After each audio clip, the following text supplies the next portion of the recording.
Well, I need to tell you all something, and it's the most important thing I could ever say to you. In a little while, you'll know for certain that I'm putting my very life on the line and the safety of my family by sharing this with you. So I hope that buys me at least a few minutes of your precious time. If this video is taken down, it wasn't taken down by me, alright? Now I'm partly doing this to wash your blood off my hands, because God saved my life on a midnight highway one fateful night for this very cause. And He's watching, as He clearly proved that night. See, I should be dead. My sleeping driver was hurling us toward a concrete wall at 100 kilometers an hour when an angel of God was sent to wake me up from a deep sleep with just a whisper and just in time. And for what? Not so I could win X Factor or buy that dream Porsche or marry that dream girl, but for this, for these words, for this moment, so I can tell you something, so I can warn you about something. Nothing could be more important than this. So cancel that movie you wanted to watch, skip that gym session. Don't scroll down to the next post. Just stay with me. Stay with me. Now, don't worry about the quality of the video or the audio. Just focus on the content. Listen to my voice and trust your eyes. Most of you won't care for the shocking thing I'm about to expose to you, because no one cares. No one cares. Not my exes, former friends, former bandmates, work colleagues, parents, family members, strangers. No one cares. But still, I'm doing all this for one person. One single human being out there. God is calling you, and He's looking for the last ones before the storm. And if you think you know where I'm going with this, please keep watching, because the most important part of this video comes at the end. Now, everything you're about to hear is a fact, and I'll prove it to you. I will leave no room for doubt. And nothing can stop what's coming. So this isn't a call for an uprising, boycott, protest. No. The Titanic is sinking, and it's unstoppable. All I'm going to do is point you to the life raft. And if you want to ignore me, then fine, proceed at your own peril. God knows I've tried. If you want to mock me, then at least share the video. Let others mock me too. Tell your friends. Check this freak out. Anything to help me reach someone who has eyes to see and ears to hear. And like I said, in a few minutes, you'll know why my well-being is in danger, and that of my loved ones too. Now let me ask you something real quick. Who do you think, generally speaking, runs the world? What type of people are the leaders of our countries and corporations, and the rich and the famous too? I mean, like, are they Christians? Do Christians run the world? Well, no, of course not. Buddhists? No. Do Muslims run the world? No. What about atheists? It's got to be atheists, right? Because we've come such a long way as a society, and atheism is the rational state of mind for the modern type of person, right? No. What about a mixture of people? Different types of people run the world. Let me tell you something.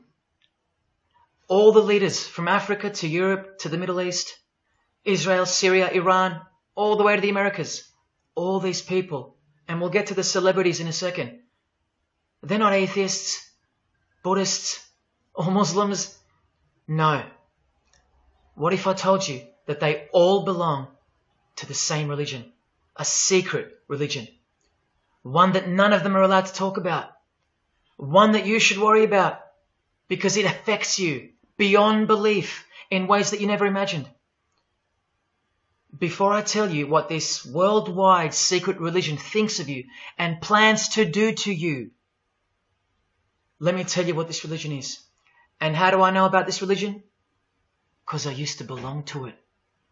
And today I'm renouncing it publicly, breaking my oath of silence, which they imposed upon me and every single other member during ceremonies under the penalty of death. That's why my life is in danger. Every person you're about to see has taken the same oath as I did, over and over, no matter where on earth they're from, including Scott Morrison, your Prime Minister and mine. But see, I was plucked from it, saved from its camouflaged clamps, from its extravagant deception and its spiritual corpse, by none other than God Almighty. No one else is going to tell you this. Not your favorite singer or politician, who more than likely also belong to this hidden religion. Nowhere will they speak because they love it. They love their lives. They love their success, the money, the worship they receive. And then there are those who have left but have never broken their oath out of fear. Trust me, you don't know who you're messing with here. The few that have spoken out, well, they lost everything. Or either their reputations and livelihoods are threatened or destroyed, or they're framed for a crime and end up in jail, or they're murdered and made to look like an accident or suicide. Now, just for the record, the God that saved me, which God was that? Jesus Christ, of course, the one and only. And he's the only one they hate, along with his disciples. So I'm invincible until he's done with me. That's why I don't fear him. Now please don't let the name of Jesus scare you off just yet, because if you're an atheist, you're especially going to want to hear this. Christians and atheists are the most pathetic bunch in the eyes of this ancient religion, the one that rules them all. And I'm only going to show you the tip of the iceberg. And just like an iceberg, the full body of this secret religion continues down past the line of sight, beneath the ocean. It widens in mass and scope until it continues further into the depths, into ever-increasing darkness and invisibility, until it reaches its foundations, which is firmly established in thick blackness, completely unimaginable and not perceived at all to those who only ever get to see its tip peeking out of the ocean top, including most of its members. At least 75%, 80%. And unless you're a member of this religion and this secret society, as they call it, you won't be granted access to the world stage or of a position of influence. It's become a prerequisite for success now that they've gained pretty much full control and their members are in every place of prominence and power. So brace yourself for the truth that has been hiding in plain sight every day of your life, and for the mind-blowing, out-of-this-world climax to this video. Now look at this. There's a few different ways they display their allegiance. They don't do it often, and some don't do it at all. But most of them can't help themselves, because when they do it in public, it's a hidden statement, and that statement gives them a lot of satisfaction. The celebrities usually cover one eye, or hide it in some way, and obscure it, or emphasize it like this. Or they close one eye, or peek through it, through this hand gesture, all to highlight one single eye. It's called the all-seeing eye. Other times they'll just display a drawn eye somewhere, or a tattoo of it. The other method they use is what's commonly known as the hidden hand. Here, for example, River Phoenix is doing both the hidden hand and the all-seeing eye, so you can see the direct connection between the two. But in the political world, usually it's done with the hidden hand. And of course, this. That's a secret handshake for the members of the secret one-eyed religion. We'll start with Scott Morrison here, hidden in plain sight as usual, for everyone to not see as usual. Look at the handshake.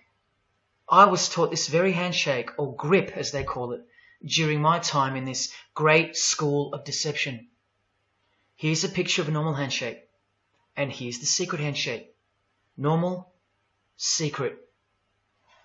Now here's Scott Morrison with Daniel Andrews. Normal handshake, secret handshake. All of them are sworn to secrecy under the penalty of death. And remember, I'll prove it to you very soon. Here's former Prime Minister John Howard giving the secret handshake, and Kevin Rudd bowing down to to this bloke in front of Julia Gillard, all of whom are members of the religion. And Tony Abbott, you'll see in a second, and he's Julia again. Now, I once heard Julia being asked in a brief interview on TV while she was the Prime Minister. The interviewer asked her, "What religion are you?" My ears pricked up as I was eating breakfast and I froze to hear the answer. And she actually said, with a sinister smirk, "I'm a member of a secret society. Next question, please." And what happened? Nothing. No one cared.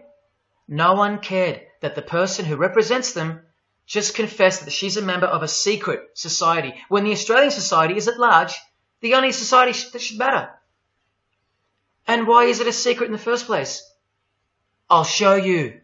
Very soon you'll know their beliefs, and you'll know their master plan, and you'll know why they take such extreme precautions with such hideous oaths of silence under the unbelievable penalties, including death, to stay hidden from the public.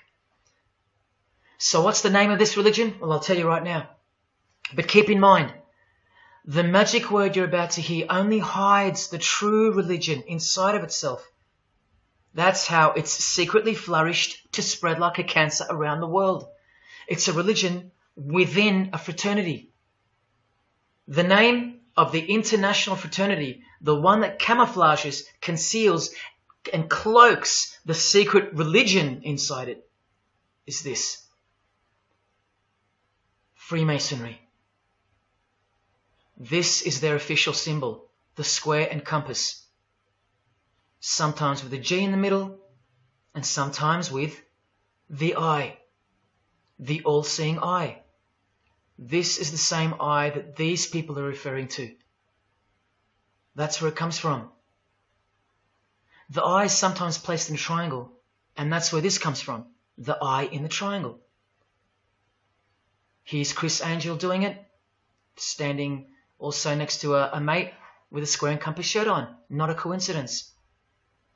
This is not something Jay-Z invented. This is the religion Jay-Z belongs to, and proudly, as you're about to see. The Freemasons also placed the eye at the top of a pyramid, because the Egyptian pyramid is integral to their secret system. Here it is on Chris Angel's shirt and Madonna's jacket. That's a Masonic symbol. The Freemasons are sometimes called the Masons for short. It'll all come together and make sense really soon. Here it is hidden in plain sight at the Australian MTV Awards. And this is the MTV headquarters, by the way. Trust me, there's no doubting this. Here's the same eye in a pyramid on a Crowded House logo. Yes, initiated Freemasons. Here's the eye on the Harbour Bridge for a New Year's Eve gig. And I wonder what that eye could be referring to. So what's the connection? The religion is the connection, the secret religion. And you'll see. Prepare yourself for an incredible revelation and the amazing climax that comes at the end of this video. Now this is where the Freemasons are counting on you to lose interest, or roll your eyes and move on. Because in their beliefs, the uninitiated, meaning you, are ignorant and stupid compared to them. You're technically called the vulgar and the profane. Please prove them wrong. Prove them wrong. And stay with me just a little longer. Now the secret identity of this one eye lies in the heart of this religion that lives, breathes, feeds and grows deep inside of Freemasonry. And Freemasonry camouflages it very successfully. So it goes undetected and undisturbed until it ultimately fulfills a thing called the Great Work. That's what they call it. And they will succeed very shortly. Nothing can stop it now. And I think some of you can sense that something's coming. And who do we trust more than anyone in the world right now? This bloke. And there he is, giving the sign of the hidden hand in front of the whole world. The hidden hand sign is technically called the sign of the master of the second veil in Freemasonry. Veil, get it? Meaning hidden. Now, am I saying that this thing that's happening in the world isn't real? No. I'm saying this. Spoken like a true Freemason. And you remember this guy? A safe place and a dangerous place. We must treat this new world order, this new world of COVID, we must treat this new world of COVID even in our own homes. So what is this new world order that he accidentally mentioned? It's common language in Freemasonry, and it has been for a long time. For at least this long. Since the US $1 bill. Hidden in plain sight, complete with the pyramid in the eye. It's the ultimate goal of this religion. And I'll show you what the great work is, at any cost. And Australia, like every other country, is now up to its neck in this pyramidal, one-eyed, occult religion. You think there's nothing hidden on our own money? What about this shadow of a bloke? Who's he hiding in the background? Well, these numbers right here will tell you. And I'll show you that too. Did you know there's a giant pyramid in Australia? You want to see it? Sitting right at the centre of Australian power? Look closely, because you'll miss it. Because that's the way they designed it. There it is. Hang on. Do you see it yet? And what about now? That is the frame of an Egyptian pyramid, which we can now firmly call a Masonic pyramid, complete with a missing capstone. And if you're still in doubt that you're looking at a pyramid, there you go. A perfect to-scale pyramid hiding out of sight inside the giant frame that surrounds it. This is going to be so unbelievable to you that you probably won't believe it. Or if you're that far gone, if you really have lost touch with your own soul, you won't care. And you'll miss the opportunity to have your own eyes open first to the worst news and then to the best news you could ever wish for on this God-forsaken planet in which you're destined to lose everything you have and everything you love until eventually you lose yourself. We have to establish what this religion that's hiding inside of Freemasonry actually is, and we will. And it's shocking, but it's reality. The symbol of the Freemasons itself is not what it seems. It's a squaring compass on the surface, but it conceals something that'll become obvious when I show you. But before we uncloak Freemasonry to see its true nature, its ugly face and its shameful nakedness, because I gave you my word that I'm going to prove it to you. This is the oath they have to take. This is the oath that I took. And your favourite actors and singers, just about all your heroes, just about, even some of your relatives, who probably have no idea what Freemasonry is or was, and why they took such gruesome oaths. So for those who are going to say, my grandfather was a Freemason and he was a great bloke, or don't the Freemasons run that retirement home? Just wait.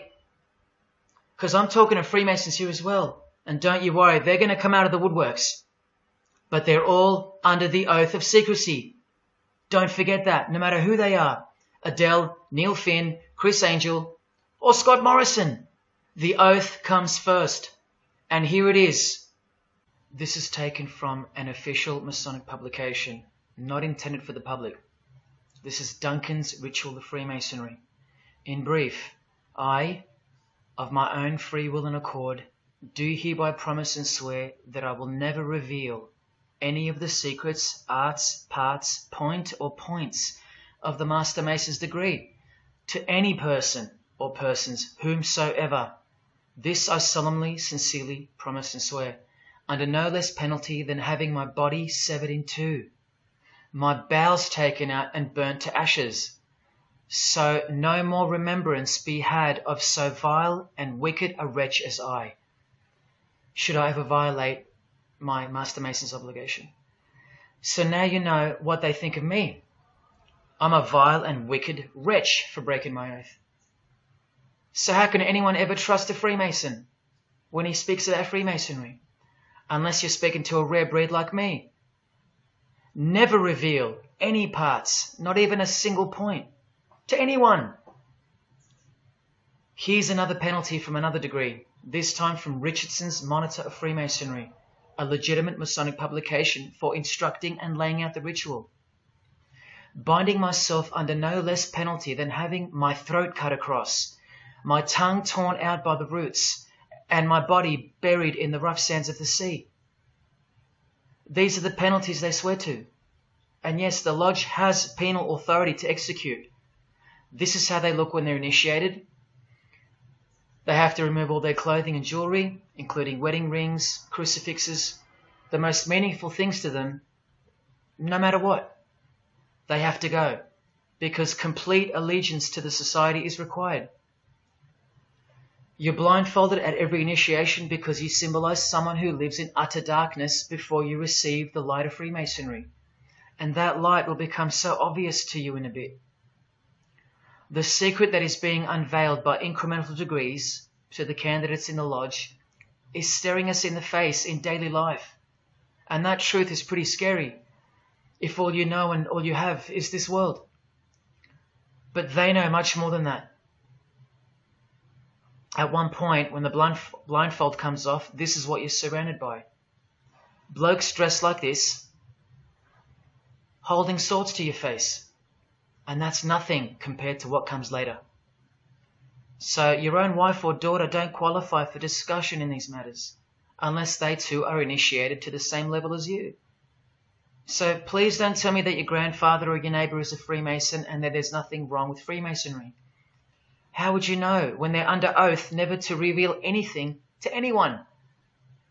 The whole successful system is constructed by the art of lying to the public and to their own members of lower degrees. And we trust these people. Now here are the illustrations for the signs and handshakes. And you only receive them after the oath has been taken. This is the sign you do upon entering and exiting the ritual room while facing the Grand Master. It stands for throat slit, and it goes like this. A continual reminder of where you are and what awaits you if you have a change of heart or rebellious spirit. And here you have the illustrations of the secret handshakes. Look familiar? And this is the sign of the Master of the Second Veil. See? Purely Masonic. You don't pick this stuff up off the street. Now this is how it's generally executed in the public arena.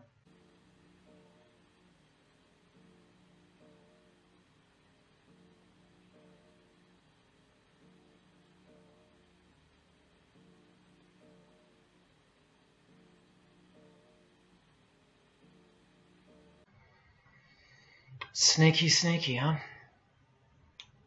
So when you see this, or this, you know for certain where it comes from and who they belong to. Look at Kramer on the front page of the privately circulated Freemason magazine, officially a Mason, like fellow brother Tony Abbott, and he's doing this. That's a direct link to the mysterious all-seeing eye of Freemasonry. There it is on the walls of the inside of a lodge room. So there's no reason to doubt that those who do this belong to this. This is another sign they do quite prominently. It's the sign of silence. This is from Richardson's Monitor of Freemasonry again, a finger over the lips. Now these signs are slightly morphed over time, so covering the mouth in a variety of ways is the expression of being bound to secrecy and silence. Silence or death, as Little Wayne here is portraying. Here's the oath of a second-degree Freemason on page 21 of Richardson's Monitor of Freemasonry.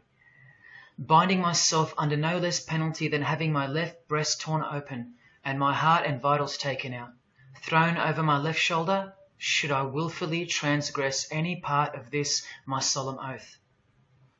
In this degree, the penalty is to have your whole body dissected, bowels removed and heart cut into pieces and thrown into a field where you are eaten by animals, all to protect the secret religion of the rich, powerful and famous.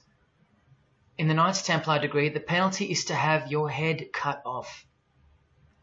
Listen to this penalty. And this one has happened throughout history more than any other, because it works so well without having to resort to death or the threat of death, and it's easier to execute. Now this applies to all areas of industry. It's done through the ruining of your reputation by fellow Freemasons, pointing him out to the world as an unworthy vagabond, by opposing his interests, making life very hard for you, by deranging his business, by transferring his character wherever he may go, and by exposing him to the contempt of the whole fraternity, the secret society, and the world. Wow. How many people do you think they've threatened, ruined, framed, cheated, and utterly destroyed to protect their secret religion? And in case you think the Masonic Lodge hasn't got the authority over the initiates, especially the ones in the high degrees, this is from the Encyclopedia of Freemasonry. Under mandate, the orders and decrees of the Grand Master or of a Grand Lodge are called mandates, and implicit obedience to them is a Masonic obligation. And in Sickles' Monitor of Freemasonry, you plainly see they have a right to kill. A lodge has a right to exercise penal authority over its members. Exercise the penalties. So don't let a Mason tell you, oh no, that's just symbolic, the oath. Their laws are above the law of the land, and the proof are the oaths themselves. Because in normal society, you can't ask someone to accept having their throat slit as a penalty in order to be a member of any club or workplace. Unheard of. But not in Freemasonry, not in the secret society world. I told you, you don't know who you're dealing with and what's coming for us all. Here's what they think of the public. Here in speaking to the candidate, it's stated, but have a care not to defile the sanctuary by a spirit of curiosity, meaning don't try to join us just for fun. And take care not to increase the number of the vulgar and profane, meaning don't invite too many outsiders to join because they're vulgar and they're profane. This is more or less an invitation-only fraternity. Here from the Encyclopedia of Freemasonry again, written for Masons only and written by 33rd degree Masonic legend Albert Mackey, stating the same thing. Masonic definition of profane. One who is ignorant of the sacred rites of Freemasonry. One who is not allowed to enter the temple and behold the mysteries. And here, being uninitiated. That's the world at large. And here from this old ritual book written by the same legendary author, in the 33rd degree initiation, the Mason drinks wine from a human skull, which has been the cause for a few to leave Masonry, because they wonder, whose skull is this? In the 30th degree, part of the ritual involves stabbing skulls. Illustrated right here. The process of submitting the member further and further involves things like this. See, the candidate who's seeking admission into the next degree to receive more light has to be humiliated and intimidated. This guy here has his foot on the candidate's head. This is what our celebrities and politicians and the most prominent members of our society have done and continue to do. No one is exempt from this. And this is the intimidating and frightening path that you must take that binds you to the secret society before you are revealed the true beliefs of the religion. So can you see the risks I'm taking? You have to stay till the end. Don't let me down. Don't let yourself down or your fellow man. Believe me, it'll be worth it. Now here's one of the 3 greatest Freemasons of all time, who actually helped construct the 33 degrees or rituals of modern Freemasonry, Albert Pike. A hideous man with a deeply complicated mind, and one who will soon help you to see who they really are. This is how important he is to Freemasonry. He's buried here, in the House of the Temple, a Washington Masonic Lodge, just around the corner from the White House. He was called the Grand Commander, Sovereign Pontiff of Universal Freemasonry, a giant of this secret society, the only Confederate general who has his own statue. And who were the Confederates? The dudes that fought for slavery, not against it, defeated by Abraham Lincoln, who was surrounded by these Freemasons, and who was assassinated by this one, John Wilkes Booth. doing the same sign of the master of the second veil. A Freemason assassinated Abraham Lincoln. Undisputable when you have the eyes to see. Now, Albert Pike writes in his colossal work, which some refer to as the Bible of Freemasonry, called Morals and Dogma, and on page 113 he says, "What can there be in common between the vile multitudes and the sublime wisdom?" That's what Freemasons possess, sublime wisdom. That's what their secret is. It's sublime. The secret I'll reveal to you. Now, just quickly, here's Freemason Kanye West. Here he's giving the Masonic grip to his brother Mason Jay-Z. Look at the lapel he's wearing in this picture. It's the same double-headed eagle as on the front cover of the so-called Bible of Freemasonry, Morals and Dogma, written by the Grand Commander Sovereign Pontiff of the religion that Kanye and Jay-Z have been sworn into, and thus granted access to international success. His Christian conversion isn't what it seems, and you'll soon see what job he has to do. Now look at what else Freemasonry thinks of the uninitiated, from the words of the Grand Commander himself. The truth must be kept secret, and the masses need a teaching proportioned to their imperfect reason. I hope you're listening, because we're about to get going here. These truths were covered from the common people, as with a veil. There's that veil again. And the mysteries were carried into every country. Freemasonry was secretly imported from the East into the whole world to weave its web in the darkness, to increase and advance its agenda. The sages, meaning the enlightened ones, always had an esoteric creed, unknown to the vulgar. And here he says, to the end that the vulgar herd, seeing, might not see anything, and hearing, might comprehend nothing. Are they right? Am I wasting my time, laying it all down for nothing? Because they know you so well? Your favorite celebrity and politician's secret religion is beyond the reach of the vulgar. Vulgar is what you are to them. He won't tell you. She won't tell you. And they won't tell you.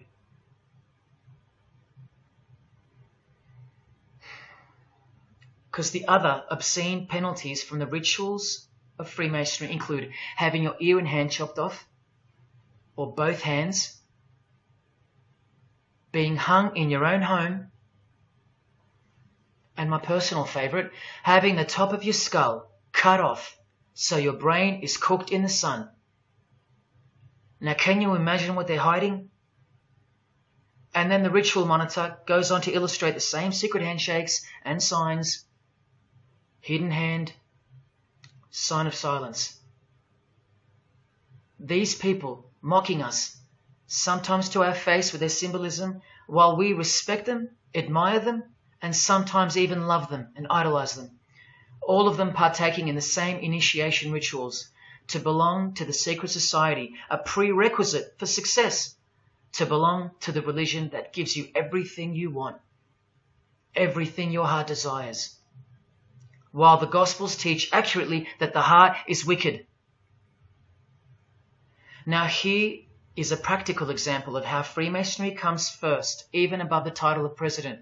Here's a portrait of George Washington doing the sign of the Master of the Second Veil, and here, Freemason, before and above president.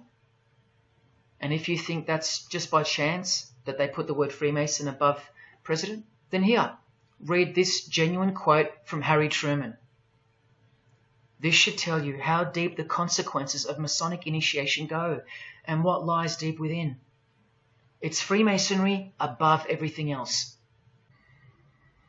There's the Queen showing her allegiance over and over. And here's the Queen leaving a very special hospital with a very special nurse. And this was the Queen's father, fully dressed in his Masonic regalia, and that God-forsaken apron they wear, which also hides something, just like the square and compass. In fact, what the apron hides is what the square and compass really represents. And it's staring you right in the face. Can you see it yet? Prince Charles, handshake, hidden hand. Prince Harry, Prince William. And here is the Grand Master of English Freemasonry, Prince Edward, also in full gear. What a lovely looking chap. And now he's giving the Masonic grip in front of this stone that was placed there to memorialize his visit to Cape Town Lodge. And what about this guy? Prince Philip, husband of the Queen. Do you remember him saying this? Yeah, and here's the article in case you think he didn't.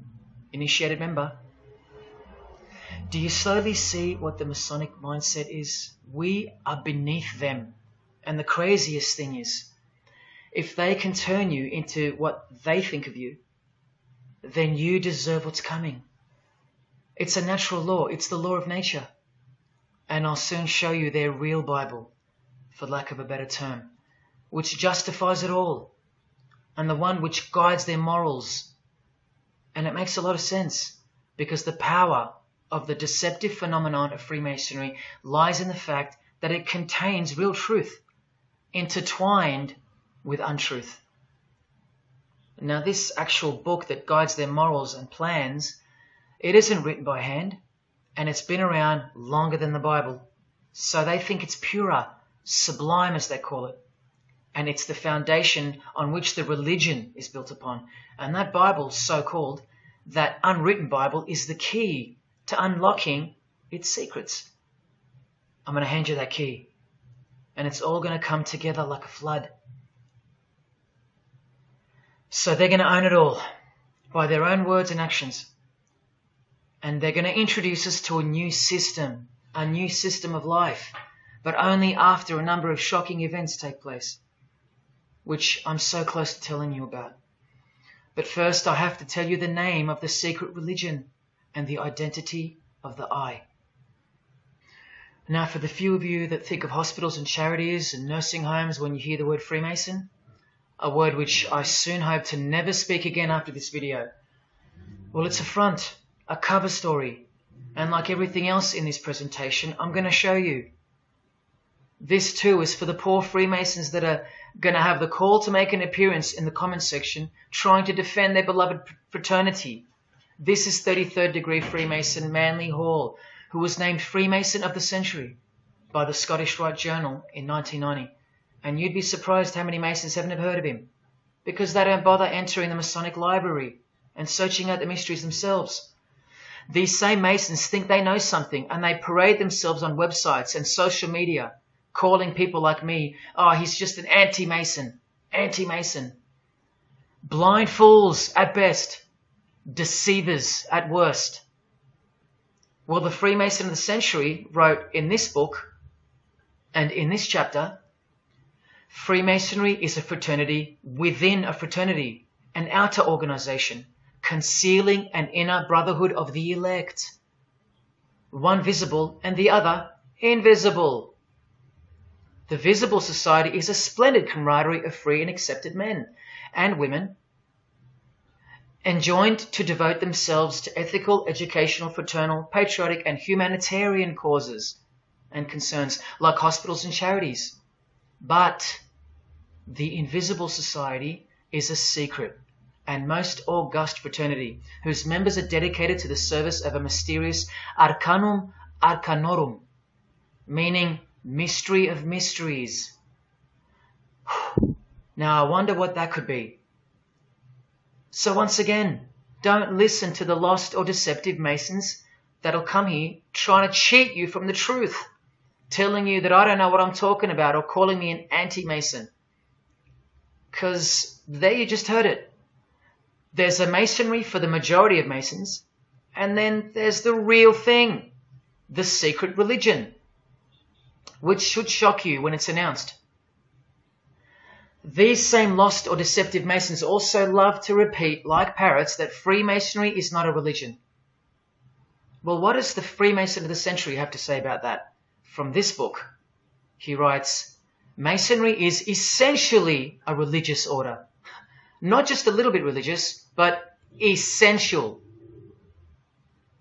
And here, the iconic giant of Freemasonry says in Morals and Dogma, every Masonic lodge is a temple of religion, and its teachings are instructions in religion.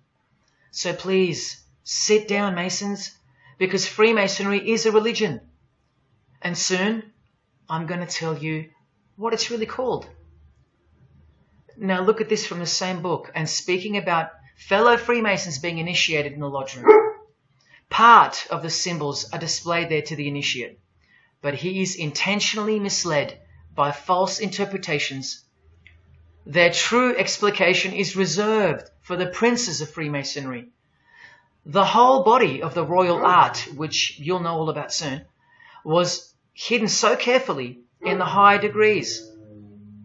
So you see, the whole thing is built on lies. And the ultimate liar lives inside the triangle, above the pyramid, so that even the highest Masons are living a monstrous lie. Wake up, Masons. Even you are deceived, just as the public is.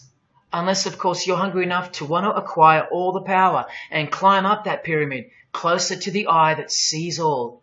In that case, close your mouth, go back to your lodge, and good luck to you. Or, of course, grow some kahunas and be honest. But then you can't, right? Because you'd be breaking your oath. Sad. Oh, it's good to be free, under the wing of the true master. Stick around if you're interested, and you'll get to see some wonder. When I pull that cloak called Freemasonry right off, and those that are still here watching will get to see the true colours of the nakedness and the horror of the Masonic Lodge, and the religion that rules them all. Another thing that Masons will repeatedly say is that this has nothing to do with Freemasonry, and it's just a conspiracy theory. Well, the 33rd degree Freemason of the century also wrote this book about 100 years ago, The Secret Destiny of America. And look at the front cover. And I'll tell you why America is so important for the ultimate goal of the secret society. It's disturbing, but it's also essential in understanding the near future and what's going to take place. So for the Freemasons that still say that this is not a Masonic design, especially this Masonic website called Masonic Info, insisting here that even the eye in the triangle or pyramid is not Masonic. Completely laughable and pure disinformation for the stupid masses. Try arguing against this. This is from a 1960 copy of the New Age magazine, an official organ of the Supreme Council of 33rd Degrees. No higher authority in the United States to speak of the relationship between Freemasonry and the US $1 bill. Masonic symbolism in a $1 bill. Look at them all. 13 leaves, 13 bars, 13 feathers, so on and so forth, and of course, this, the Masonic all-seeing eye, located in the pyramid. So, you think this is a conspiracy theory, or just a plain conspiracy? Well, here's JFK, yes, a Freemason, but one who had enough when he wanted to print money disassociated from the Masonic central banks, just like Abraham Lincoln, and he paid the price for it as well. Listen to the speech we never hear about in school. More proof that they control the education system here and everywhere. Please, just have a quick listen to this. Ladies and gentlemen, the very word secrecy is repugnant in a free and open society, and we are, as a people, inherently and historically opposed to secret societies, to secret oaths, and to secret proceedings. For we are opposed around the world by a monolithic and ruthless conspiracy that relies primarily on covert means. I am asking your help in the tremendous task of informing and alerting the American people.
As I said in the beginning, you're just seeing the tip of the iceberg peeking out from the ocean top. I told you, all personalities in the field of great influence are initiated members of Freemasonry. Otherwise they wouldn't be there. Within 60 seconds of me telling you what international Freemasonry really is, I'll prove it to you. Unequivocally, within 60 seconds. And then I'm going to drive it home, and then I'm going to show you what they're planning with this new age they're implementing, and then the conclusion, which is by far the most important part of this presentation. So when you hear me tell you the truth in just a moment, don't switch off in disbelief because you can't believe that your favorite idol or whoever could possibly be involved, like you know them or something. You don't know these people. You do know that they're under oath never to reveal their beliefs to you. The vile multitude. It's time to trust your eyes now, not your feelings, especially after all that I've shown you. This is why the secret religion is so hidden. This is why it's so ingeniously designed through layers of lies upon lies, cloak upon cloak, and oath upon oath, concealing the truth for its chosen few. What is Freemasonry? What is the most secret yet most powerful religion in the world? Well, that's easy. We live in an evil, evil world. So there's only one religion that befits it. Freemasonry is Satanism in disguise. Now start the clock. From Morals and Dogma, prepared for the Supreme Council for 33rd degree. That's the highest degree in Freemasonry, and written by the undisputed heavyweight champion of modern Freemasonry, Albert Pike. On page 321, he boldly states, Lucifer, the light bearer. Strange and mysterious name to give to the spirit of darkness. Lucifer, son of the morning. Is it he who bears the light? Doubt it not. Did you hear that? Lucifer is God, and do not doubt it. Come on now, stay with me. Here from the Encyclopedia of Freemasonry, written by 33rd degree Freemason, a beloved member of the craft, Albert Mackey. He tells us whose name represents the good principle in Freemasonry's secret worldview. Writing under the Masonic meaning of the word pentagram, he says that the pentagram, depending on its position, represents good or evil. See how he puts the positive aspect in the first position? Good first, evil second. Good or evil, light or darkness, victory or death, initiation or profanation, Lucifer or Vesper. Lucifer is good. Lucifer is light. Lucifer is victory. And Lucifer is true initiation. See, if you're not initiated, you're profane. If you haven't figured out that God is Lucifer, you're vulgar and profane. You're stupid, in their own words. That's the beginning of their big secret. God is the devil, and we're already in hell right now. Now from the Freemason of the Century, Manly Hall, and this will make it 3 out of 3 legends of Freemasonry stating the same thing. In the Lost Keys of Freemasonry on page 76, when the Mason learns that the key to the warrior on the block is the proper application of the dynamo of living power, he has learned the mystery of his craft.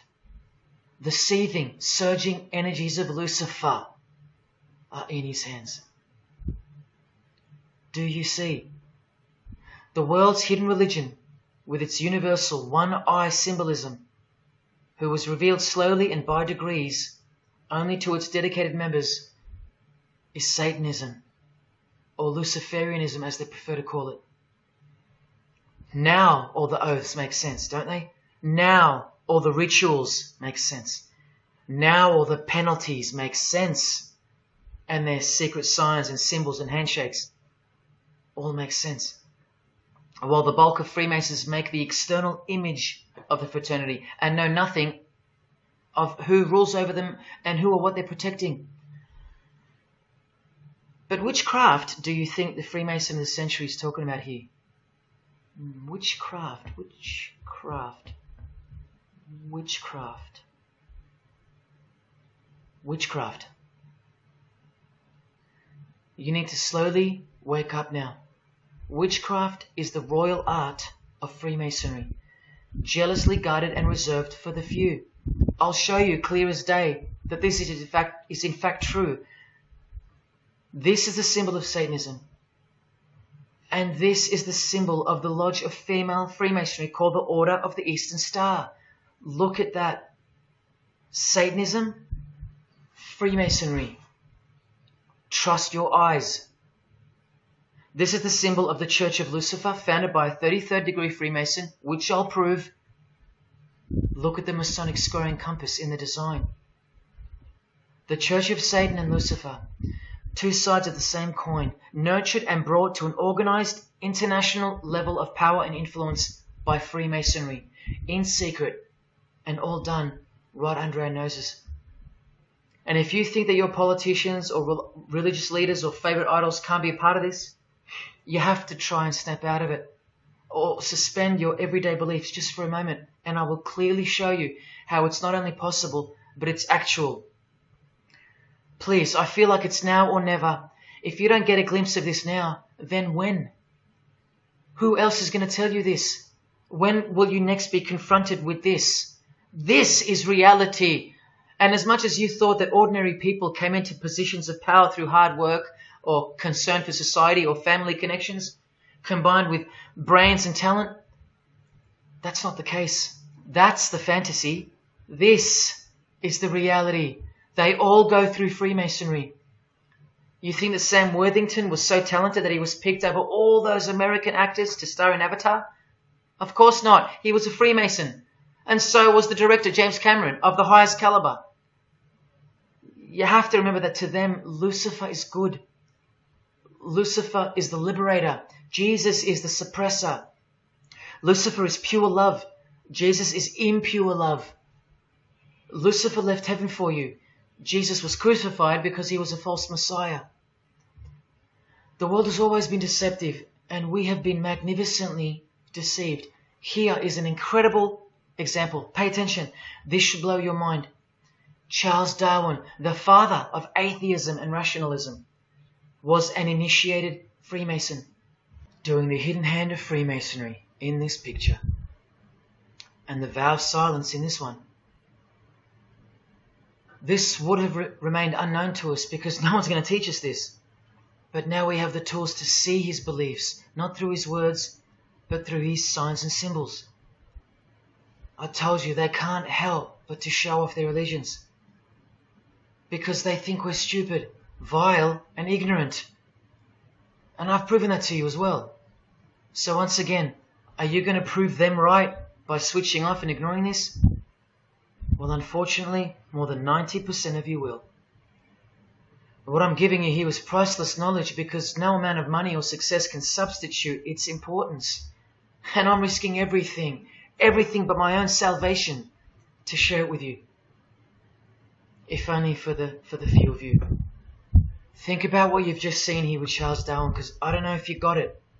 You cannot be accepted as a candidate of Freemasonry unless you believe in a supreme being, as exemplified here with Phil Collins, speculated by some to be an atheist, but this seems impossible because being a Freemason, he has to believe in a higher power, or more accurately, supreme being, and I can personally vouch for that.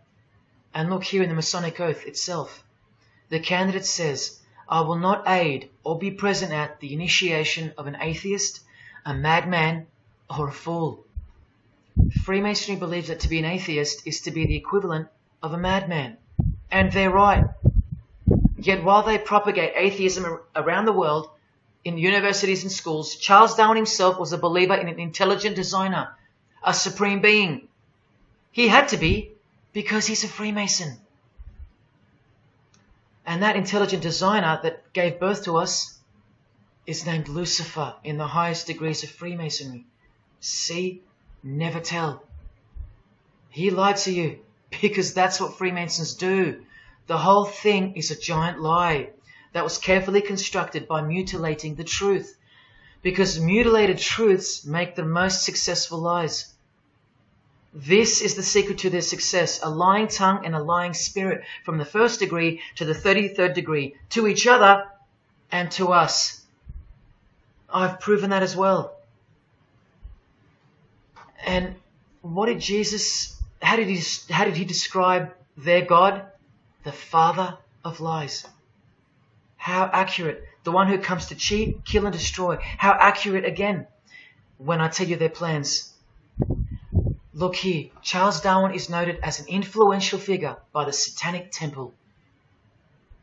And proof for them, apart from the intelligent design that is all around us, that Lucifer is real and that he's the god of this realm, is the power of witchcraft or magic. Magic works because there's a hierarchy or a pyramidal power structure in the spirit realm, a realm devoid of any love for you. And these spirits can be conjured up and summoned by the practitioners of the royal art of Freemasonry. They ask for something in return, however. Listen to Bob Dylan, a Freemason. Hidden hand, one-eye symbolism. Out here doing these songs, you know, you're still on tour. I do, but I don't take it for granted. Why do you still do it? Why are you still out here? Well, it goes back to the destiny thing. You know, I made a bargain with it, you know, a long time ago, and I'm holding up my hand. What was your bargain? To get where I am now. Should I ask who you made the bargain with? with the chief commander. On this earth? And in this earth, and then in a world we can't see. How does one communicate with Bob Dylan's chief commander, Lucifer? By the jealously guarded royal art of Freemasonry, witchcraft. This is from the Encyclopedia of American Religions.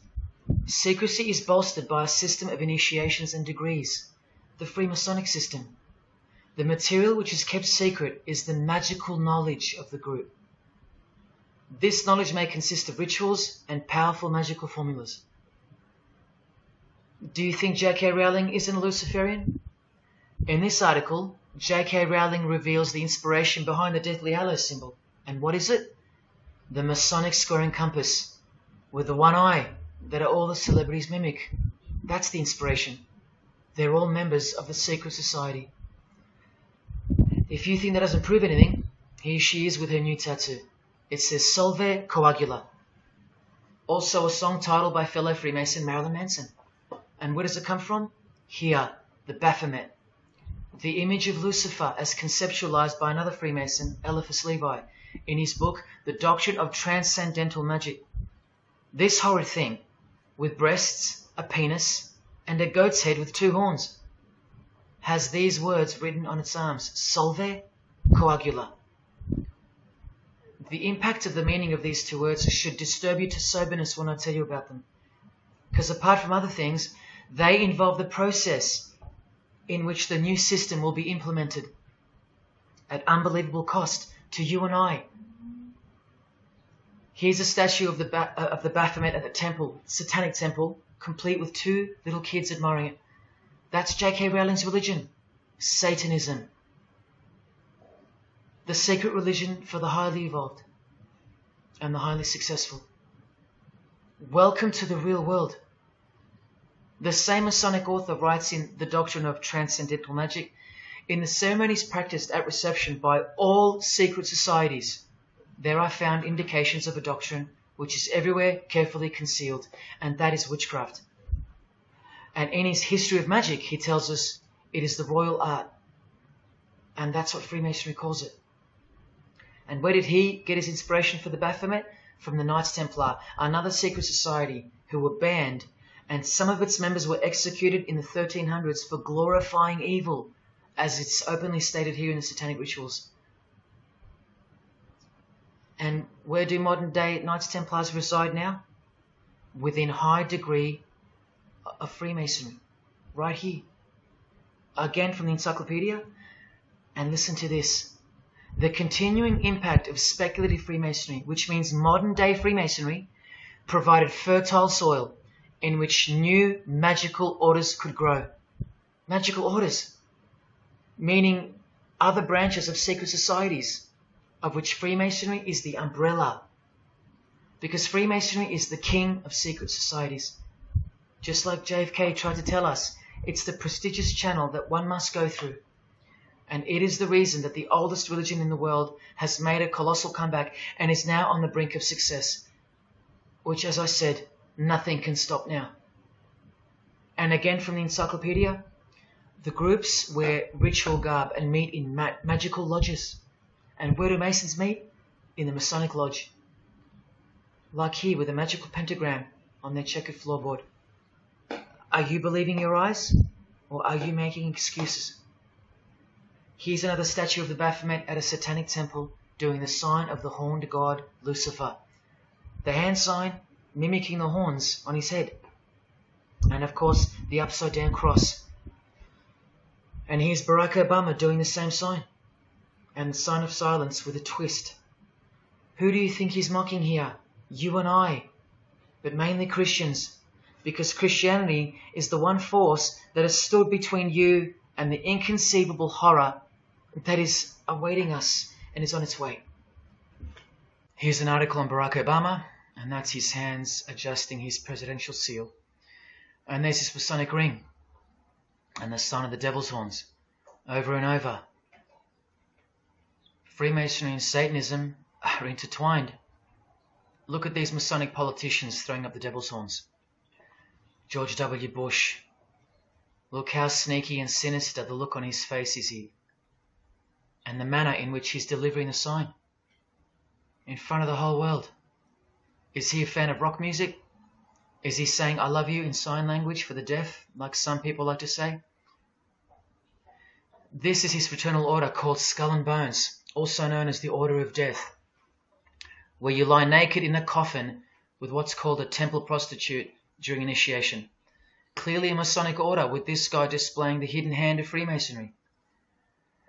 In Stanley Kubrick's last movie before his death, he's telling you that all prominent members of industry, including politics, as the movie goes on to show, are members of a satanic secret society. In it, he shows the members engage in an orgy and feast after the ceremony of dedication to their horned god. To identify which secret society he's referring to, he leaves the clues in the artwork. Not once, not twice, but 3 times. The One-Eyed Religion.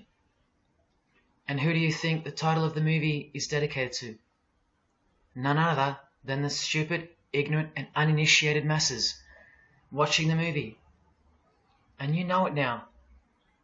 He knew that when we'd leave the cinema, we'd be commenting on the performance of Tom Cruise, or giggling about the orgy scene, or just being disappointed because the movie went too long, or some other meaningless critique, with eyes wide shut. Look at the cover of his other movie, A Clockwork Orange. The eye on top of the pyramid. And on his shirt, the word devil in Italian. Let me take it up a notch, in case this isn't registering. Listen to the founder of the Satanic Church, Anton LaVey, tell us in his book, The Satanic Rituals, which is a companion to the Satanic Bible, Masonic orders have contained the most influential men in many governments, and virtually every occult order has many Masonic roots. This is back in 1972 he said this. Now 40 years later it should read all governments, not many. And why is the founder of the Church of Satan talking about Freemasonry, the most respectable and charitable fraternity in the world, that no one seems to talk about and that we never hear about in school? This is why. Because the Satanic Ritual is a blend of Gnostic, Kabbalistic, Hermetic, and Masonic elements. That's crazy, because Freemasonry is a blend of Gnostic, Kabbalistic, and Hermetic elements too. Any Masonic writer will confirm that. But how can that be? Because Freemasonry is Satanism in disguise. On page 106, every rite of the Black Order employed Masonic principles. Every rite of these Black Orders, one of which was called Freunden von Lucifer, which translates to Friends of Lucifer. And guess what? There are numerous manifestations of Satanism in Masonic ritual, including the goat, the coffin, and the death's head. Please awaken, O sleeper, and let the glorious light of the truth dawn upon your sleepy eyes. How did Freemasonry get away with this? Just like Jesus, the greatest enemy of theirs, said they would, by dressing the wolves as sheep. A satanic underground carefully cloaked in Christian trappings. That's how Freemasonry got away with it. We can't find out about it because they run the media and the education system clearly. John F. Kennedy was brutally assassinated after he attempted to inform us that we are opposed around the world by a monolithic conspiracy. Did he know that Lucifer was the god of Freemasonry? I don't know. The Grand Master of my lodge, who was the mayor of the city, was a 32nd degree Freemason. That's one short of the top, one short of the true beginning of the secret religion, and he had no idea what Freemasonry really was. After 42 years in the lodge, they never invited him into the 33rd degree initiation because he couldn't see past the Christian trappings, as they were designed to do exactly that, trap the Christian, or trap anyone else who was too sensitive to behold the truth. Thus, Freemasonry could halt their progress at any time without suspicion because it's a rare thing to reach the 33rd degree, and every Freemason knows that. So that there are no rude awakenings that take place with those that aren't ready to embrace Lucifer as the true god of Freemasonry and the world. This is an ingenious system, birthed by what must have been demonic inspiration.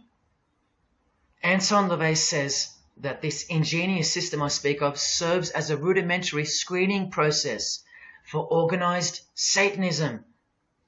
Exactly right. It's a filtering process, as I've said earlier. An international filtering process from which men and women are picked and permitted to enter the world stage. And I'm saying all this for those who naively think that politics and magic ritual do not mix. That's the founder of the Satanic Church. He admits that. Admissions that were never heeded because no one cares. How else did the Freemasons pull the wool over our eyes? The companion to the Satanic Bible tells us that as well. By filling the world with fools. And who's the biggest fool in the eyes of Freemasonry? An atheist. From the Encyclopedia of Freemasonry. One who does not believe in the existence of God. Such a state of mind can only arise from the ignorance of stupidity. All this time, you're laughing at Christians, and the Freemasons are laughing at you. Here's Brad Pitt, wearing his Masonic ring and covering his eye. Now here's a genuine quote from Brad Pitt, the Freemason. In short, I could really try on something different for myself. That was Satanism. It's working out really well. I made a pact. That's why. You don't believe him? Bob Dylan does. And the hand sign they all do.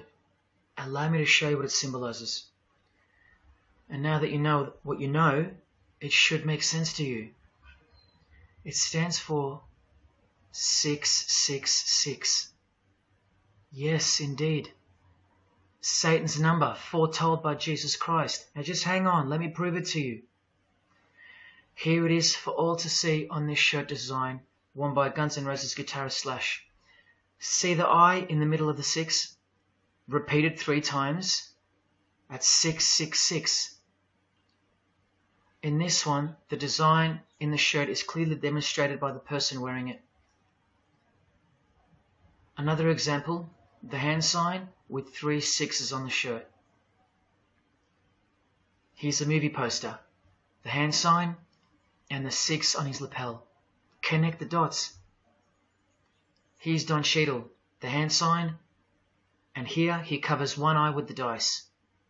What's the number on the dice that he holds toward the camera? 6.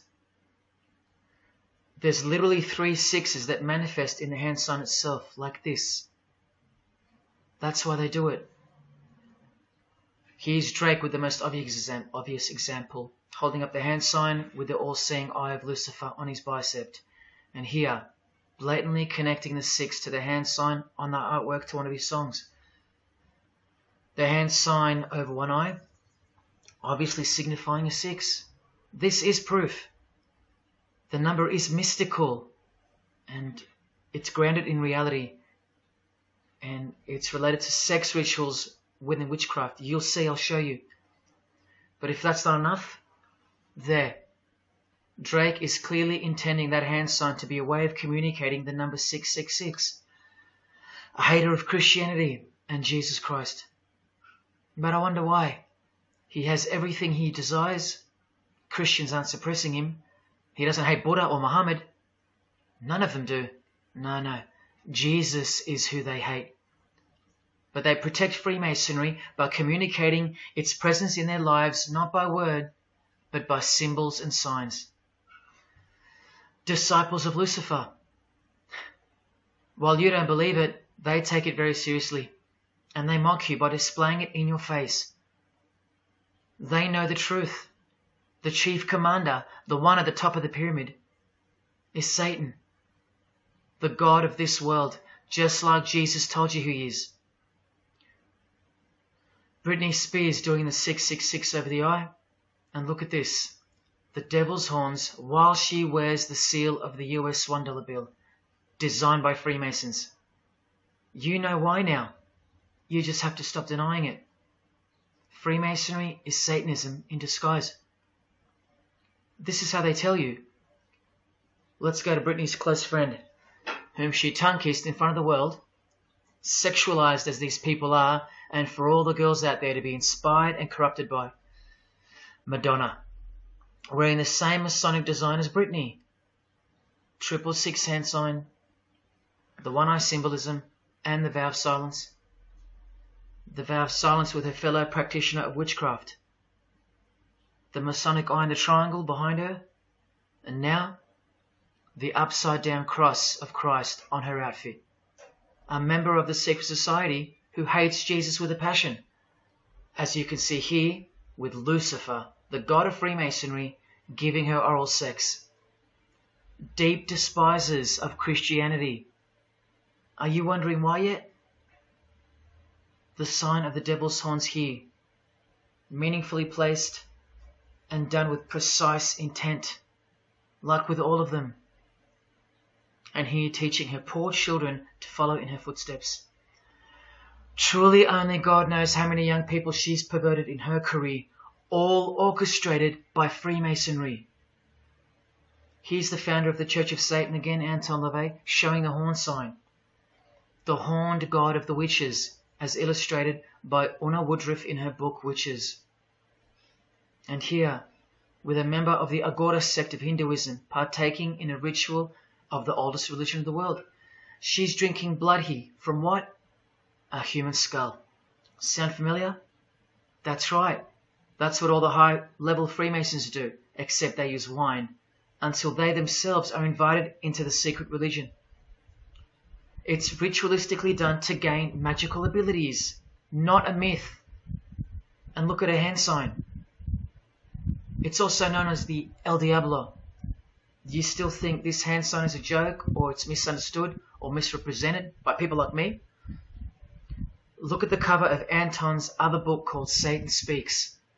Look at the eye. He has one eye emphasized. Can you see? What about the image of Lucifer in the Satanic Temple? Look at the right eye. It's darkened. You ready for this? From the Bible. And this passage is thousands of years old. Woe to the worthless shepherd. His right arm shall be completely withered, and his right eye shall be utterly darkened. Where do you think this hatred for Jesus comes from? Do you think it's because we've outgrown it? Or because it speaks the truth? Who do you think this worthless shepherd with one eye darkened is? And who said, I am the good shepherd? Who said that? Jesus Christ is the good shepherd, not the worthless shepherd with one eye. You think this is all just a coincidence? Just hang tight a little longer and you will see some wonder. Here's Anton LaVey with Freemason Marilyn Manson, and here's Marilyn covering his eye. In case you forgot that this is the eye of Freemasonry, the international religion they all belong to. Here he is giving the sign of the master of the second veil, the hidden hand of Freemasonry, along with his Masonic ring. You know how many presidents and journalists and common men have tried to expose Freemasonry or get it shut down, get it banned? Well, those days are long gone. Marilyn Manson, the Freemason who tears the Bible into pieces on stage during his performances, he captured the fundamental purpose of Freemasonry's existence very well when he said in an interview with Spin magazine in 1996, "Hopefully I'll be remembered as the person who brought an end to Christianity," echoing the dreams of grandeur, just like his spiritual father. Now Kesha, one-eye symbolism of Freemasonry, the eye in the triangle, and the sign of silence. So she's a member. And behold, an inverted cross in her music video. Inverted cross on her outfit, and a satanic pentagram on this outfit.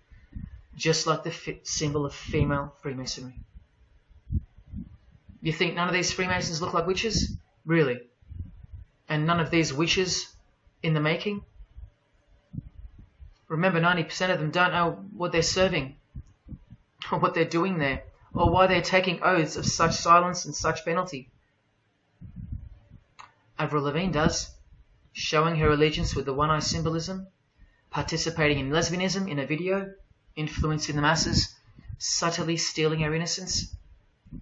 And what's on her helmet? One eye. And doing the El Diablo with pentagrams at her concert. Anthony Bourdain with his one-eye symbolism, he was openly a hater of Christianity. And what kind of woman would suit a man like this? Well, a fellow member of the secret society who hates Christianity too, of course, Asia Argento. One-eye symbolism, again and again. The sign of Lucifer's horns, and this pose of his image. Remember the Baphomet. There's Asia mimicking its pose, complete with the finger position. Creatures with breasts and an erect penis and a goat's head. You know, things you find normal now. Thanks to international Freemasonry, normalizing evil and filth through multiple levels of and avenues of propaganda and influence, including television, movies, music videos, schools, education, through legislation, through passing of laws to protect the evil nature. And of course, through your favourite idols. Chris Hemsworth, just your everyday good Aussie bloke? I'm afraid not. One-eye symbolism and the sign of silence. Both of which mean he's taken all the disgusting oaths of Freemasonry under the penalty of death, thus catapulting him over the competition, never to promote Christian values or Jesus Christ again. The 666 hand sign, and now, see how the hand symbol makes sense? Amber Heard, who was married to this Freemason, who's best friends with this Freemason. I told you they only date, marry and associate with their secret society. Here with the 666 over one eye, and this tweet. I think it's a tweet, I don't know. Look at the one eye closed, darkened if you will, and identifying its meaning with the devil's hand symbol. Of course, she camouflages the whole thing with her misdirecting words for the dumb masses. But we can see through that now, right? But look, it's Elon Musk replying. He's a fan of Amber Heard. Or is there more to it? Good sign, he says. The sign of the devil's horns. The fertility god. The sex god. That's what he's referring to. Why on earth would he point that out? You know why. But to be sure, let's go to his wife or girlfriend, Grimes. One eye. And whose eye is it? You know that too now. The God of this world. Who hates Jesus Christ just like she does. 2 inverted crosses of Christ and the pentagram. And what about Elon's mother? Of course, all members of the secret society. Most of us who never even knew it existed. Blink-182, initiated member with some of his secret brothers from the lodge. Vow of silence. Sign of the devil. Cyndi Lauper, all-seeing eye. Vow of silence. the sign of the god of this world. Christian Bale, who thanked Satan at an award show, doing the sign of the master of the second veil, the hidden hand of Freemasonry. Ashley Tisdale, all-seeing eye, social media post, and hanging out with her boyfriend, who proudly wears the satanic cross. You think they belong to the same religion? Of course they do. Bonnie Wright, one eye and the satanic horns. John Cleese, I include him here because he's a well-known hater and mocker of Jesus Christ and Christianity. He got rich off it, and he's a proud Freemason, showing his allegiance. Motley Crue, Nikki Sixx, Tommy Lee, Vince Neil holding a cross upside down, and their album cover. Secretly Freemasons under oath while promoting Satanism in the open, doing their job and influencing the masses to hate Jesus and Christianity and to live a life of sin through seduction of their music. Secret Society member Jimi Hendrix hiding one eye and telling you about the secret powers of music. Nirvana, Kurt, bass player Chris, Dave Grohl, Dave and Jack Black making the sign of the pentagram, a geometric tool used in the magical curriculum, and Dave wearing his upside down cross. Hard to listen to all those beautiful songs he's written now. Courtney Love and her daughter glorifying the symbol of Satan, and Nirvana discovering something on a road trip while covering some numbers up. Proud Satanists, all secret Freemasons. Here's Quentin Tarantino. Now that we know what we know, can you see through this picture to reach its true meaning? The all-seeing eye, whose identity is revealed by the hand gesture, which is 666, with the vow of silence and throwing up the devil's horns, which I hope you can finally see means something. Share. Can this get any more obvious now? The sign of the vow of silence being made with the sign of the devil, telling you that the secret which isn't to be spoken of is Lucifer, right there in front of you. Speaking through signs and symbols, like Confucius said, signs and symbols rule the world, not words nor laws. Cardi B, I just want you to see a few connections between the one-eye symbolism, the 666 hand sign, and the horned God symbol. Eddie Izzard, all-seeing eye, hidden hand, and mimicking the horns of the Masonic God. Oh, but men love the darkness rather than light, as the scriptures put it so solemnly. Look at how precise that statement is. With high-ranking Freemasons loving the darkness so much that they define the darkness itself as light. Watch. In MasonicWorld.com, an article by Worshipful Master John Alexander, who has journeyed from the lower degrees to the high and sublime degrees. This is the religion of our leaders and celebrities, so listen. He writes, every ritual from the high and sublime degrees that I've ever read contains the statement, I beg you to observe that the light of a Master Mason is darkness visible. I put it to you, brethren, that this is the most accurate description of Masonic light that you will ever find. Think about what you just heard, because this is what they learn.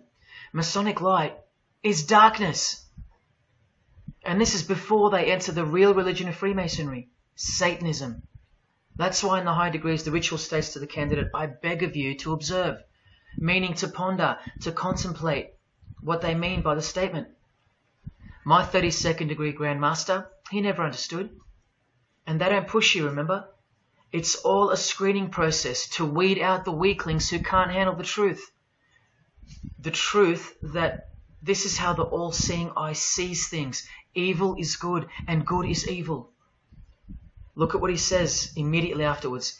In keeping with our normal Masonic practice of burying our important truths deeply, the ritual sets out to immediately disguise this truth. Usually people bury their lies, but Masons bury their truths. Because their truth is that God is the devil and that we are in hell. So everything has to be flipped on its head in order for things to make sense in this place where lust creates life, where might is right, where compassion is weakness, and of course, in order to succeed. Look here, with another Freemason of the highest degree, Helena Blavatsky. She writes in her book, The Secret Doctrine. Doctrine means belief. So the book is called The Secret Belief. The Secret Belief of Freemasonry. She says, the sons of God, of whom Satan was one, all those spiritual beings were called angels of darkness, because that darkness is absolute light. Do you see how far they go to protect and glorify the darkness? Because men love darkness rather than light. If these were just randoms next door or some minor cult, I wouldn't be telling you about them, and I really wouldn't care this much. But these are not randoms. These are our heroes. These are those who have crept into the power structure very slowly since 1717, when the first Masonic Grand Lodge was organized, to overthrow Christianity and the world. These are those who we admire, trust. And these are those who have perverted our culture with one hand, the hidden hand, while upholding it with the other hand. So you can never call them out, because they run charities, nursing homes, and children's hospitals in the open, while they propagate smut, violence, debt, and of course atheism in secret. While a plethora of everyday distractions are endlessly supplied to us through entertainment and news, plowing through our lives. That's political Freemasonry, politicizing everything, including entertainment, supplying you with their heroes and their idols. And now that 95% of the world have been spiritually disarmed by thinking, oh, the world is a good place and Jesus is a myth, they've rigged our infrastructure and they're about to bring it down so they can build up their new world from the ashes. A completely new system of life on this planet is coming. I promise you that. In a book called Satan's Master Plan, LaVey affirms his commitment to destroy Christianity. Now check out Anton LaVey, once again in perfect parallel with Freemasonry, stating in the Satanic Bible, waiting at the darkness visible for that bright and morning star. Bright and morning star being a reference to Lucifer. The exact same expression as the Freemason and worshipful master John Alexander that we just heard describing Masonic light. Darkness visible. Identical language. Because Freemasonry is Satanism in disguise. This is what the initiated queen of Freemasonry, Helena Blavatsky, says of the bulk of Freemasons in her book. The knowledge of their members about the full signification of their symbols is nil. And that's of course true to the Freemasons listening. How do I know she's a Freemason? Because her diploma was reproduced on page 66 in Freemasonry Universal, Volume 5, Part 2, in the Autumn Equinox, 1929. And also because she's displaying the Masonic penalty sign, like all these Freemasons. Drew Barrymore, all-seeing eye, vow of silence. And see, the symbol of her secret god. Elijah Wood, one eye, hidden hand of Freemasonry, and the devil's horns. Sammy Davis Jr., the eye of the Freemasons is the all-seeing eye of Lucifer. Because here he is with Anton LaVey, the founder of the Church of Satan. So when you see him hanging with other celebrities like Bill Cosby, can you be sure that they belong to the same religion? Sure you can. I told you they don't hang out with the uninitiated. You think the Rat Pack weren't Freemasons? Well, here's their leader, Frank Sinatra, doing the hidden hand.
I got introduced to the music industry. I swear I wanted to be like the Amy Grant of music. Yeah. But it did not work out, and so I sold myself to the devil.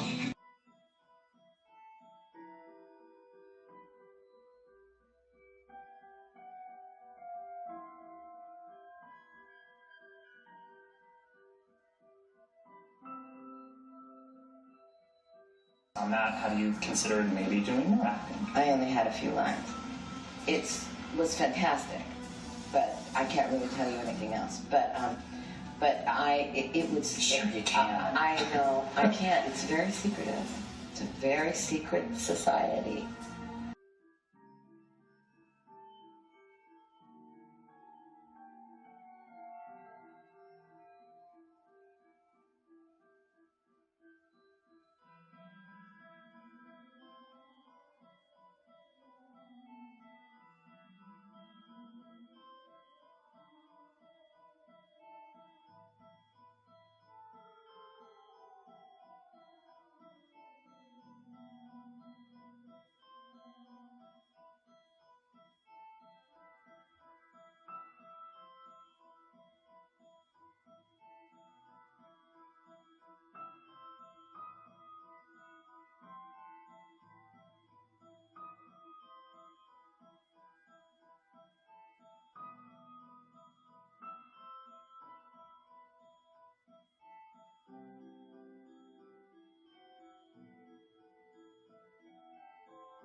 And I'm like, if you don't get this right now, I swear to Lucifer, I'm gonna.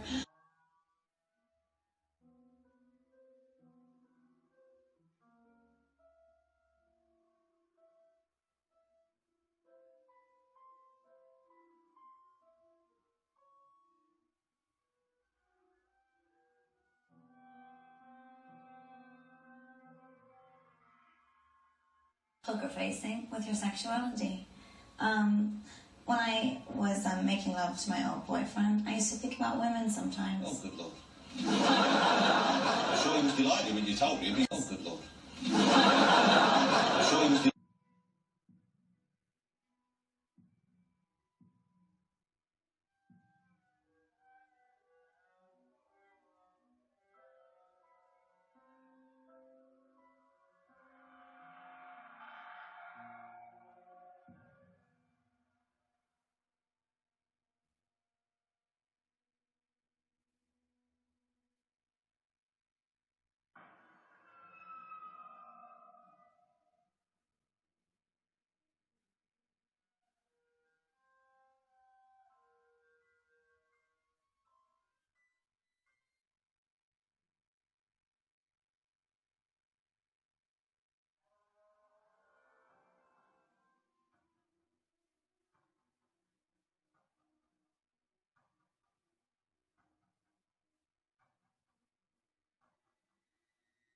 You may feel a small...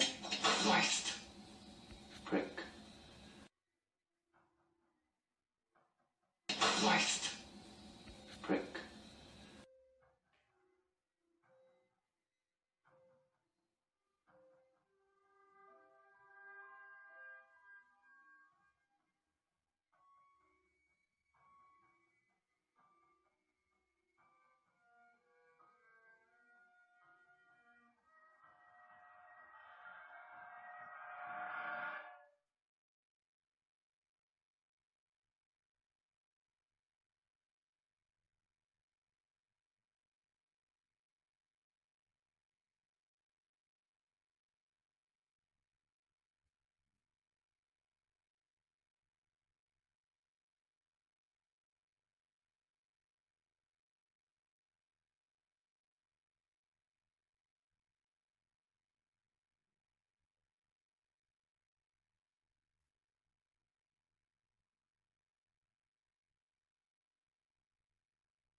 I'd like to, first of all, I'd like to thank Satan. I'd like to thank Louis Armstrong. I'd like to thank Neil Young. I'd like to thank the Rollins Band. I'd like to thank Bob Marley. I'd like to thank the Marx Brothers. I'd like to thank Salvador Dali. I'd like to thank Louis Bruel. I'd like to thank Miles Davis. I'd like to thank the Parliament Funkadelic.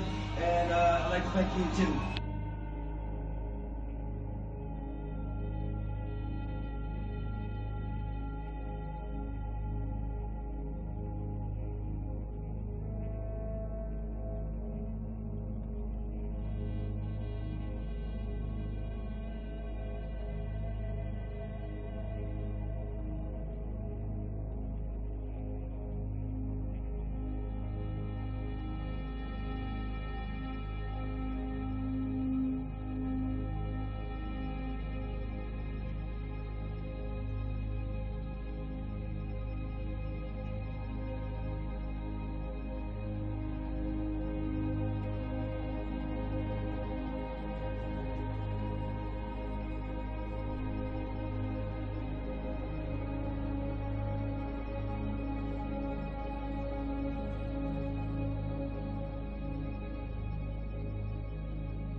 there is a fork in the road that's approaching you.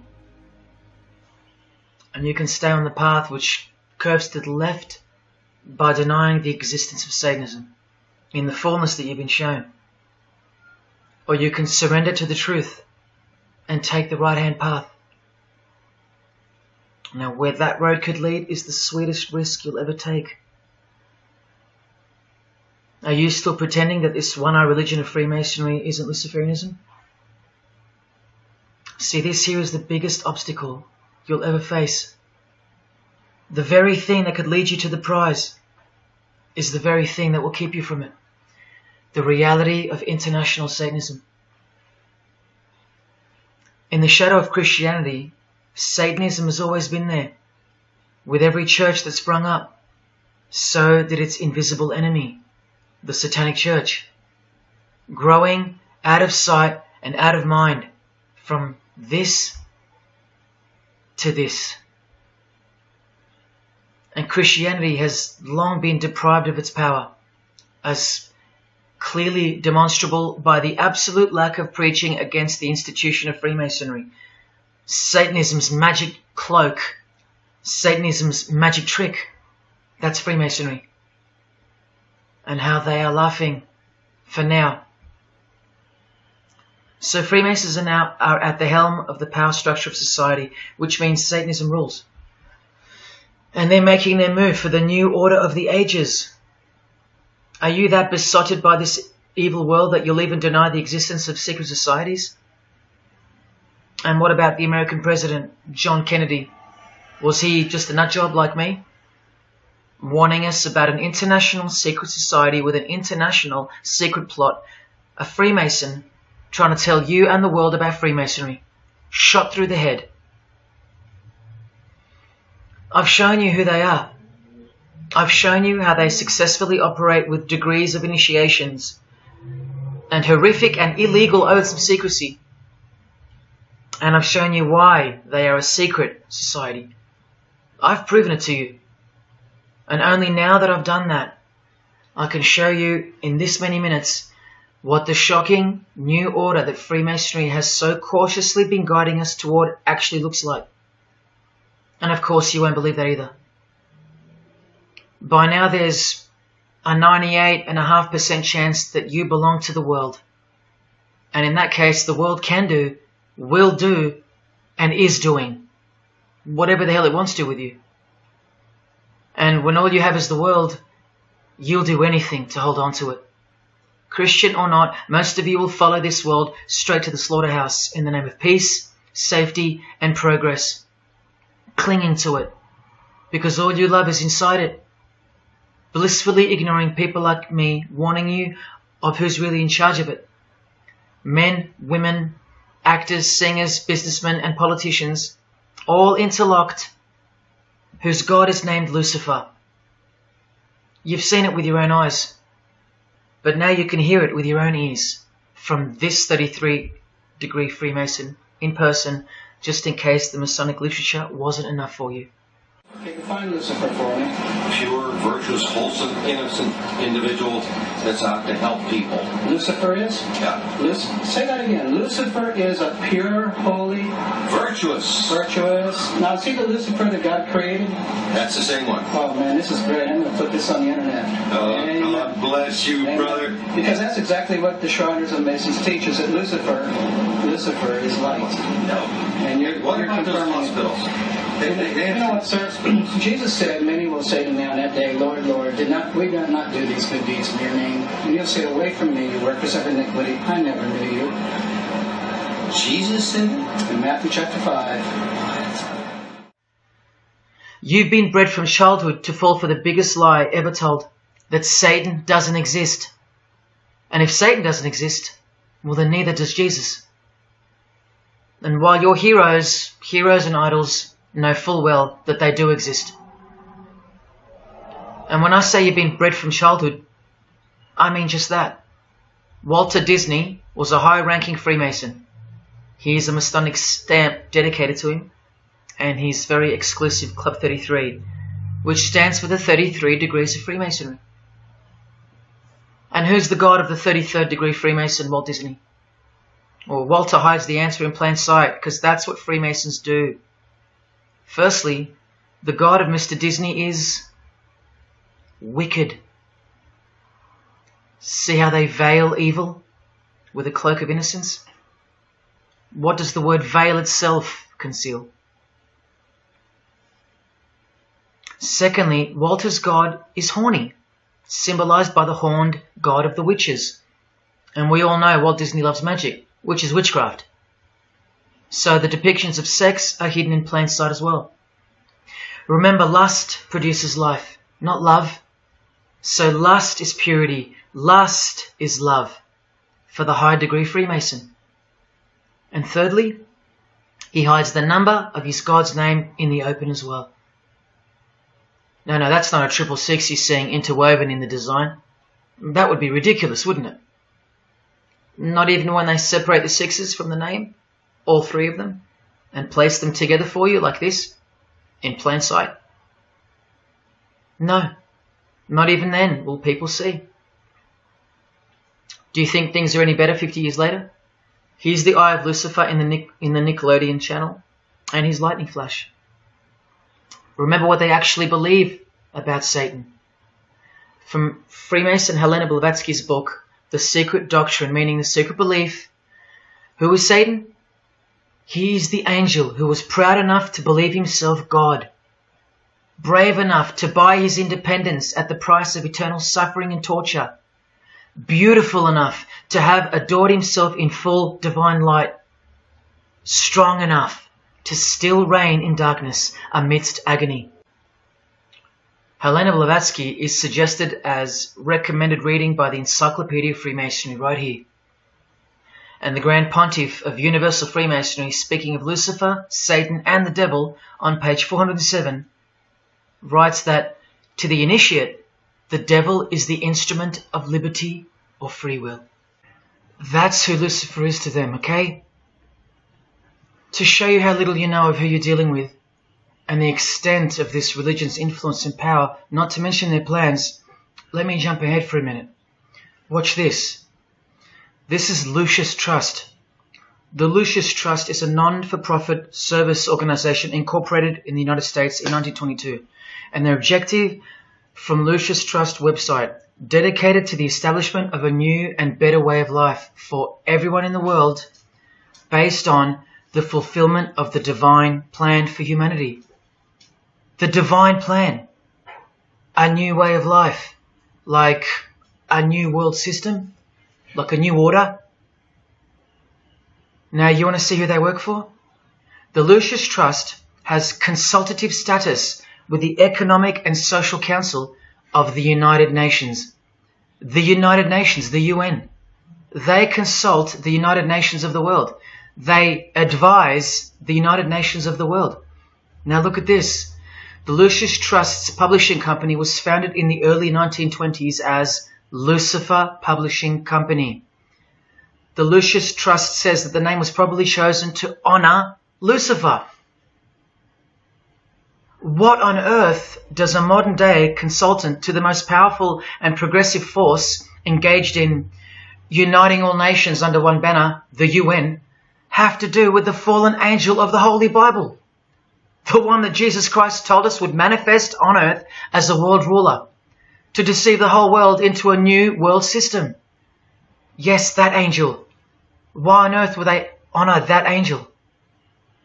Well, that's easy. They were founded by Freemasons. Incorporated into the United States by Alice Bailey and her husband Foster. Well, here's a book written by Foster the Freemason, The Spirit of Freemasonry, published by Lucius Press, also known as Lucifer Publishing. And one last thing, if you dig a little, you'll find an article on their website, The Esoteric Meaning of Lucifer, on a modern company website with consultative powers to the United Nations of all things. Wow, I really hope you're seeing this. In the article it states that the Baileys had enormous respect for H.P. Blavatsky, who stated in her renowned occult book, The Secret Doctrine, on page 245 in the chapter called Holy Satan. It is Satan who is the God of our planet and the only God.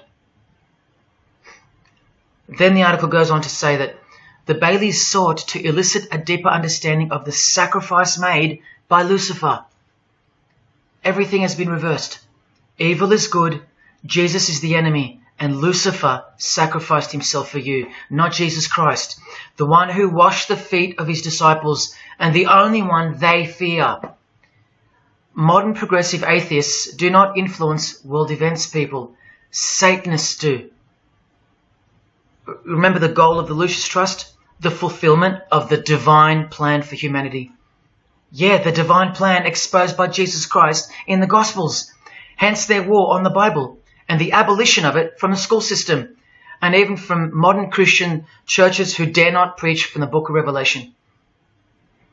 Your most highly evolved and contemporary leaders of society secretly believe that in the theosophical perspective, the descent of these solar angels was not a fall into sin or disgrace, but rather an act of great sacrifice.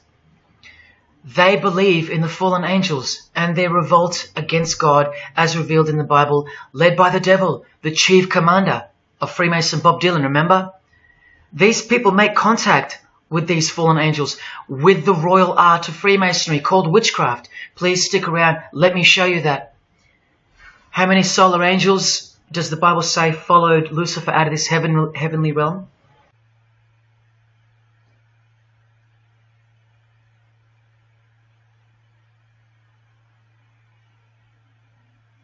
A third of the angels makes 33%. Does that number sound familiar yet? 33 degrees of Freemasonry. Just a coincidence? From the Gospels again, which expose these people every time. Do not let anyone who delights in false humility and the worship of angels and who has access to some visionary world beguile you, trick you of your reward.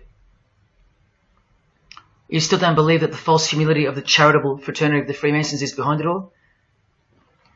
Well, Blavatsky also published a magazine called Lucifer with a woman named Annie Besant. And here's a letter written by Annie herself with the official Masonic letterhead. And here Annie signs off as a 33rd degree Freemason. Printed also in the left-hand corner, Annie Besant, 33rd degree, and a member of the Supreme Council. Undeniable and undisputable. Please don't make me prove it to you over and over.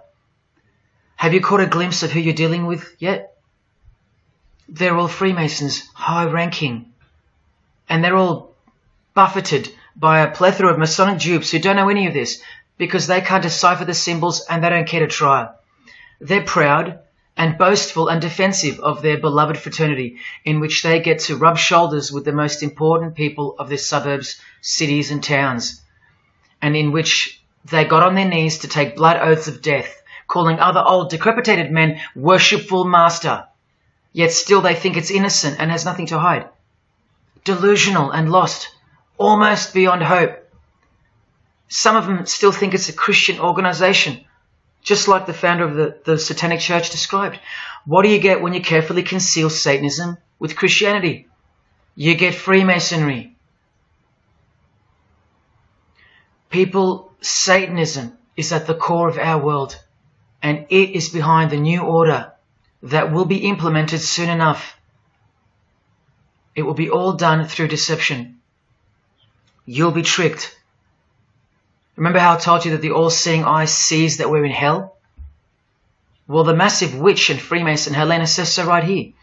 Satan is the minister of God, Lord of the seven mansions of Hades, the angel of the manifest worlds. Hades means hell, manifest worlds means earth. This is who you're dealing with. This is the religion and the beliefs of the rich, powerful and famous. And yes, politicians.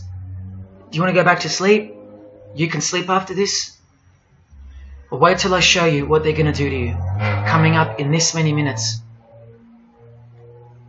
For those who simply refuse to believe that Bono or Scott Morrison or Prince can be Luciferians because they all go to church,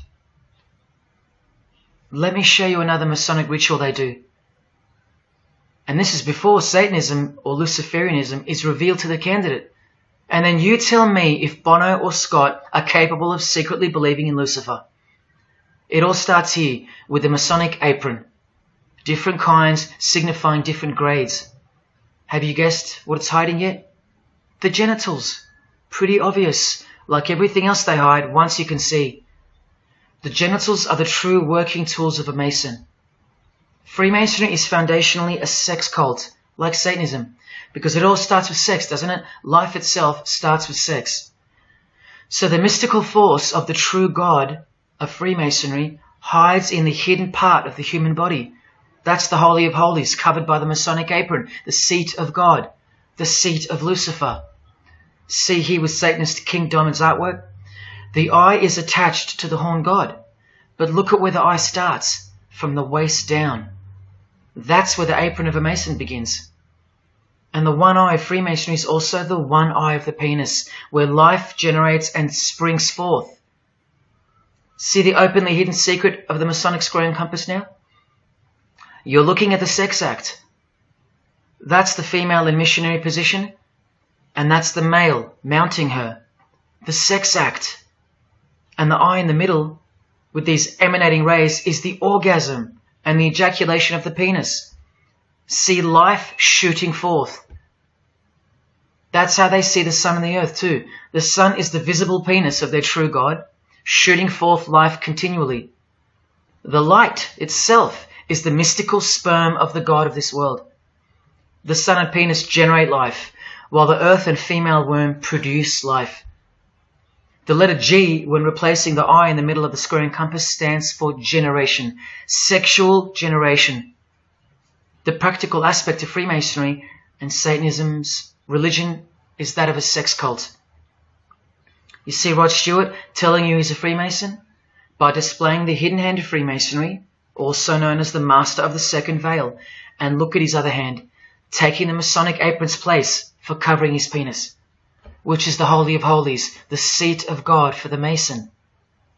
And from the Grand Pontiff of Freemasonry, Albert Pike, hence the significancy of the phallus, the penis, or of its inoffensive substitute, the obelisk. Straight from the horse's mouth, the erect penis graces us, or should I say disgraces us, with its presence in every country in the world, marking its territory. The Masonic obelisk in our face, everywhere, making its bold statement, yelling, screaming in silence. This is another reason why we're considered the ignorant and stupid masses. Another example of hidden in plain sight. And here's an erect penis on the front page of the female Freemasonry magazine, The Eastern Star. I once stood in front of this obelisk in Sydney, and I must have asked 30 people what they thought it was. Not a single one of them knew. To the Freemasons of the higher degrees, the whole universe is in fact one giant and continuous sex act. This is the structure of Freemasonry. You can take this path to the top or this path. And way up here, you have the Order of the Mystic Shrine. The Mystic Shrine is what's found behind the Masonic apron, because that's where life comes from. That's the Mystic Shrine. You have to be a 32nd degree Freemason to be asked to join the Order of the Mystic Shrine. And then, once you're inside, you can be invited to join this order, the Royal Order of Jesters. See, Freemasonry is like Russian dolls, and Satanism is at its center. Look at some of the pins and lapel designs for the Order of the Jesters. You can only join them unless you're at least a 32nd degree Freemason. Sex and debauchery. Erections. The adoration of the phallus. Masturbation. Devils. Demons. Fallen angels. This one here, mocking holiness, reference to the anus, and sodomy, anything to mock the Bible. This disgusting one has King Momus sitting on a female's face, and hidden in plain sight is the square and the compass, for those who have eyes to see. Bestiality, yes indeed. this bagpipe player has an erection and the sheep is running away scared. Self-explanatory. This character has an emphasized eye, if you can see that, and the skull has an emphasized eye also. The wink and the one eye of the Indian. And the secrecy, the symbols of secrecy. On the far right here, the monkey covers his groin area, symbolizing the Masonic apron, and the black and white dogs, well, they symbolize the checkered floorboard of the Masonic Lodge, which is sexualized male and female principles. The horned god, where evil and good don't exist. And in the first degree, Masons are given a Bible stamped with a square and compass, oblivious to the inherent mockery and the foundation of the whole fraternity, as alluded to here with a genuine Royal Order of Jesters private lapel. This is a certificate that a jester receives after his initiation, and you see here their patron is named King Momus, and he was a god, or a daemon, which is a variant of the word demon, who was expelled from heaven, as the legend goes. Sounds just like Lucifer, because it is. Did Freemasonry disassociate themselves from the tax-exempt branch of Freemasonry known as the Jesters? Well, no, they didn't. Because, I mean, this is rare footage of an event within the lodge. Now, I'm sorry about the quality of this, but this is a Masonic lodge. So for Masons that want to say that the Jesters are contrary to Masonry, well, look. Look at these dirty old men. Masters of the lodge, with sublime morals. All married, probably all have daughters and granddaughters, yet still this, inside the lodge. But for you it should be obvious, because you can see the square and compass, the sex act, and the all-seeing eye right in the middle. I told you that Satanism was the oldest religion in the world, and it is. The sex act was ritualized and organized as a religion before we called it Satanism. But Satan has always been the god, the horny god, the horned god of these sex cults. All of them, from Samaria to Egypt to Greece and so on, that's called paganism. And the real Bible of the Freemasons and the pagans, the one not written by hand, the one that's older than any book, the one that supersedes all the rest in age, thus making it the purest and most unadulterated word of God in the eyes of the Freemasons, is nature. Nature is their Bible. And before you think there's nothing wrong with that, wait a second, because you're not thinking straight. Ask a Mason, whether he be a first degree or a 33rd degree, what is Freemasonry? And the universal go-to answer is this: a peculiar system of morality, veiled in allegory and illustrated by symbols. Now, why would you need to veil your morals? Because in their peculiar system, evil is good and good is evil. That's Satanism 101. A peculiar system of morals. That should tell you something. That should tell you everything. Why would your morals need to be a secret? Because their deeds are in fact evil. Glorifying the laws of nature, where cruelty and self-obsession are virtuous characteristics. That's nature. Nature is as cruel as she is kind. The checkered floorboard, where everything is legal. It's Christianity that lives in reverse. The first shall be last. Love your enemies. The meek shall inherit the earth. These are unholy and unnatural concepts in the eyes of visible nature, the nature of Freemasonry, which is Satanism. What the Freemasons really mean by this morality veiled in allegory is that they're allowed to steal because nature allows it. They're allowed to kill because nature allows it. They're allowed to commit adultery because nature isn't monogamous. They're allowed to lie, indulge in all their God-given senses, especially sexual, because nature encourages it, as long as no one finds out, under oath. Jesus said, narrow is the road that leads to life, and broad is the road that leads to destruction. The Freemason of the century says, no true Mason can be narrow, for his lodge is the divine expression of all broadness. Because broad are the divine laws of nature. While they glorify those laws, Christianity breaks those laws.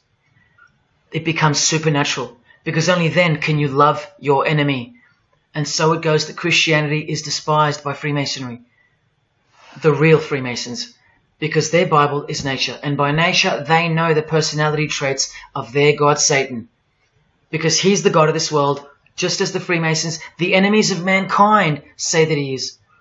And just like Jesus said he was too. So they believe that Jesus is evil because he denies human nature and burdens us with the knowledge of sin. Observable nature, that's what guides the Masons' ethics and the Masons' morals. That's why they're called Freemasons. Believe you me, because they're free from moral obligations, free from sin, from guilt. They're free from Jesus Christ. These people are introducing this new system of the world, this new age. You're going to miss Christianity when it's gone. Mark my words. Because you have no rights in the eyes of nature, which is the Bible of Freemasonry and Satanism. And soon that will become painfully plain as a fact of life. Now please, I give you fair warning of what's to come in this presentation. It's very disturbing, or at least it should be. But cause to celebrate follows the disgusting things you're about to see. This is precisely where my own life and well-being come into danger. So let me say this right now. If you hear of my sudden death, or of my possession of 0.5 kilogram of cocaine or child porn, or my overdose or my suicide, remember this video. And if something so unfortunate should happen to me, may it serve as a catapult to you and as a remembrance of the conclusion to this presentation, which is this many minutes away. Do I really think they're going to make me pay for this video, for breaking my oaths? Well, seeing as people are so far gone, lost in the illusion that secret societies have constructed around you and inside you, and seeing as they can simply pull this video down, close my account and whatnot, no, I don't think they'll come after me. But if they do, let me say this to the Grand Lodge that orders my demise right now. Jesus wins. So in saying all that, here we go. Is Scott Morrison a Satanist? I'll let you answer that. Here is a ritual that Scott and every Freemason from this guy to this girl have performed. There is one Masonic apron you'll never see being worn. This one. And when I bumped into it, I thought it was a fake. Until I found this in Richardson's Monitor Freemasonry, official Masonic literature, written for Masons only. On this page, what is that head doing there? You'll find out in a sec. Let's read the description of the apron worn in this degree. Speaking of the initiates, it states, they wear white aprons sprinkled with blood red and lined and bordered with black. On the flap of the apron, a bloody arm holding a dagger, and on the apron, a bloody arm holding a bloody head by the hair. Now this is why there's an illustration of a decapitated head. And this is going to become to a bone-chilling conclusion. So during this ritual, the candidate removes the blindfold and discovers a basin of water with a tumbler beside it. He is also astonished to find a human head lying on the floor. The master of ceremonies returns and directs the candidate to take up the knife in his right hand and the head in his left. Yes, this pope, this rock star, this pop star, this actor, this actress, and this beloved Prime Minister. This is what they've done. All of them, hands down. And you thought all you needed to be is talented to succeed? No, you need to belong to the secret society called Freemasonry. And believe me, when you belong to them, you belong to them. Now you tell me, can these people end up believing in Lucifer? Is that really a stretch? Carrying around a bloody head? Swearing to have your brain cooked, tongue torn out from the roots if you ever reveal anything? No, the stretch is that you think they couldn't believe in Lucifer. That's the stretch. Lucifer, the one who sets you free, remember, from sin by sinning. Can you now see the bloody spirit of Freemasonry lurking behind the veneer of charity and the veneer of Christianity? Because Scott Morrison goes to church, apparently. The Pope is a Christian, apparently. But look at these people. So-called Christians, or Christians, gathered around a giant erect phallus in the middle of the Catholic square. This is Freemasonry, the demolition of morals, the creation of hypocrisy, and the demolition of true virtue. These minds are directing the future. Now, to be fair, I don't know if these heads are real heads. I never got that far to find out. But I will tell you this. All the skulls they use they're real. All the skeletons they use they're real. And they run every single noteworthy funeral home in Australia and the world. I know that personally and for a fact. Once again, you are only seeing the tip of the iceberg, because I can't bring myself to tell you about what I really know of the rituals that come up to the 33rd degree Freemasonry. For as much as they celebrate life in various grotesque ways, they also celebrate death in ritual form, which are the things I can't speak of to you. They have to celebrate death in order to prove that they can see things through the all-seeing eye, the one that sees above evil and above good, the checkered floorboard where things kill each other to live, where life is cruel, where morals are broad. There is no sin, there is only nature. See, these Masonic rituals are designed to desensitize the candidate further and further in preparation for the raw truth of Satanism, the truth which is plainly stated by the Grand Pontiff of Universal Freemasonry. Lucifer is the light bearer, and that you should doubt it not, from their own literature and from their own mouths. Until finally the candidate's introduction into the royal art of Freemasonry, witchcraft. The ancient craft. Why do you think that witchcraft has disappeared? It never disappeared. It was hidden, forced to go into hiding by the appearance of Jesus on the human scene.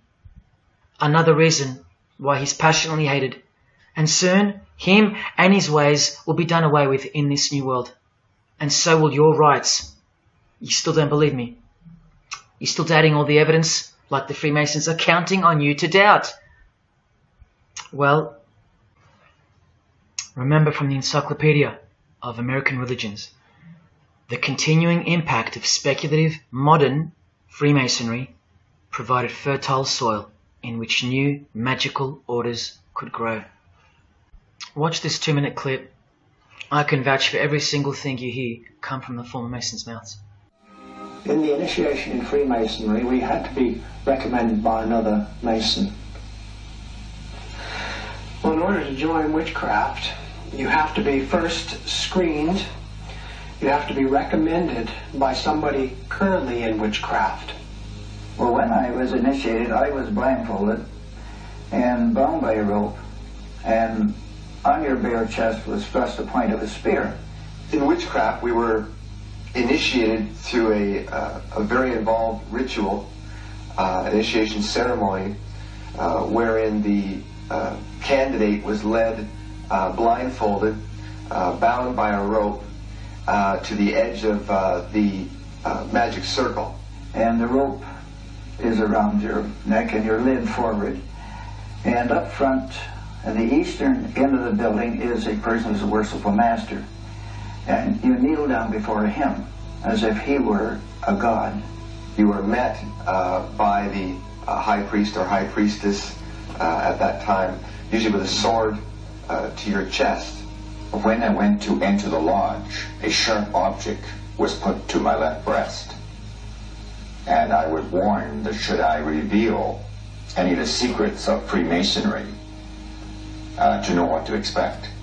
When you're presented before the high priest, a sword is held against your chest, and you actually take a blood oath, promising to remain faithful to the secrets of witchcraft. Well, when you are in the room, this blindfold is taken away from you, And this is a time when they say that you're coming from darkness into light. During the initiation ceremony, the initiate is led by the lieutenant of the high priest and is challenged at the edge of the circle by someone saying, "Who goes there?" And the answer is, "One from the world of darkness." In Masonry, the prayers are ended with "So mote it be." Oh, and one of the other aspects of, or distinctives of the craft was that we would always end any spell or ritual where we released the power, this is where the power was released, with the word "So mote it be." By now this should sound like a stupid question, but why do you think that the initiation ceremonies into witchcraft are almost identical to that of Freemasonry? I'm not even going to answer that. Come on, people, wake up with me. Here's Kylie Minogue, a Freemason, okay?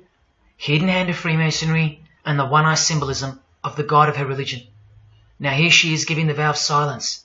But what the masses fail to see is what's written on the book she's holding. Witchcraft. The royal art of Freemasonry.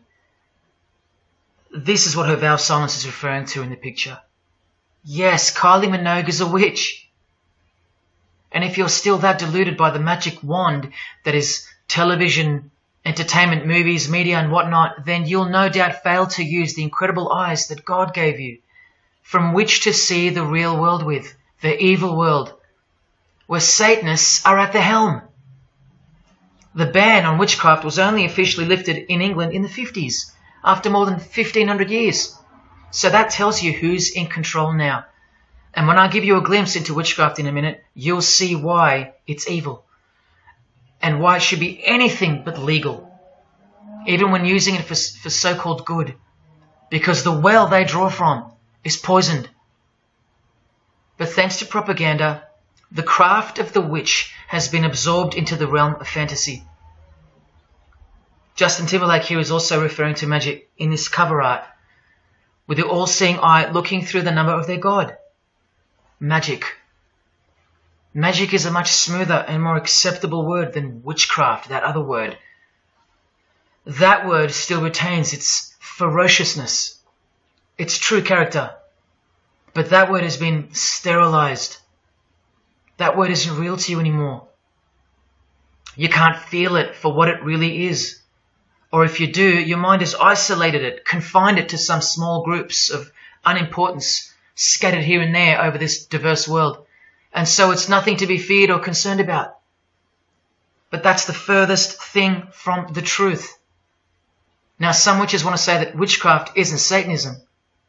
That's either more delusion or misdirection, as confirmed here by Anton LaVey in the Companion to the Satanic Bible, when speaking of the followers of the Witchcraft Not Satanism school. He writes very accurately that they cannot afford to admit to an affinity with anything that bears the name Satan. He knows where the power of witchcraft comes from. Now, does that mean that Justin Timberlake is a Satanist because of his symbolism and the use of his word alluding to witchcraft in his artwork? Well, yes, actually, that's correct. He is. Here's a quote from one of his songs. You want to see who else is in good company with these famous idols? Suzanne Atkins. Same sign, same religion, Satanism.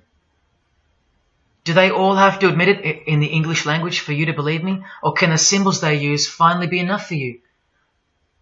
Look at what another legendary Freemason, Arthur E. Waite, states. Out of evil comes good. And the confusion of tongues gave rise to the ancient practice of Masons conversing without the use of speech. Out of evil comes good, so it's good to do evil. That's what he's saying. See, I'm trying to include you into the conversation that the Freemasons are having with each other in public via symbolism, unbeknownst to you. Listen to what famous US footballer Tom Brady said regarding his wife. So, man, I listened to her. And right after the game, she said, "See, I did a lot of work. You do your work, I do mine." She said, "You're lucky you married a witch. I'm just a good witch." Well, this is Tom Brady. And this is his wife. Both initiated into the secret society. Of course they are. Wait, she's not displaying the one-eye symbol of the Freemasons, is she?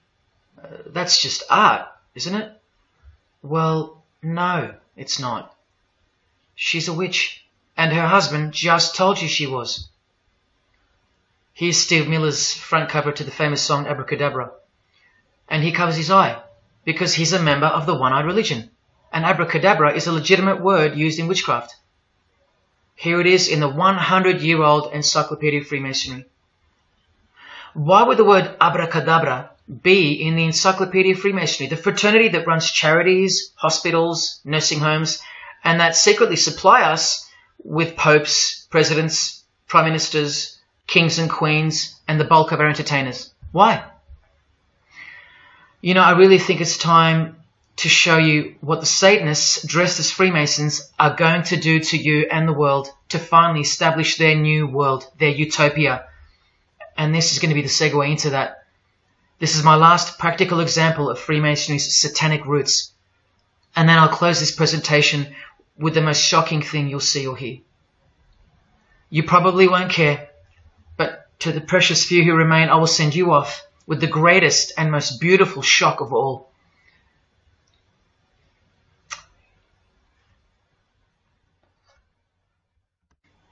This is Jay-Z inside his Masonic Lodge. You can see the Masons in aprons in front of him. This is where Jay-Z takes his sick oaths of silence, kneels down in front of other men, and calls them Most Worshipful Master, an appalling title to give to a man on this planet. Jay-Z the Freemason writes songs like this. This one's called Lucifer. And in Empire State of Mind he writes, Jesus can't save you. Life starts when the church ends. Oh, but he can save you, Jay-Z. He can even wake you up just before you collide into a concrete wall doing 120 kilometers an hour. I should know. This is fellow member of the craft Alicia Keys, who sings on the track. Here she is, showing her allegiance and wearing the broken and bloody cross of Jesus Christ, the occult peace sign, pure hatred for Jesus. There is peace when your conscience has been killed, seared to sin, and you can indulge to anything, a false and temporary kind of peace, no doubt. Here's a shot of Jay-Z's clothing line, purely Masonic, The Craft. Well, this is the craft he's referring to. This is him with well-known witch Marina Abramovich, also showing her sign of allegiance to Freemasonry. Now here we go. Here's Jay-Z wearing a most revealing top and the dead giveaway that you need to see behind the curtain of Freemasonry. Do what thou wilt. Do whatever you want. That's the adopted motto of the most notorious Satanist of the 20th century, 33rd degree Freemason, Aleister Crowley. Here is his certificate of appointment, known as the 33rd degree inscription and the double-headed eagle of Freemasonry. And here, next to his name on the certificate, including the symbol for a Grand Commander of Freemasonry, as shown in their encyclopedia. But to really confirm that he's a Freemason, here he is doing the Masonic sign of the Master of the Second Veil. Now here's a legitimate letter from Aleister.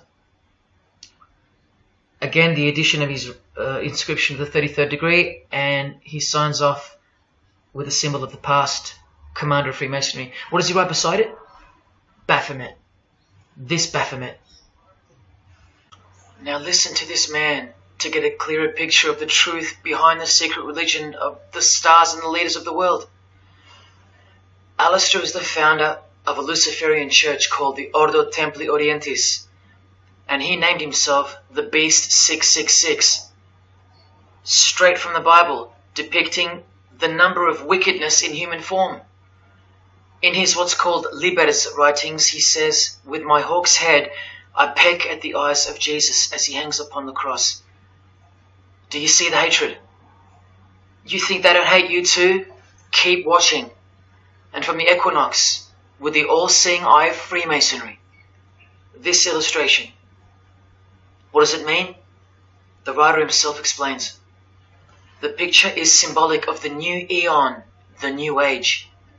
From the blasted stump of dogma hangs the hag with dyed and bloody hair, Christianity. There's a massive glimpse into the New World Order that's coming. Keep watching. And down here, do what thou wilt is the true nature. The true nature, remember? The broad morals. There is no such thing as evil. So do what you want. Can you see the Masonic future yet? Can you see the hidden hatred that pulses through its veins? If they believe in do what thou wilt, what do you think they will do to you? And what do you think they'll do in order to build this new world? This is from a commentary on his book of the law. The Beast 666 adviseth that all children should be accustomed from infancy to witness every type of sexual act. Do what thou wilt. And what about the royal art of Freemasonry? Magic is the highest, most absolute, and most divine knowledge of natural philosophy. What a statement. The highest, most absolute and divine. Well, let's have a closer look into some of the more hidden secrets of the most divine natural philosophy known as magic. Any living being is a storehouse of energy, varying in quantity according to the size and health of the animal. At the death of the animal, this energy is liberated suddenly. The animal, therefore, should be killed within the circle, within the magic circle, so that energy that's released can be captured and directed to serve the will of the witch, male or female. This is a science, a hidden science. But now hear this, coming from a 33rd degree Freemason, and don't you forget that. For the highest spiritual working, one must accordingly choose that victim which contains the greatest and purest force, a male child of perfect innocence and high intelligence is the most suitable sacrifice. Can you see?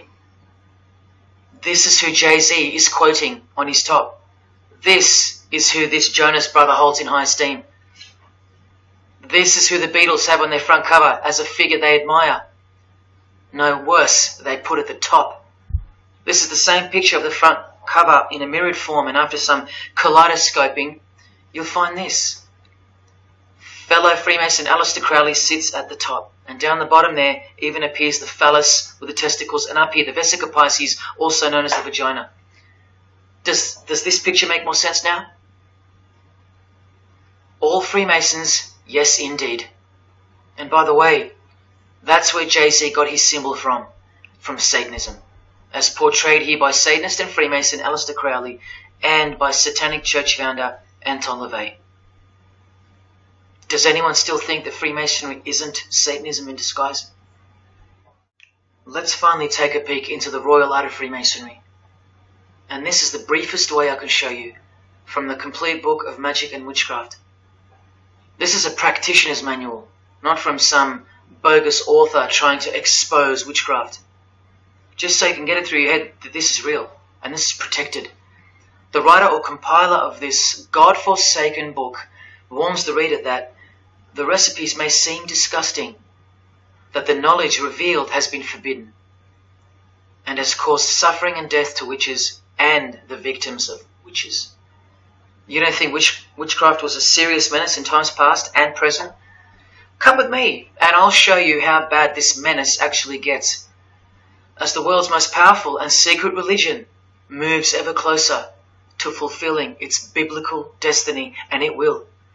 Close your eyes or not, it will fulfill its destiny. Firstly, let's connect this sick art straight to modern Freemasonry with the word abracadabra, both written in triangular form, from the Manual of Witchcraft and from the Encyclopedia of the Secret Society that your Prime Minister belongs to. And just like high-ranking Freemasons, male and female witches also drink out of a human skull. But here the practitioner drinks wine, in which they first dissolve or boil the brains or heart of an animal, before consuming it all from the human skull. In this ritual, the initiate is instructed to drink in the night at spring water, out of a skull of one that hath been slain. That's right, out of the skull of a human who's been murdered or sacrificed. Otherwise, eat a pig with a knife that slew a man. Please don't turn away. Look straight ahead and open your eyes to the planet you are on, because the real monster under your bed doesn't actually go away when you close your eyes. In other rituals of the craft, you burn a rooster while he's alive. With the use of a poisonous plant used in ointments and potions of witches, you can assure death and destruction on a victim. You want to make a female enemy sterile? Or a male enemy impotent for the rest of his life? Otherwise you can just kill them. The hand of glory is the severed hand that is dried and preserved to be used in black magic. Yes, a dead human hand. A black circle is most effective for operations of evil. The use of blood and sex in ritual was considered helpful for obtaining the necessary energy to successfully work magic or achieve mystical insight. But here's where the darkness thickens even further. Animals such as black cats or children may be sacrificed, and participants may drink the blood of the sacrifice. And just so you know that Stanley Kubrick wasn't joking, an orgy of participants sometimes follows the mass. No remorse, just science, the science of witchcraft, the royal art. And here, what's necessary for the working is the fat of young children, dead children. How many children do you think go missing in Australia every year? That's how many. And what about the world? Is it 1 million? Well, according to the International Centre for Missing and Exploited Children, it's 8 million children per year. Do you think that the highest, most absolute, and most divine knowledge of natural philosophy has anything to do with that? Any chance of an international secret system that is bolstered by initiations and degrees, and bound under the most brutal penalties that the human mind can ever devise? Do you think that has any involvement? Any chance of that? Am I saying that this Freemason has sacrificed children? No, I never said that. But did he ever even remotely mention the secret societies? Did he ever try to warn you? Educate you? No, he was under oath. Am I saying that these Freemasons have sacrificed children? No, I never said that either. But have they ever warned you about the secret society that believes that Lucifer is the saviour? The society functioning right under your nose, that secret society? No, not a chance. Julia Gillard admitted she belonged to one, but that's about it because they're all under oath. So where does this ancient craft originate from? It originates from the spirit realm, from spirit beings. That's who taught mankind the royal art before civilization began. In this chapter, The Rites of Satanism and Witchcraft, the manual explains that a typical satanic Sabbath was, number one, a homage to the devil, usually performed as the osculum infami, also known as the kiss of shame, which is so shameful that we'll just put it this way. The ritual involves kissing the hindquarters of the devil, the rear. Surely this is far removed from anything to do with Freemasonry. People, the original order of the Knights Templar were found guilty of this very same obscene ritual. And where do you find the modern variant of the Knights Templars of today? I told you, in the highest degree of Freemasonry, right here. Here's a couple of them now.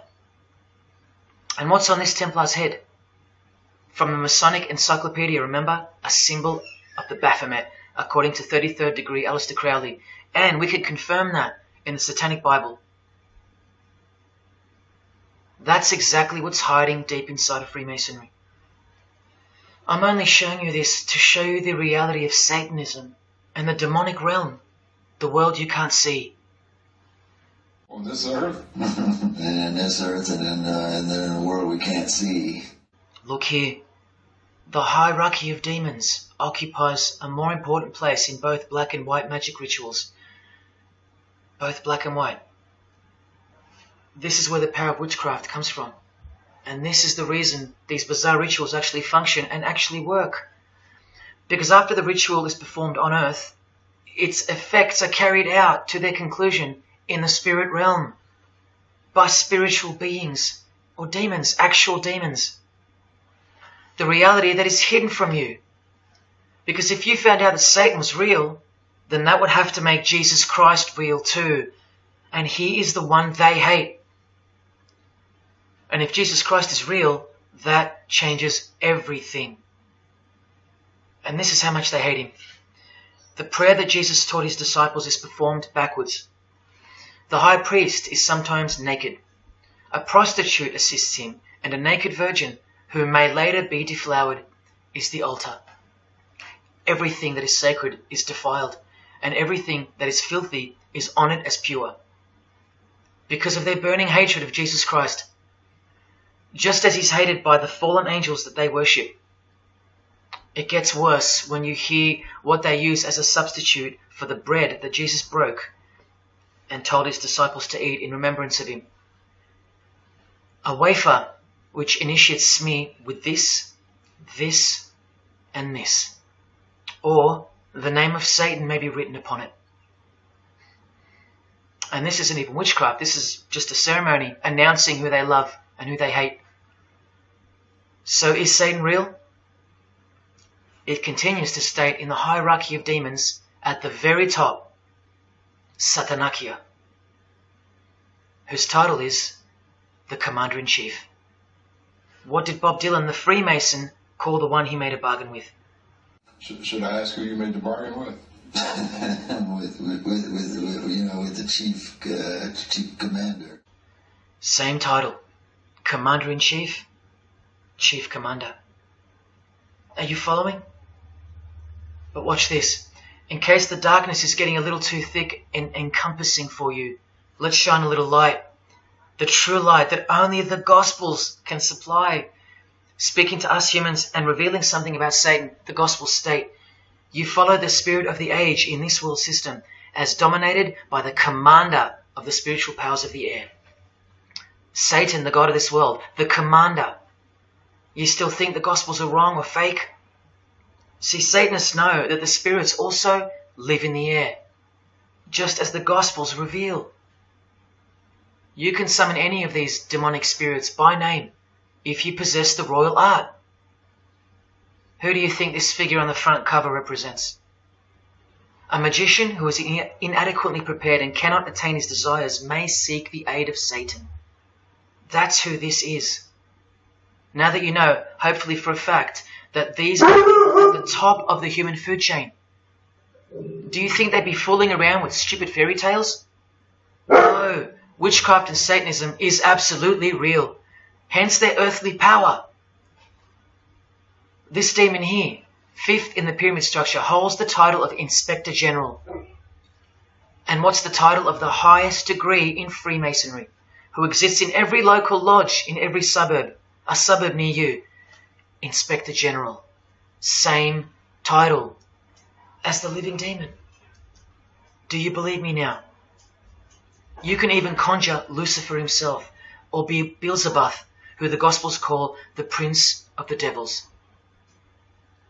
Both of whom are listed as superior spirits in this book of witchcraft and magic. I can show you so much more from this disgusting book, but I'll cut it off here with the seal of Saturn, a demonic sigil from the complete book of magic and witchcraft. And this is his seal. Can you see? Do you see? This is the society that lives amongst you, above you. The one-eyed religion of Freemasonry, hidden right in front of those who have their eyes wide shut. I'm going to now show you what that world that they are building, from the ashes of the one you're currently living in, looks like. But lastly, to drive this business of blood sacrifice home, here's American rapper Azealia Banks with the 666 hand sign, and now over the all-seeing eye in her video, the eye in the triangle of the Freemasons on her shirt, and the devil's horns, her liberator, her master, her commander. And now displaying the secret society vow of silence, along with that, the last brief glimpse into the highly concealed royal art of Freemasonry. The amount of crap that's about to come off my floor right now, guys. Oh my god. 3 years worth of brujeria. Yes, you know I gotta scrape all this shit up. And what does brujeria mean? You know what it means. Witchcraft. Azealia Banks, the witch, with her eye in the triangle shirt, and the logo of, for example, the Grand Lodge of Freemasonry in Spain. one and the same symbol. The logo of the fraternity of the Freemasons and the logo of this Church of Lucifer. The one eye. One and the same symbol. Freemasonry has deceived you. Yes, people, now you know how Satanism has functioned out of sight and out of mind. You still think there's no such thing as witchcraft? Or that it only existed in the olden days? You still think that blood isn't a part of the royal art? You still think that local Masonic lodges of the world are not filtering systems for Satanists and a cloak for organized Satanism with a grand master plan for the world? You think there's nothing to the blood sacrifice of Jesus Christ?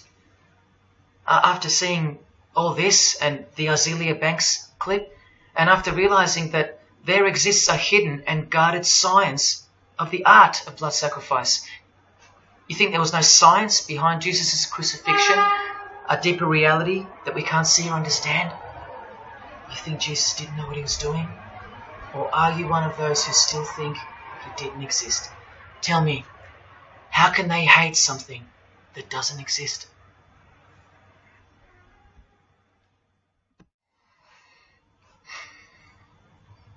If only you could hear from some other Freemasons who have the courage to break their oaths.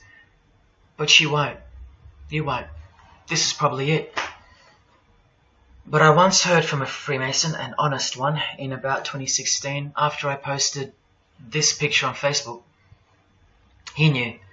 He knew the truth. Just like you do now, or just like you should. And he wrote to me. And he said, by the time we are done, every church will be a brothel. Well, in case you think that that's impossible, this is a fashion show that was held in a church, a real church, and it was organized by high-ranking Freemasons, who you will see now to be Satanists. Designed to be a heart-wrenching mockery and a colossal sign of the times, this event.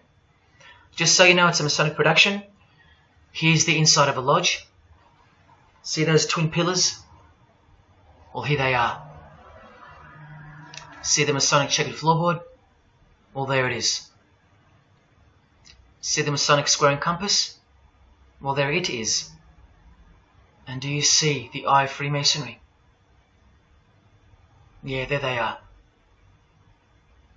The lower square in the square and compass has been disfigured so that as to not make it too obvious.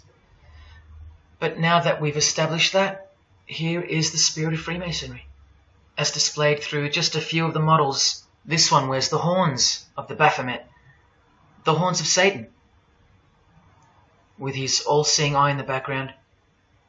More horns.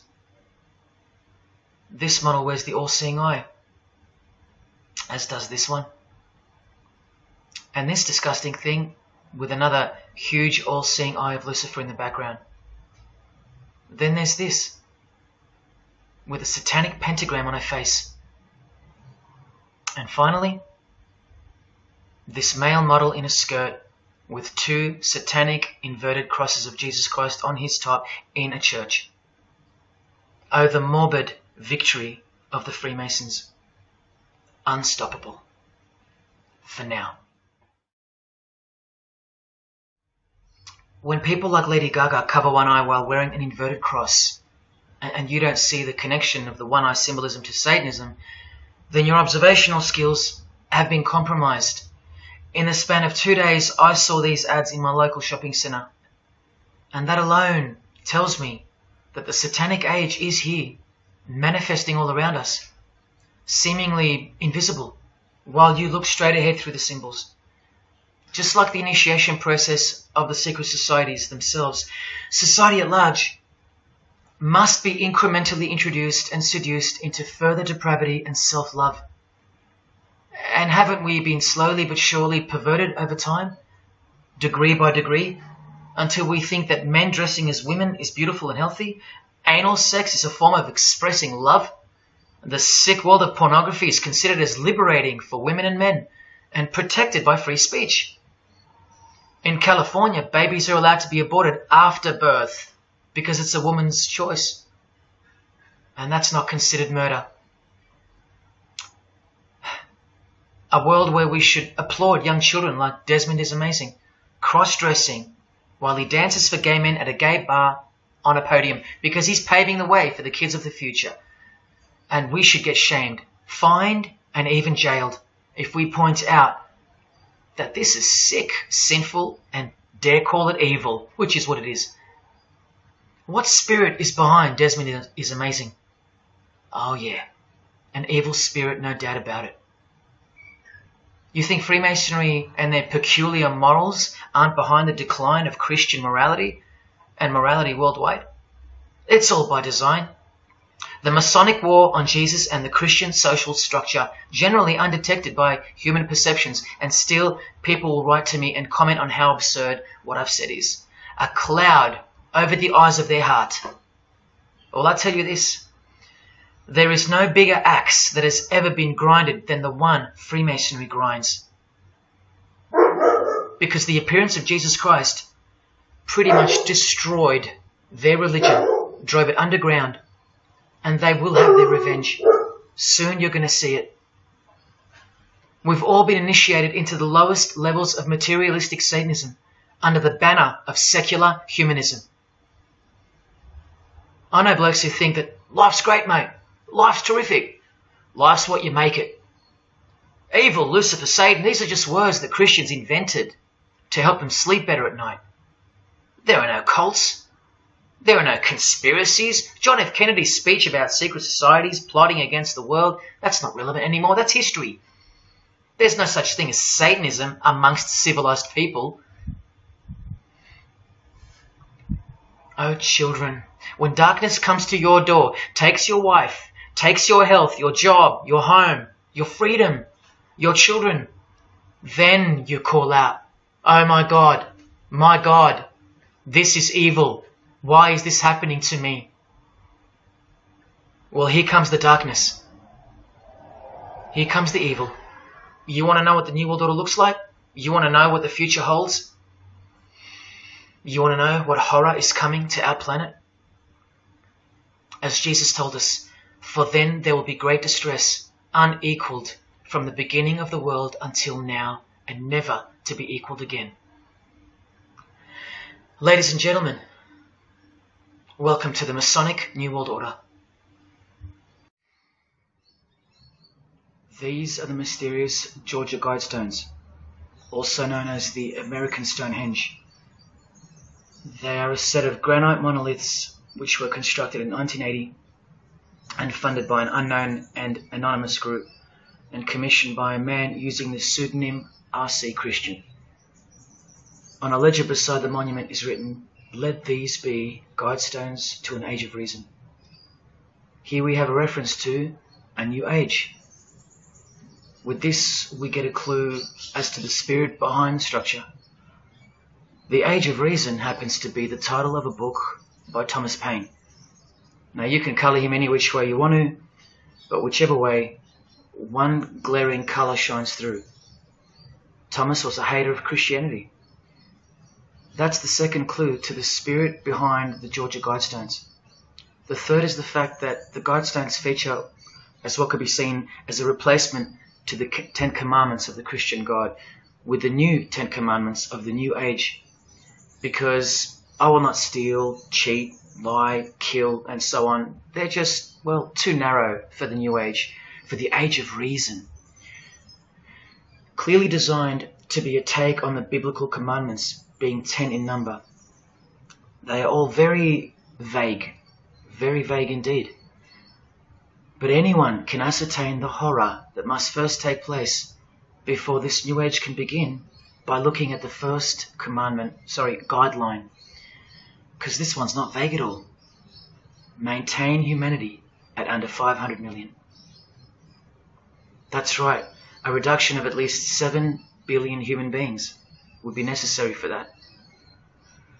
This thing cost the equivalent of $500,000 to build, and the street it's located on is named after it, so that tells you how much reach its creators had. Its presence alone is a disgrace and a declaration of execution to most living people alive today. But let's go on to the fourth clue as to the spirit behind these monuments. the monuments outlining the Age of Reason.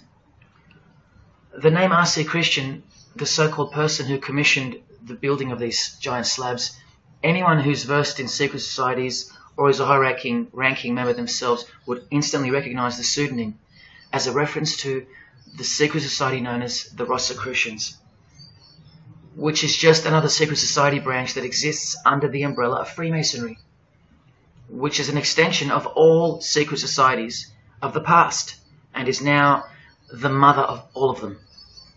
In this Masonic website, Worshipful Master Wynne Westcott urges the Freemasons to consider their status as Rosicrucians. The RC stands for Rosenkreuz. Christian Rosenkreuz is the mythical founder of the Rosicrucian order. And as impossible as it is for me to prove that Thomas Paine himself, the writer of Age of Reason, was a Freemason, he did also write this book, The Origin of Freemasonry. That is the spirit behind the Georgia Guidestones, the satanic spirit, and a straight off the bat view of this approaching new age. I told you, the whole system is about to change. And it's not going into the future. It's actually going back into the past. The old religion, that's what's taking everything over. And you'll walk straight into it, blind as a bat, thinking these people want to help you. They will appear as your saviors, forgetting or never being told in the first place that all this time there have been two societies in the world. The visible one, which is the one we're in, and the invisible one. Remember that the invisible one considers you profane, vile, and vulgar.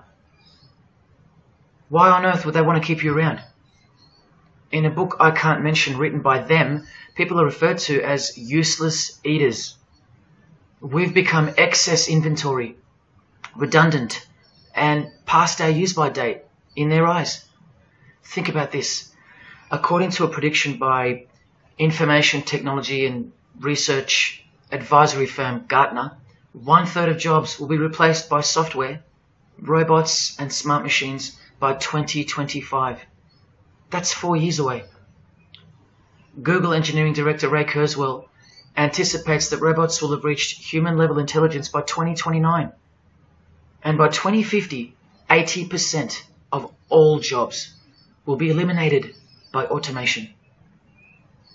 What on earth are you and your family good for then? What do you think the secret society will do to the vile multitude then? The utopia is coming, but it ain't your utopia. You still think that by the measure of the minds of international Satanism, you should be kept around? This excess baggage that the bulk of society has become?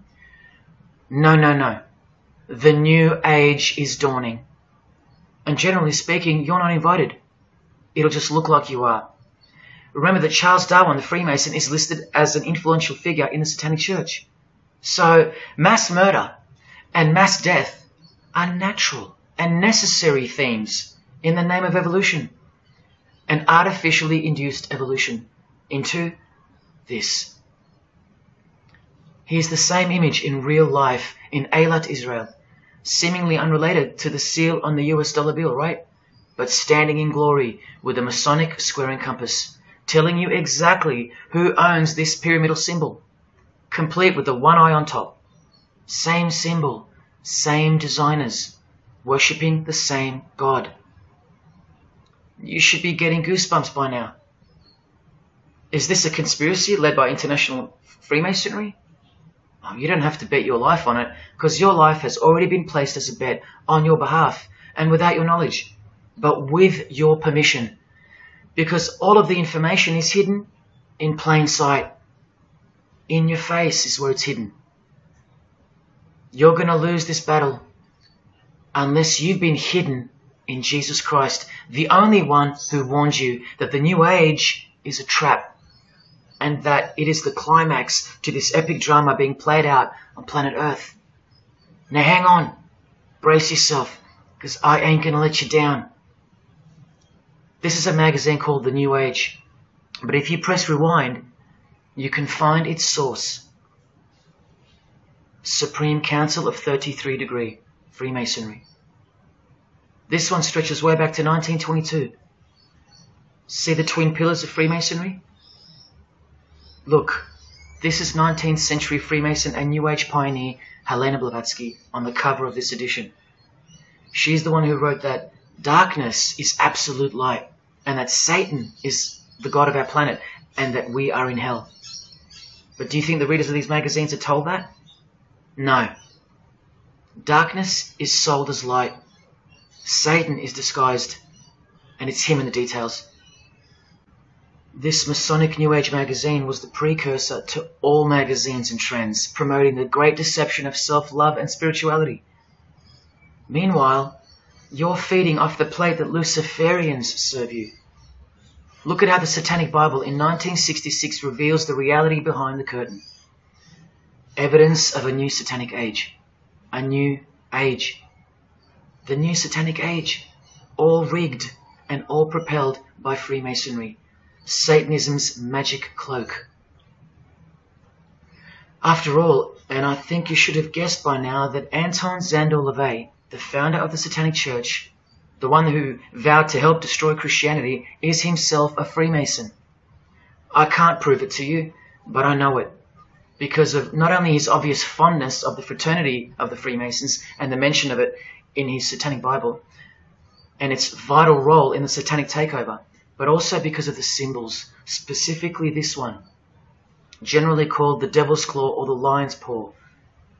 Freemason James de Rothschild displaying the Devil's Claw or the Lion's Paw. X-Factor's L.A. Reid showing the Devil's Horns next to fellow Freemason Avril Lavigne. The Secret Society sign for the Devil's Number, and displaying the Devil's Claw over and over. The better example is with New Age guru Annie Besant, co-writer of Lucifer magazine and 33rd degree Freemason, also showing the lion's paw here and here. But the best example I have is with Aerosmith, guitarist Joe Perry clearly displaying the sign of the master of the second veil of the Freemasons, and right next to him, Steven Tyler, doing the lion's paw. Clearly both Freemasons, secretly showing their allegiance with symbols. And here's Anton LaVey displaying the same Masonic symbol. Yes, a Freemason founded the Satanic Church. Now that we know who's really behind the so-called New Age, listen to some of the confessions of the New Agers in their literature, once you scrape past all the talk of spirituality and love and rainbows. New Age author, feminist and hater of Christianity, Barbara G. Walker writes in The Woman's Encyclopedia of Myths and Secrets, a 666, 666, was the magic number of the triple Aphrodite.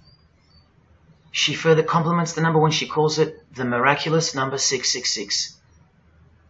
Speaking of the New Age to come, PhD Christopher Hyatt writes in Undoing Yourself, as we moved closer and closer to the well-planned for and long-awaited invocation of the Prime Minister unto the very King of Hell, the Grand Vicar of Lord Lucifer. Yes, the very well-planned for and very long-awaited indeed. Do you see what's coming? Mr. Hyde also enlightens us in the fact that opposites do not exist apart from the mind. Evil and good are all in your head. That's why you should brace yourself, because these are the minds creating the New World System. He confirms this. The New Age will require new men, men of high consciousness and fortitude. All of our present dogma models will crumble. He means the Christian and the Christian social structure will crumble. In the introduction to the book, another PhD, Robert Anton Wilson, tells you what the New Age really thinks of the Christian social structure, which you have more or less enjoyed your whole life, Christian or not. Christianity and democracy have been among the worst disasters to ever befall the human race. I told you, atheists, you're going to miss Christianity when it's gone. Here's a picture of Robert with the Masonic eye in the triangle on the wall behind him. Remember where the term New Age came from. So once again, do you think that the new system, the New Age, is going to be democratic, a system that respects you or gives a damn about what you think once it's in place? Let me answer it this way. Christopher Hyatt quotes from one of his literary heroes and famed philosopher, Friedrich Nietzsche, who said, "What is more harmful than any vice? active sympathy for the ill-constituted and weak. Christianity. So to be a Christian and to actively have sympathy for the weak, that's the worst vice. That's backward and evil. So the answer's no. This is what I'm warning you about. And look, Frederick's work has exerted a profound influence on modern history. That's from Wikipedia. You know what else Frederick said? You probably won't find this on Wikipedia. The domestic animal, the herd animal, the sick animal man. That's the Christian. And what book of Friedrich Nietzsche were these quotes pulled from? The Antichrist. Nietzsche also wrote Beyond Good and Evil. That's how the all-seeing eye sees things, remember? So does Christopher Hyatt mention mass murder and depopulation in his book? Sure, here you go. Those who would survive can do so only by grasping the vision of what lies ahead. The new wave that will carry them into an interesting future. Yeah, where the vicar of Lucifer is God and Prime Minister. He openly admits the identity of this man. This Antichrist that most of you still think is a fairy tale figure from a fairy tale book. Jesus calls him the man of sin whose number is 666. The actual Antichrist, beloved of the secret societies. Yes, people, the New Age is satanic, actually and literally. On the front cover of this book, in which Christopher was co-writer, you can clearly see the eye in the triangle of the Freemasons above the Baphomet. Christopher admits in another book that both satanic cults and Christian fundamentalists are closer to seeing the truth than most normal people. Yes, indeed, how true that is. In Coming World Changes, Harriet and Homer Curtis speak of a prophecy they received from a mysterious spirit titled King of the World. Now, I wonder who that could be. Think not that any country in this broad world can escape. And they also speak of the long-expected great teacher, the king of the new one-world government. The victors will remain as the seed of the new race to people the new land, for the new sixth great race. This is the race that Luciferian Lady Gaga referred to. All part of the plan. In Threshold to Tomorrow, New Age author Ruth Montgomery writes on page 206 that only those open to the reality of one world will be around to enjoy it. Sounds like another vague suggestion for mass murder. Vera Elder Stanley's book title implies much the same thing. Initiation of the world. That's right. It's coming. You think Vera hasn't been initiated into the secret one-eyed religion? What else has she authored? How about The Finding of the Third Eye, the all-seeing eye? New Age author John Randolph Price writes in The Planetary Commission, in question and answer form, how do you define the Antichrist? The answer is pretty amazing. Any individual or group who denies the divinity of man as exemplified by Jesus Christ, the highest self of each individual, which Jesus Christ never exemplified because he is God. If you deny that mere men and women are divine gods, you are unfit for the glorious New Age kingdom.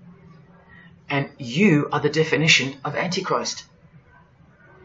In Practical Spirituality, he prepares his readers for a population drop of 2.5 billion people before the New Age era can begin.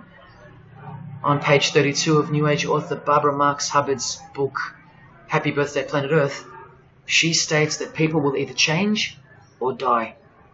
That's the choice, she says.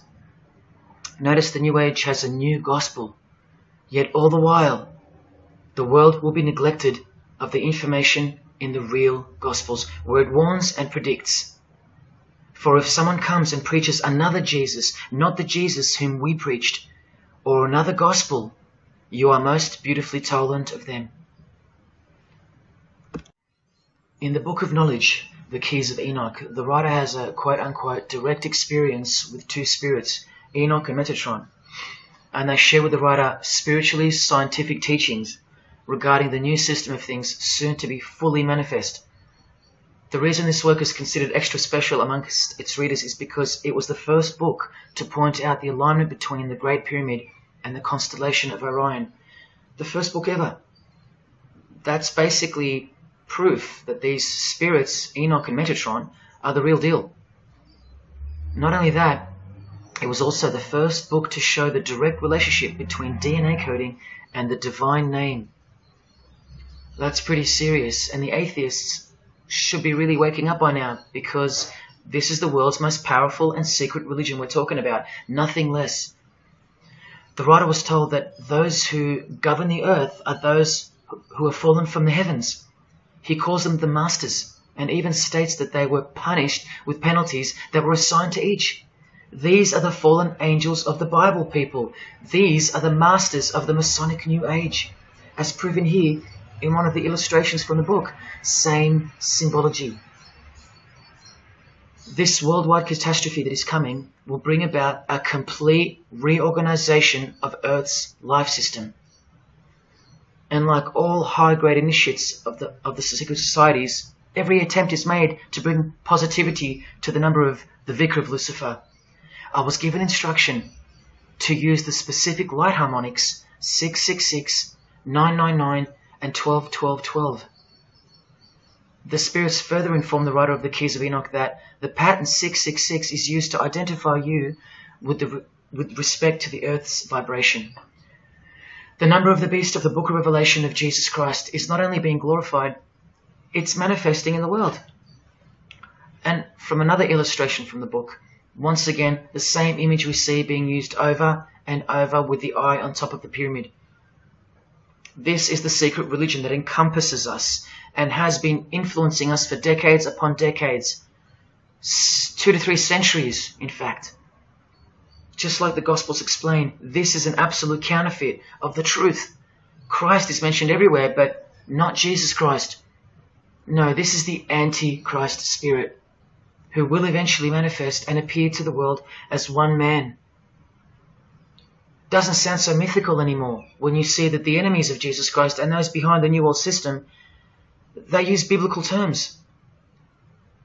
And Christ, to depict the antithesis, the anti of the real Christ, their Saviour. And these spirits from the world we can't see are the ones who taught mankind the sick art of witchcraft. Look at who supplies this book online, sacredmagic.com. You know what magic really is and what it really entails now. So once again, you can see the connection, the relationship. If you still think that this phrase, New World Order, is a conspiracy theory, you're suffering from a medical condition. On the Lucius Trust website, the consultants to the European Union, you find the statement that the New World servers are occupied with the task of inaugurating the New World Order. In the same article, this shocking admission is made. 2/3 of humanity will stand upon the path at the close of this age, and with that, 1/3 will die, or to put it surreptitiously, will be held over for later unfoldment. That's the Lucius Trust. The word Lucius being the replacement for the word Lucifer, who works hand in hand with the EU, the European Union, stating that 2.5 billion human beings are planned to be killed off. All predicted by Jesus, and only Jesus.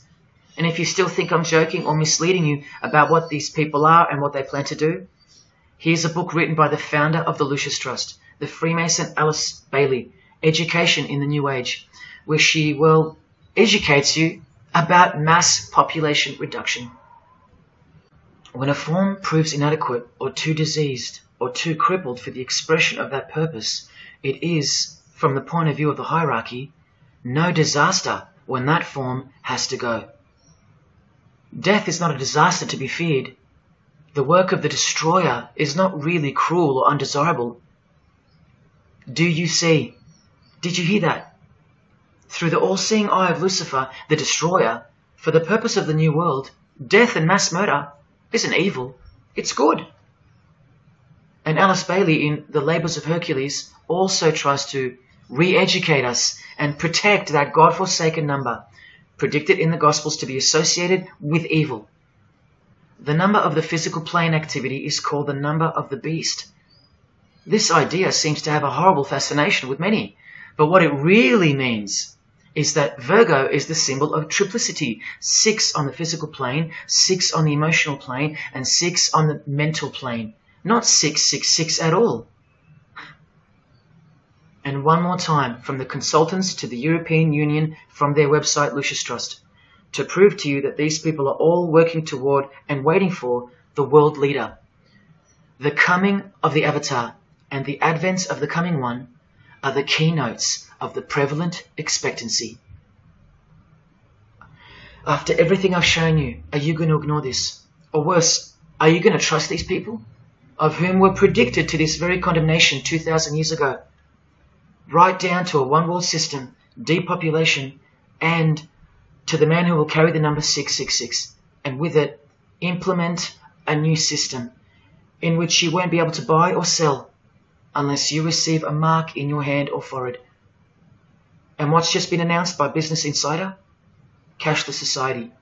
Due to this, by 2024. This is the manufactured trend for the world. And you better believe it's fulfilling biblical prophecy.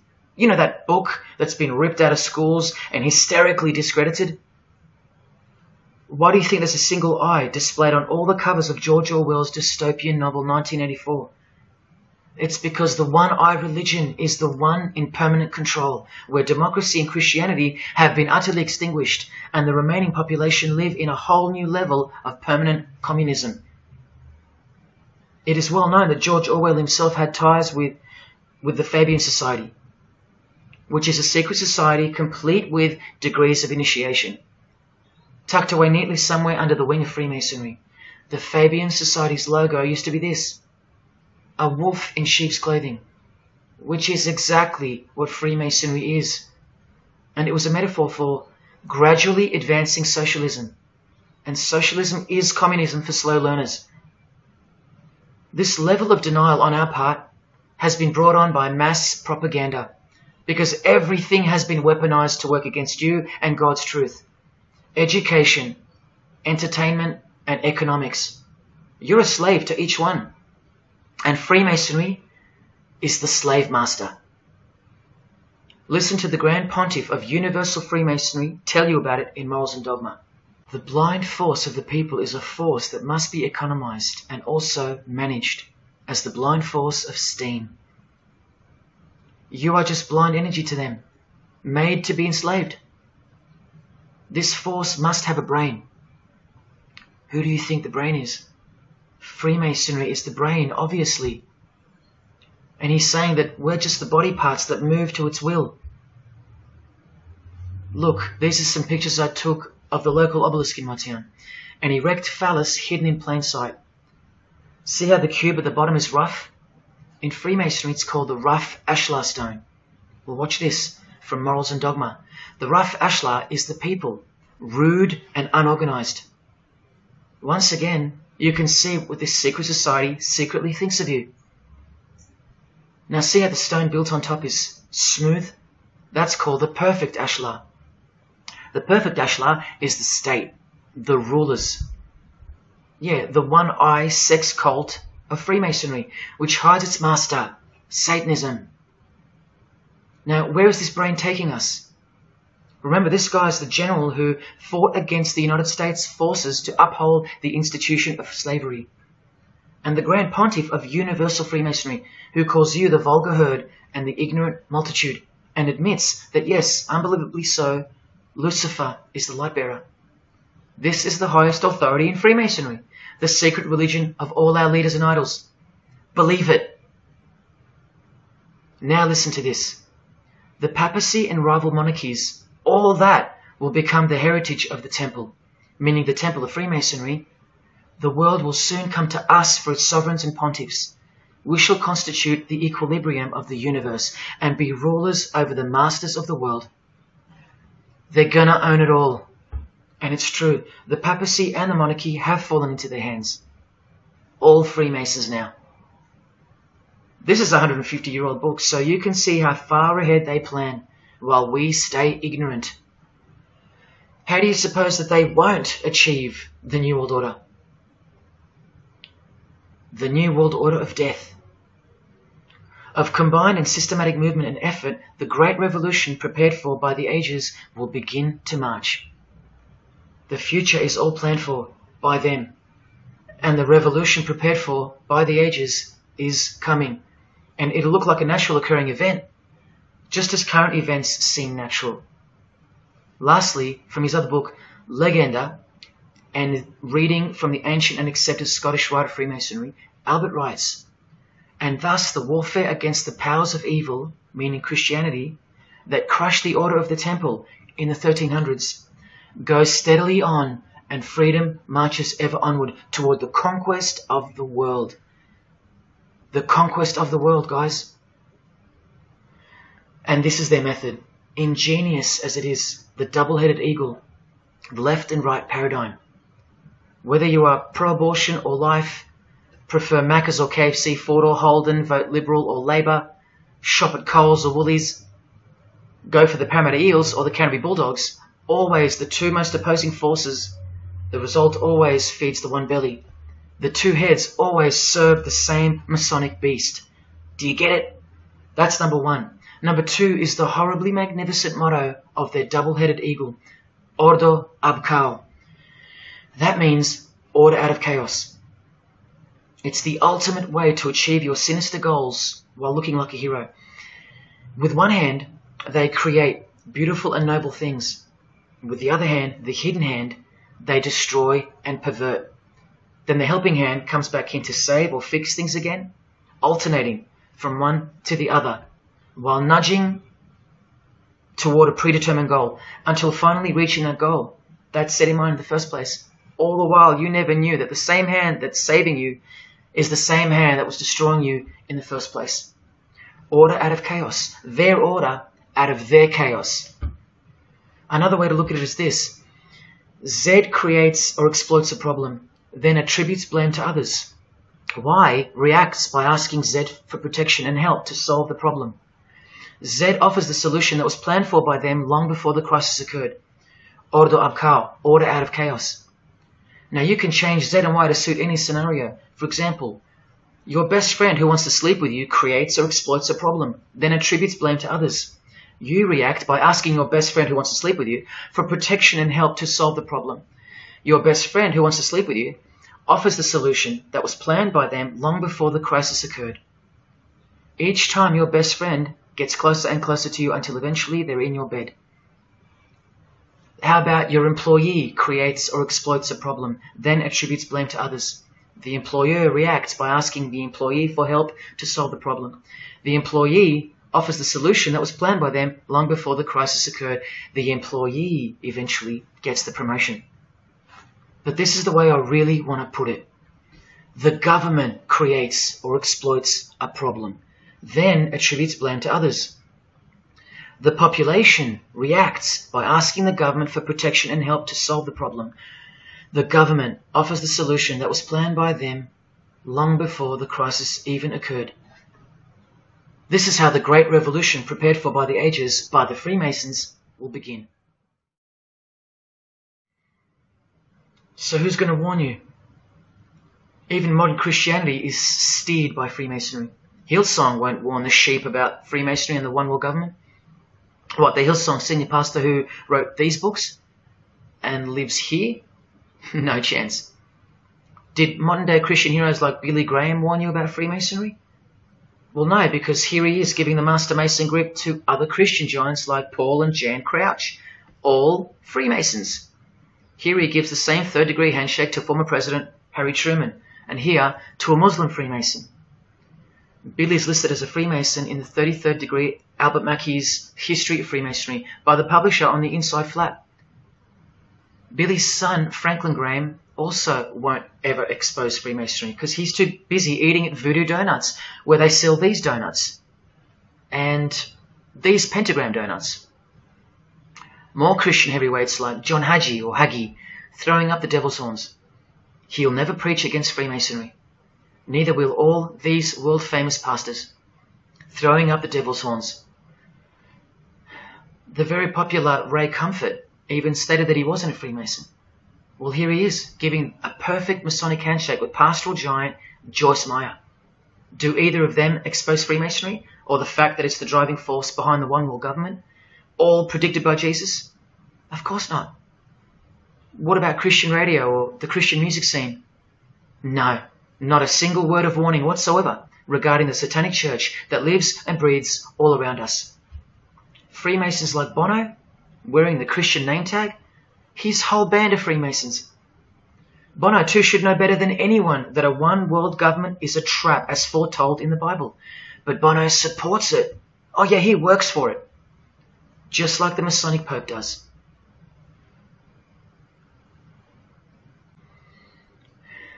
Even if by some freak chance they didn't know any better. No disciple of Jesus can bend their knee to another man in the Masonic Lodge, calling him master and swear to keep secrets. Look what they call each other from the Encyclopedia of Freemasonry. Master Mason, Grand Master, Most Eminent Grand Master, and the most appalling title of all, Most Worshipful Master. Most worshipful. Do you see how extra diluted the Christian Freemason has to be when Jesus said, "Do not be called master, because one is your master"? And what about all those oaths? Don't worry, Jesus covered that too. What I tell you is this: do not put yourself under oath at all, but let your yes mean yes and your no mean no. How's that for an idea? But the Freemasons' yes means no, because they all swear to lie and conceal from the first degree initiation all the way through. What is whispered in your ear, proclaim it from the rooftops. That's Jesus. You see the contrast? How precise he was and still is. You think Bono and the Pope don't know about the Masonic calendar and how it's not the same calendar as ours? From the Encyclopedia of Freemasonry, the real date of the world is found by adding 4000 to the Vulgar era. This whole Christian era is vulgar.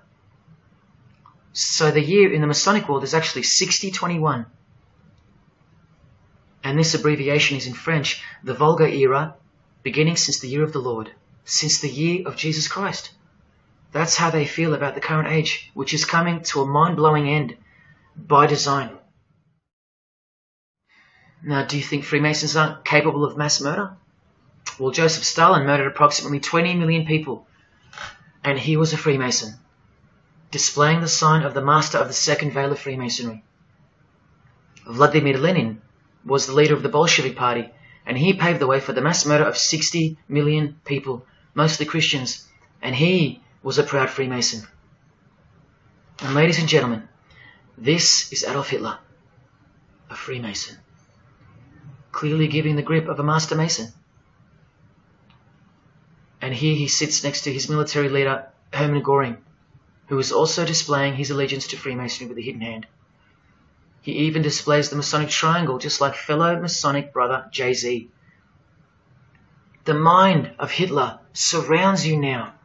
It just hasn't pounced yet.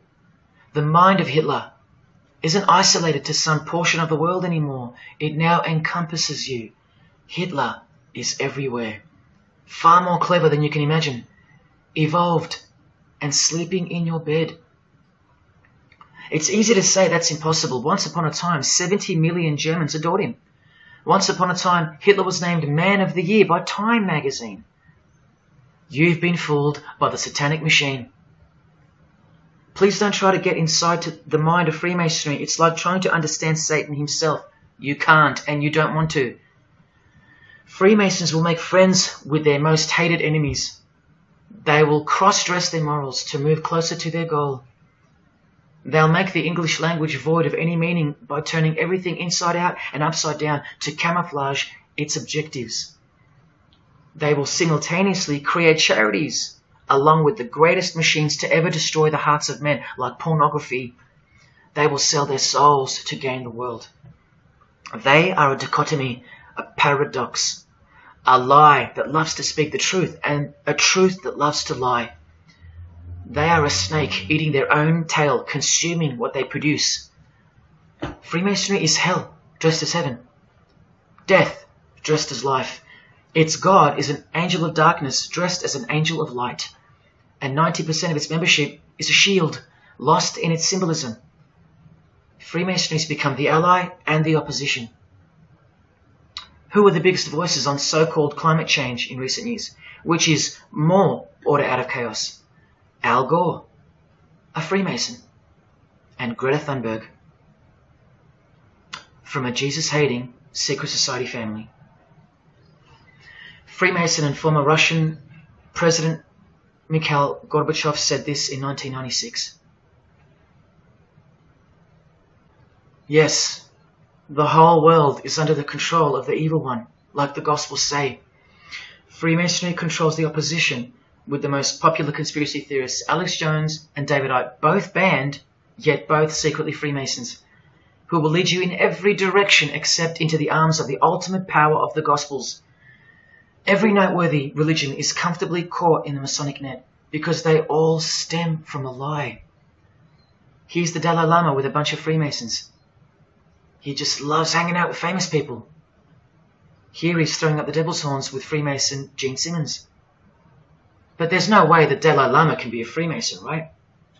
Well, here he is displaying the hidden hand of the Freemasons next to George W. Bush, a fellow brother.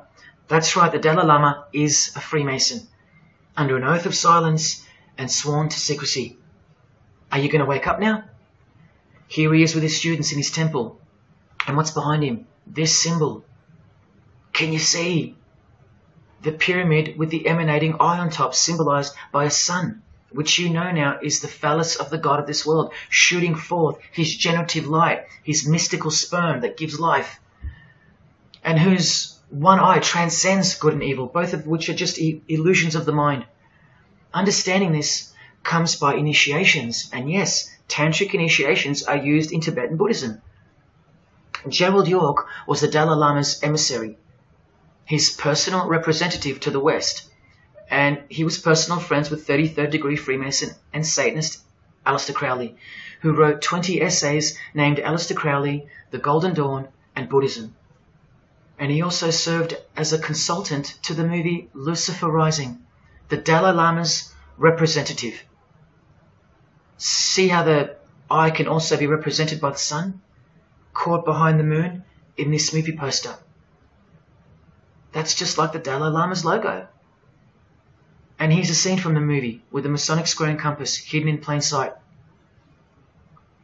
Look at the symbol of Buddhism, and look at the floor inside every Masonic lodge, symbolizing opposites and equilibrium, which creates life, and where evil is not what it seems, it's necessary. Why do you think the New Age author Christopher Hyatt, who writes that the Grand Vicar of Lord Lucifer is soon to be crowned Prime Minister of the world, notes in that same book his appreciation of Nietzsche, the man who states that the Christian is the sick animal man, the Zohar, which is witchcraft, and Buddha. These are the people he appreciates. Why does he lump Buddha into the same basket? I'll tell you why right now. Because in his highest manifestation, the Buddha, seeing the illusionary world through the all-seeing eye, his third eye, would not interrupt a rape if he happened to walk by, so as to stay detached from the karmic cycle. Whereas Jesus, knowing everything and more than the Buddha, would sacrifice himself, because he was born to destroy evil, not transcend it. So tell me, who would you rather have walk by if you were being raped? A transcendental meditator or Jesus Christ? Whatever you think of me, you will have to reconcile the fact that all the leaders of the world, from Scott Morrison to the Dalai Lama, belong to the very same secret society as Adolf Hitler did, Freemasonry. The secret religion no one speaks about, for good reason, and by good I mean very, very evil. What do you think is going on here? I've told you almost exactly what's going on. We're in a lot of trouble, because in the land of the blind, the one-eyed man is king, and Hitler, Stalin, and Lenin combined will be child's play compared to what's just ahead. Now here's a point-blank picture of the future and the reality of their most brutal truth from the 33rd degree Freemason Aleister Crowley's The Book of the Law. We have nothing but the outcast and the unfit. Let them die in their misery. Compassion is the vice of kings. Stamp down the wretched and the weak. This is the law of the strong. Do you see? Can you see the future yet? Now please pay attention from his other book, Magic in Theory and Practice. This is what all the degrees of initiation are for. And this is what it takes for them to create the New World Order. he speaks of the initiation in the true order of the Rosy Cross. Rosy Cross being another name for the order of the Rosicrucians. Remember the guys that built this? Now this is a 33rd degree Freemason speaking. It is extremely desirable that he should have attained an absolute degree of moral emancipation. That is purity of spirit and perfect understanding. I've shown you this over and over. Because the world is full of evil, they mimic the morals of nature, because they are the true morals of the true God of this world. That's purity to them. That's true honesty and perfect understanding. Evil is good. That's the moral emancipation he's speaking of. Now watch this and brace yourself, because this is the future. There is a magical operation of maximum importance, the initiation of a new eon. When it becomes necessary to utter a word, the whole planet must be bathed in blood. This bloody sacrifice is the critical point of the world ceremony of the proclamation of Horus, the crowned and conquering child, as Lord of the Eon. I've shown you that secret societies participate in the science of blood rituals. Well, this is what it climaxes into. A massive blood ritual in the name of the new Eon, the new age, which revolves around a divine plan not of this world, as confessed by all of them. You are not who you think you are. You are not where you think you are. Do you see it? Can you fathom? And what blood means in this world? So much more than what you may have known before now. Blood sacrifice is of the utmost importance. It's what the beings in the other realm require, desire. We can't fully understand it. But do you see how the blood sacrifice of Jesus Christ takes on a whole new meaning now? A very real meaning. And guess what? Because of it, the good guy really does win in the end. You either fall under the blood of the world or under the blood of him. There is no middle ground. Blood is like the monetary currency of the spirits. And that's how God bought us back from the legal ownership of the ruler of this world with blood, his own blood. Now you can begin to understand why they hate him so much. Because that's why he was born into the world of flesh, to produce blood of his very own. Not by means of perishable things were you set free once and for all, by the payment of ransom money, but by costly blood, by the one who was visibly manifested at the closing years of the times, for your sake. That is the truth. Do you think it's just a coincidence that this is the last age before the long planned for new order of the ages? That's ages, plural. That means forever. That's the plan. That's why the Gospels say that he was visibly manifested at the closing years of the times, at the end of this last age. In the book 1984, George Orwell told us, if you want a vision of the future, imagine a boot stamping on a human face forever. I've shown you that this so-called new age is in actuality a new satanic age. And it's not really new at all. It's very old indeed, it's ancient. But like I said, its progress was derailed by the appearance of Jesus on the human scene. Now I'll prove to you that the New Age is an old religion. Novus Ordo Seclorum is part of a quotation taken from the Roman pagan philosopher Virgil's 4th Eclogue, which was borrowed by him from the Sibylline records, which were ancient prophecies delivered by an oracle through witchcraft or divination. That's where the phrase Novus Ordo Seclorum comes from. Now look at what the full phrase actually says. A mighty order of ages is born anew. Both the prophetic virgin and Saturnian kingdoms now return. Now a new progeny is led down from the lofty heavens. Favour, chaste Lucina, the boy soon to be born, in whom the iron age shall come to an end, and the golden one shall arise in the whole earth. We've just been told that the new age is a Saturnian kingdom which returns, so it's been here before. Next we see that a new progeny, meaning a new seed, a new race, there's that race again, is coming to earth. And that a boy will be born who will bring the iron age, which is the age we're currently in, to an end. And that the golden age, the new age about to begin, will again arise over the whole world. Now, what is the Saturnian kingdom? Well, for starters, this is a band called Saturnian Mist. And here on their front cover, we have a reference to magic. Then we see by the singer's shirt, they're Satanists. Then with his other shirt, we see the connection once again between the inverted pentagram of Satanism and the one eye of Freemasonry, the secret religion of the who's who of planet Earth. Freemason and Satanist Marilyn Manson has a song called Saturnalia, and on a satanic website on ritual offerings for demonic bindings, we find that Satan is Saturnian in nature. Here on the front page we see the inverted pentagram under the head of the Baphomet, and right next to it, a version of the square and compass of the Freemasons, of which a lodge is located near a suburb near you, no matter where on earth you live. The Satanic Church hidden in plain sight. Now let's go straight to the source so you can see for yourself the nature of the New Age Saturnian kingdom found in the full quote of the Freemasons' New World Order seal. From this book, which is a factual study of the single most influential occult organization in modern Germany, the Fraternitas Saturni, or the Brotherhood of Saturn. We learn of the path of the Saturnian initiate, which is outlined in detail with the meaning of all 33 grades, 33 degrees of Freemasonry.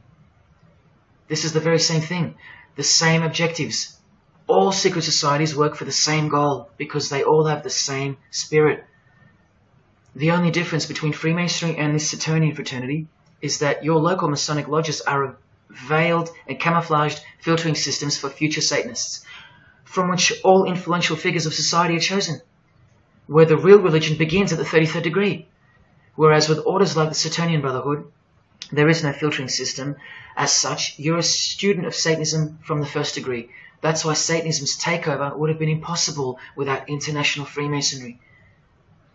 The Saturnian teachings include sexual mysticism, sex magic, and Nietzschean Thelemism. Nietzsche, remember the guy who says that Christians and the mindset to help the weak makes up the sick animal man? The guy who wrote this book and doesn't believe in good and evil. And Thelemism from 33rd degree Freemason, who says that in this book that to initiate the New Age, the whole world must be bathed in blood in a bloody sacrifice before man can accept the law of Thelema. Nietzschean Thelemism. That's what the New Age Saturnian kingdom, from which the Freemasons took this phrase from, actually looks like. This factual study on the Saturnian Brotherhood is filled with references to Lucifer, Satan, magic, sex magic, blood, sacrifice, the number 666 as mentioned by Jesus Christ himself, and of course, Freemasonry. The secret society that all of our politicians and entertainers belong to. And what's the demonic sigil for Saturn? The Masonic square and compass. Are you going to snap out of it now? When you see a beautiful sunrise and smell the fresh air, or hear a great song, or see a great movie, are you going to forget where you really are? When you hear people using Jesus Christ's holy name as a cuss word, are you going to forget where this phenomenon really came from and why it's taking place?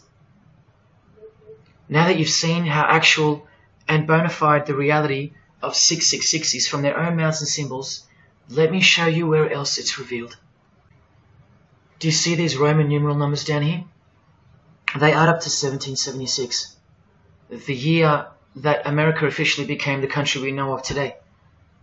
And also the year of the birth of another secret society, which was absorbed into Freemasonry after it was banned in 1785.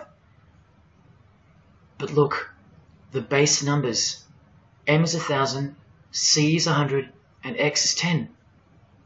All you have to do is subtract the base numbers. 1776 minus 1,000 minus 100 minus 10.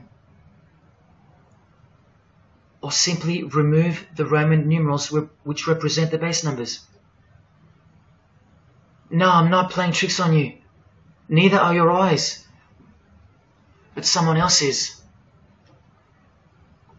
Now that you've seen the prevalence and seriousness of this horrid number, now that you've seen what you've seen, I can show you where else it appears. This figure is represented by the numbers.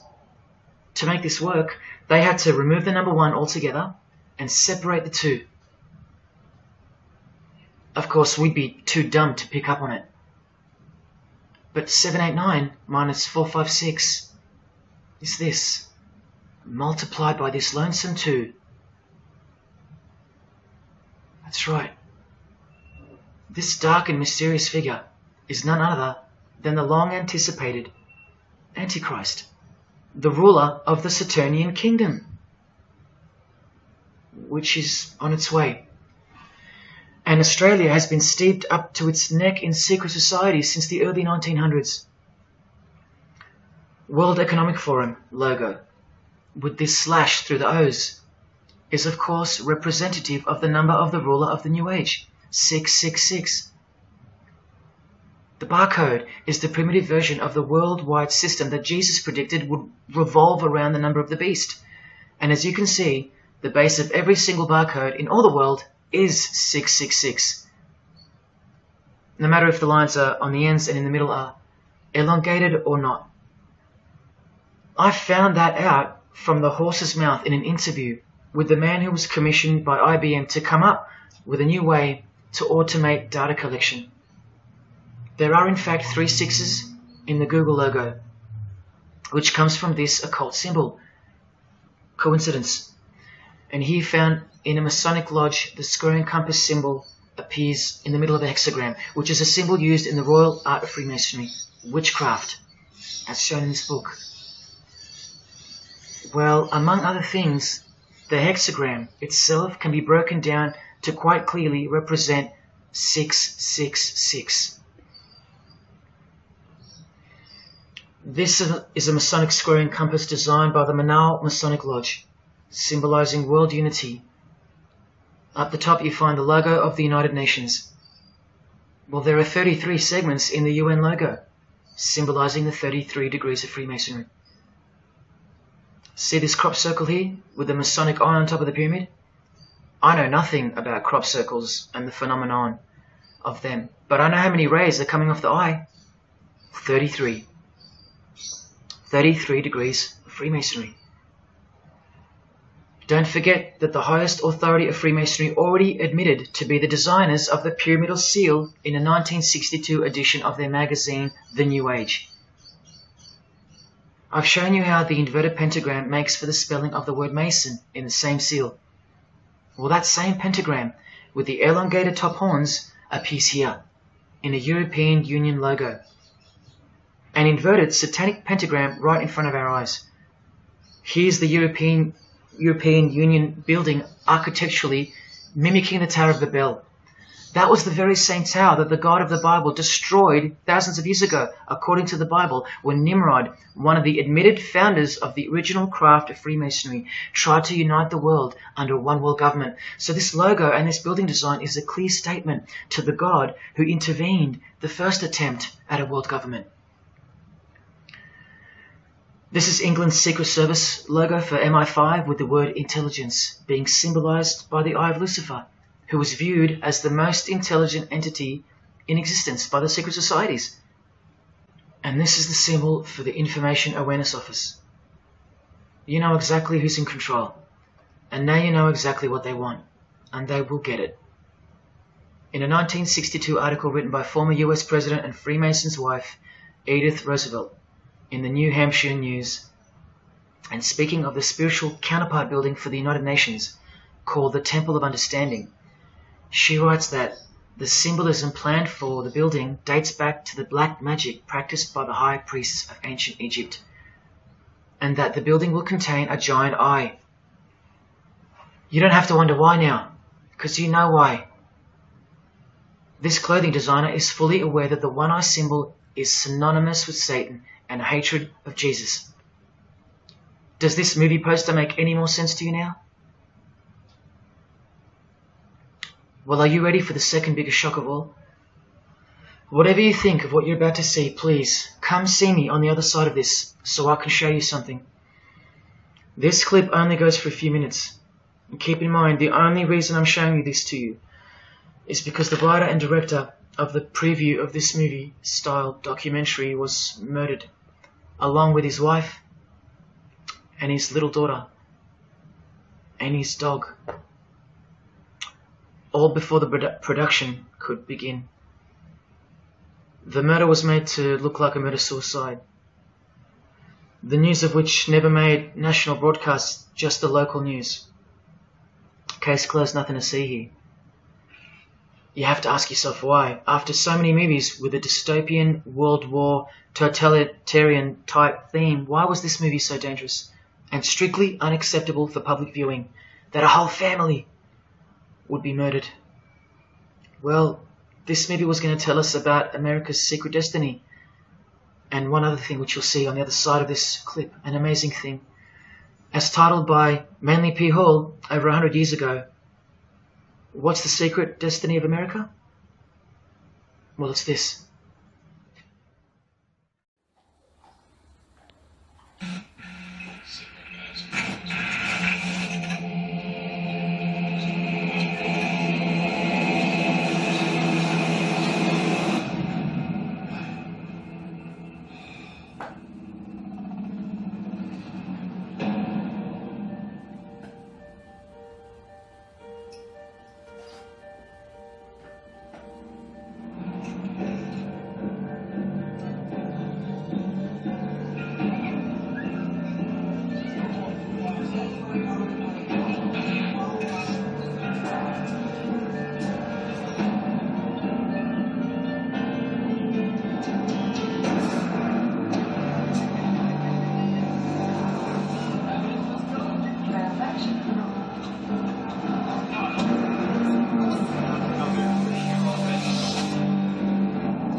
What was David's hidden message inside the Grey State? And could it be the reason for his death?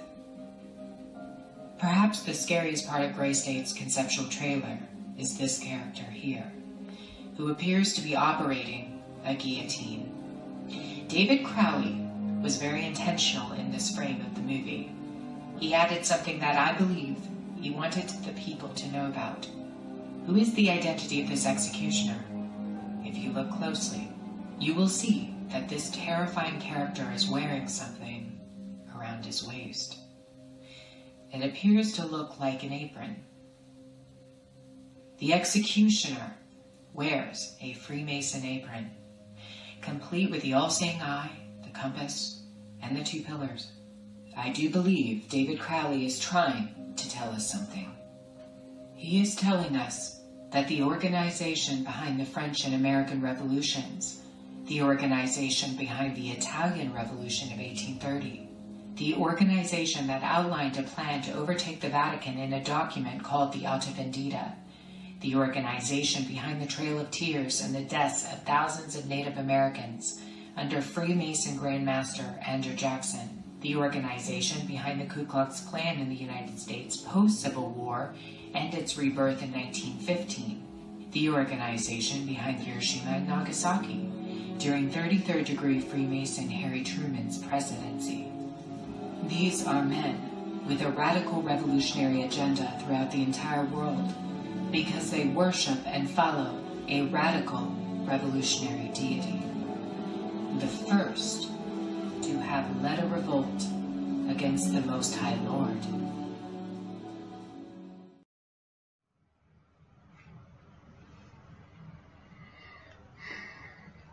When I was in high school, coming from a completely non-Christian and non-religious family or background, I distinctly remember the first time that I decided that the Bible or the New Testament, to be more precise, was definitely not true.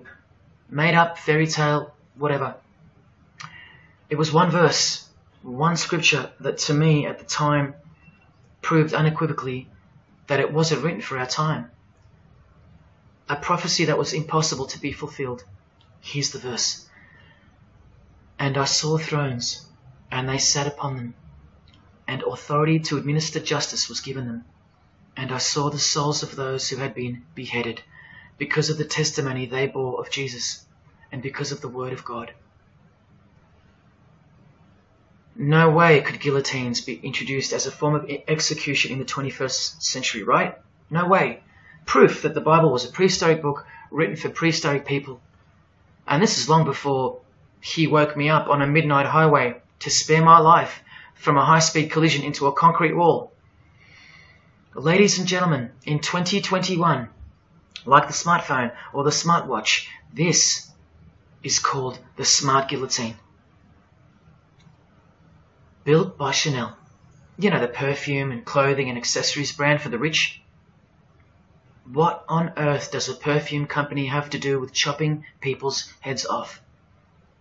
Well, I thought I told you that all of this is just the tip of the iceberg. I wonder who really owns Chanel. Well, here's their logo, and there is an eye in the design. And have you seen their drip design? How odd. Welcome to the real world. You ready? This is from a legislation archive from the Georgia House of Representatives in the 1995-96 sessions. This is Bill HB 1274 on the death penalty, guillotine provisions. How far along are we into enacting these bills worldwide? I don't know. Maybe they've been enacted already. But I just wanted to show you that in 1995 the ball was already rolling. Another ball that's rolling are the 7 universal Noahide laws. They sound great from the outside, designed so to conceal some terrifying details on the inside. Firstly, they were signed into US law in 1991 by George H.W. Bush on March 26. Here's the bill and resolution. It was named Education Day. As you can see in the details of Resolution HJ 104, they are the 7 Noahide laws, resolved by the Senate and House of Representatives of the United States of America in 1996. Every single president since H.W. Bush has annually re-signed this resolution. Many world leaders have called for the acknowledgement and observance of the 7 Noahide laws, including the President of the European Union in July 2014 and the Australian Governor-General Michael Jeffrey in 2008. And this will be international law. So what's the problem? Well, just for starters, the law against idol worship will include, quite specifically, the worship of Jesus Christ as the Son of God, which the Noahide laws will classify as blasphemy, and the punishment for transgressing the 7 Noahide laws and for blaspheming the ineffable name of God by calling Jesus God is decapitation. I'll let you take that in for a second. This will be governed by a world court with no possibility of appeals. Something like this, an international Sanhedrin. Who do you think is truly behind these laws? Well, I can show you that right now. Here is the bill being signed into law by H.W. Bush, and here is their signature hidden in plain sight, the hidden hand of Freemasonry, displayed by this sinister and gloating-looking individual. And you know what Freemasonry is a cover for now. Who do you think designed the guillotine in the first place? This guy, Joseph Guillotine, a Freemason. Still don't believe in the prophecies of Jesus Christ? You're still in denial?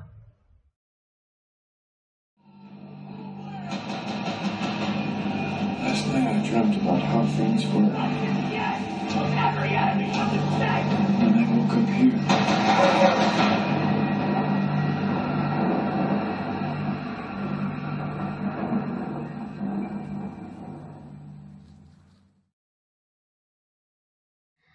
Well, that's why the director was murdered.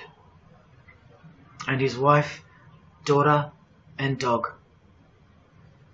I think of them often, and sometimes when I need spiritual sobering up, I think of that fateful and evil night where that beautiful Christian family were brutally eliminated. If you think he wasn't onto something, well, he paid the greatest price to share this with you. Prophecy will be fulfilled. Listen to the words that come right after the execution by guillotine scripture in the Gospels. And I saw those who were such that they did not worship the beast, nor his image, and did not receive his mark of identification upon their forehead and hand. Remember this mark in the video? I'm not saying that the director knew what the mark would be, but based on the symbology, he knew who would be behind it. Look at the triangular symbol of the Freemasons. The Masonic triangle around the eye, and the Brotherhood of Saturn. Now look at the front cover of the book written by New Age author Maurice Nicoll. The mark. Same symbol. Identical to the symbol used by J.K. Rowling, who said its design was inspired by the Freemasons. Who has this tattoo, which represents the Baphomet. Well, Solve Coagula is the process in which they will bring this New World system to life. It's identical to the Masonic motto of order out of chaos. Solve means dissolve or destroy, and coagula means to bring the elements back together into a new and higher form, a new and higher system. Jesus described it as the beast system, and one way or another, we will be marked as a form of identification in order to participate. But first, chaos must ensue. A deep Masonic truth, which is mostly true anyway, is that destruction precedes construction. It's like having to destroy a tree in order to create a table. The same principle applies to creating the New Age. That's why I know that the process which involves the creation of a new system must involve the destruction of this one. Now, this is the last referenced work I'm going to use to show you who will be the head of that system, that one world government. A book by David Spangler, considered as one of the founding fathers of the modern New Age. He also has an intimate relationship with the United Nations, as shown in a 1975 document which was uploaded to the UN archives in 2006. Please pause to confirm that, where you can find his name listed under the Board of Directors for the Planetary Citizens Group. In his book, Reflections on the Christ, David Spangler, remember, one of the founding fathers of the New Age and a member of the Board of Directors in a United Nations sanctioned program, repeatedly upholds and honors the entity known as Lucifer. He tells us all about what is required to step into the New Age. Well, mainly, what's required is a new understanding of the angel Lucifer. He writes that when this great project of evolution began, man went forth as consciousness to learn his divinity, and Lucifer went with him. It is important to see that Lucifer, described as an angel, a being, a great and mighty planetary consciousness. He says that, just like in Halloween and trick or treat, if the person offers a treat to Lucifer who knocks on his door, And the person says to Lucifer, come in, and I will give to you the treat of my love and understanding, and I will uplift you in the light and presence of the Christ. Christ meaning my outflow. Then Lucifer becomes that being who carries the ultimate treat, the light of wisdom. Lucifer represents experience. Lucifer is literally the angel of experience. The Luciferic element becomes the true revealer of light, the angel of light. The light that reveals to us the path to the Christ comes from Lucifer. The Christ that he refers to obviously is the Antichrist spirit, who will eventually manifest on earth as one man.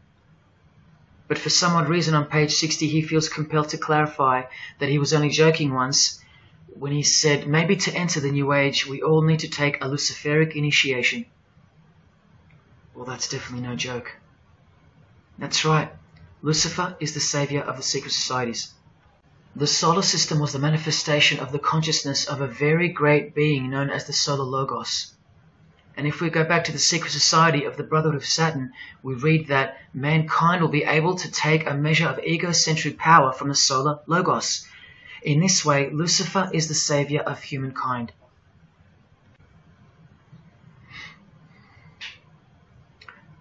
Do you see who you're dealing with? These are the people above you, the rich, powerful, influential, overflowing in all areas of those who are steering society, and they're about to reach their destination. Who showed you? Who told you? Who warned you? Jesus Christ did. Oh, those pesky Christians. In the animation flushed away, the villain Toad conspires to genocide all the rats in the Silver World and replace them with a superior species, a new species. No one is aware except for this one rat who's briefly seen in the beginning. He's a Christian rat, a nut job, carrying around a plaque, as some real-life Christians used to, warning everyone of the impending doom that is upon them. What's the twist that's hidden in plain sight for no one to see? Well, the villain Toad, planning the New Age, wears the ring of a Freemason. This ring. And he wears it exactly on the finger that a Master Mason should. It is worn on the third finger of the right hand. There is one who predicted it all, and they know that. That's why he's been so thoroughly discredited, or so it seems. Yes, the nutjob Christian was right all along. Remember one last thing before I close.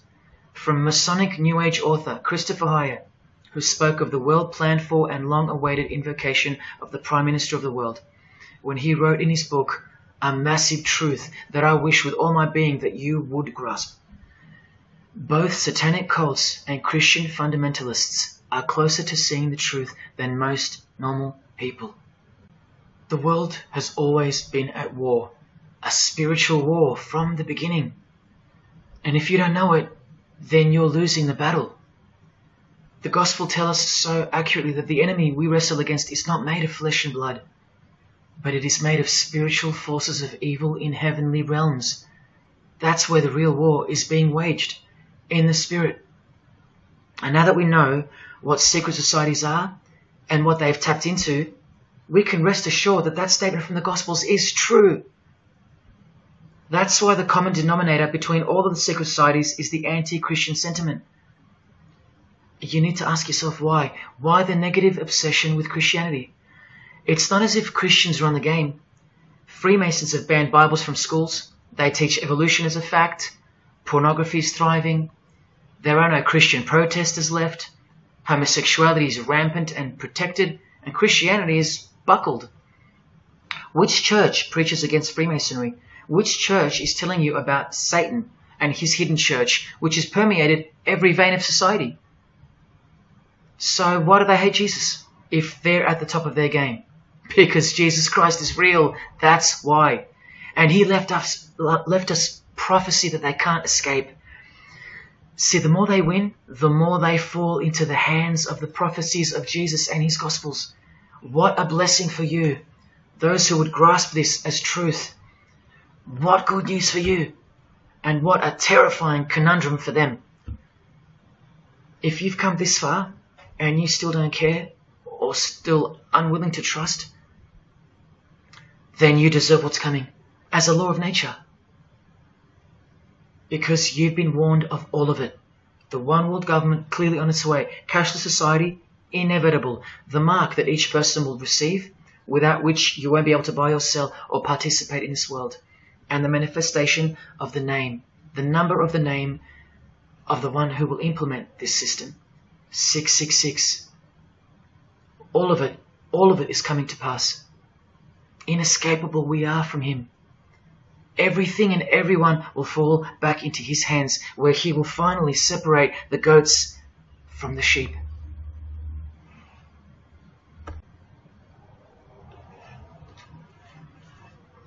Now watch the Bible destroy Freemasonry like no other book in 2 minutes. Regarding their lodges and obelisks, their heart is faithless. Now they must bear their guilt. The Lord will break down their altars and destroy their sacred obelisks. And speaking of the bloodline that gave birth to Jesus, God says, "You shall not set up for yourselves a sacred pillar, which the Lord God hates." See what you're up against, Freemasonry? While Freemasonry meets and speaks in darkness and secret, Jesus said, "I have spoken openly for all the world to hear, and in secret I've said nothing." Freemasons are known as builders. Well, the stone which the builders rejected has become the cornerstone.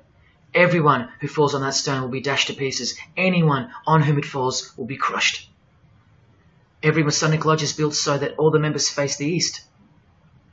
Who are these men with their backs toward the temple, facing the east and worshipping the sun? It is detestable. Freemasonry does evil in secret with their hidden hand, but they blow a trumpet over the hand that does good. But Jesus says, when you give to the needy, do not let your left hand know what your right is doing. Your good deed must be in secret, and your Father who sees what is done in secret will reward you. You can't become a Mason if you're broke, blind, maimed, or have a criminal record. Jesus said, but when you give a banquet, invite the poor, the crippled, the lame, the blind. Freemasonry takes pride in its secret rituals and is hungry to rule the world. The Gospels say that their destiny is destruction. They make appetite their God. They take pride in what should bring shame. Their minds are set on earthly things. Freemasonry believes that the light is but darkness visible. The Bible says, woe to those who call evil good and good evil, who put darkness for light. And Jesus further said, if therefore the light which is in you be darkness, how great a darkness that would be. Freemasons spend their whole lives taking gruesome oaths of secrecy. Jesus said, but above all things, my brethren, stop the practice of putting yourselves under oath. Freemasonry is built upon a hierarchical system, a pyramidal system. Jesus said, for everyone who exalts themselves will be humbled, and whoever humbles themselves will be exalted. We could go on and on, but we're going to end on this one. Exclusively written for the practices in the lodge room of political Freemasonry.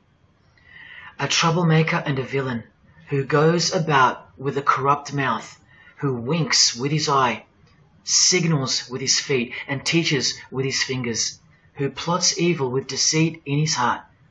He always stirs up conflict. Therefore, the disaster will overtake him. He will suddenly be destroyed. That is Freemasonry through and through. And apart from the man in the mirror, prior to your baptism of the Holy Spirit, Freemasonry is the villain. They do go about with a corrupt mouth as they are sworn to secrecy. They do proverbially wink with the eye, making the one eye. They most certainly signal with their feet and teach with their hands and fingers. In the lodge, I can vouch. And they do plot evil, stir up conflict, in order to further their goal of the New Age and the New World Order, the greatest conflict being up ahead. But thank God Almighty above, the verse also tells us that disaster will overtake them, and they will be destroyed. One frightful and glorious day, you can count on that. Because the only thing you can count on in this world, more than death, more than taxes, is the Son of God.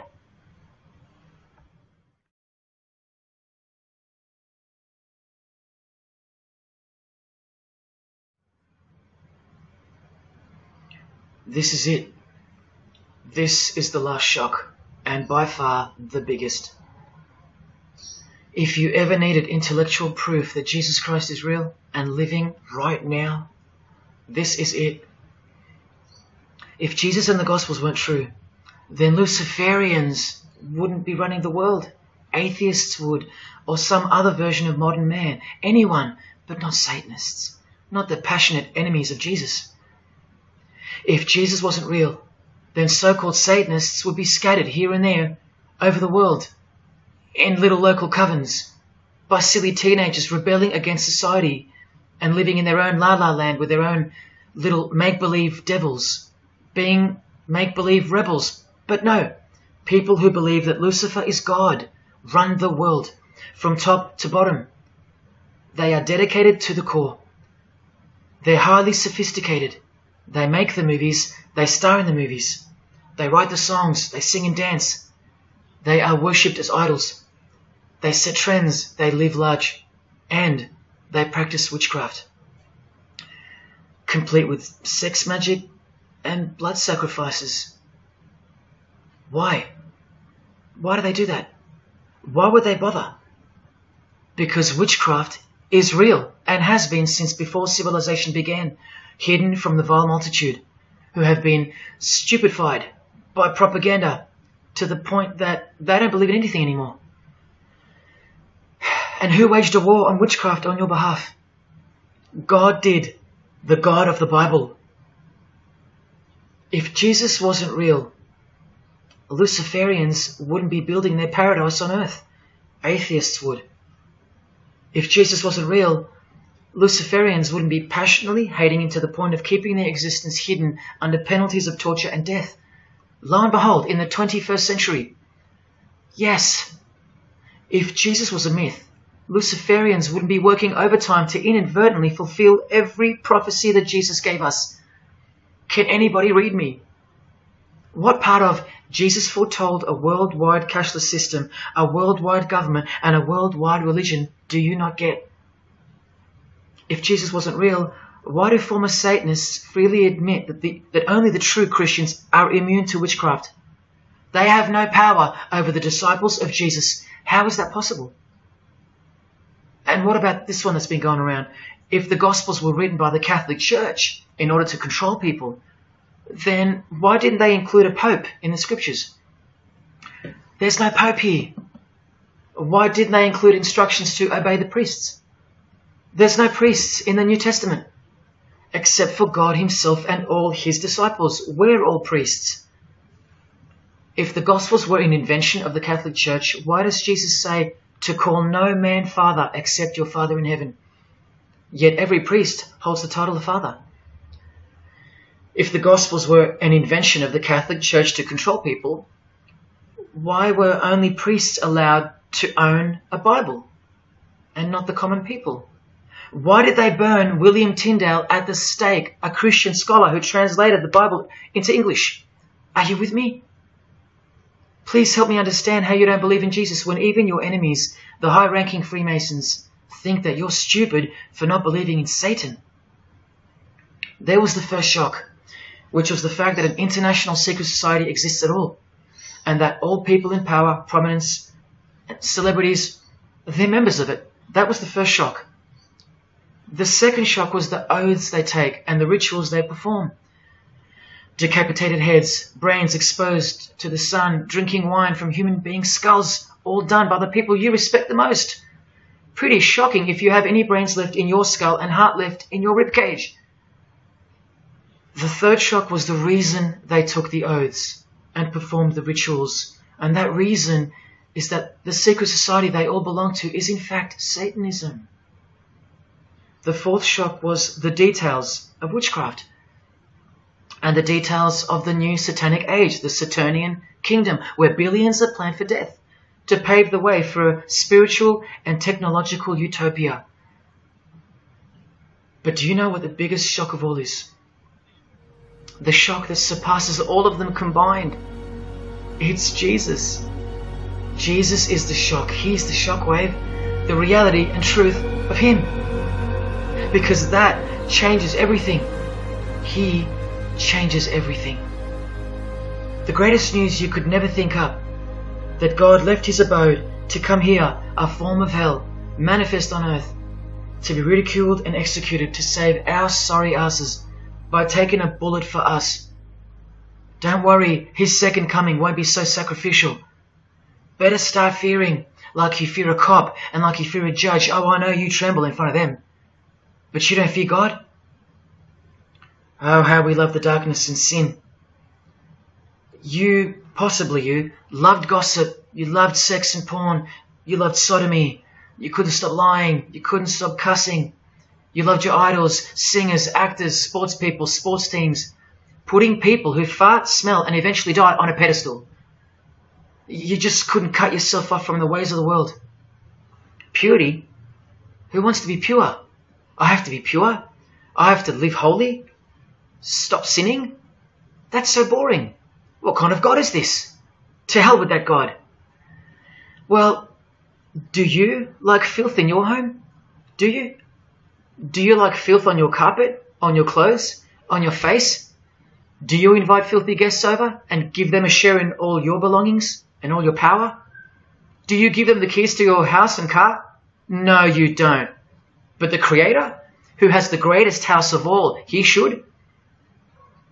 We can barely earn $1,000 a week, and we don't give that away to anyone. But now God should share his wealth with you, the unclean, the unrepentant. Is it too much to ask your filthy guests to clean up before they enter? To watch their mouths, to control their willy? Is that too much to ask? Oh, but if God was real, what about all the children that die? What about them? What are you doing about them? Are you still stuck on which phone you're going to upgrade to or what's for dinner? Why don't you leave your abode, your luxuries and your loved ones and risk it all to go save some children yourself? Oh, but what about all those who've never heard of Jesus? Let me ask you, what's your excuse? I know they have one, but what's yours? You've heard of him.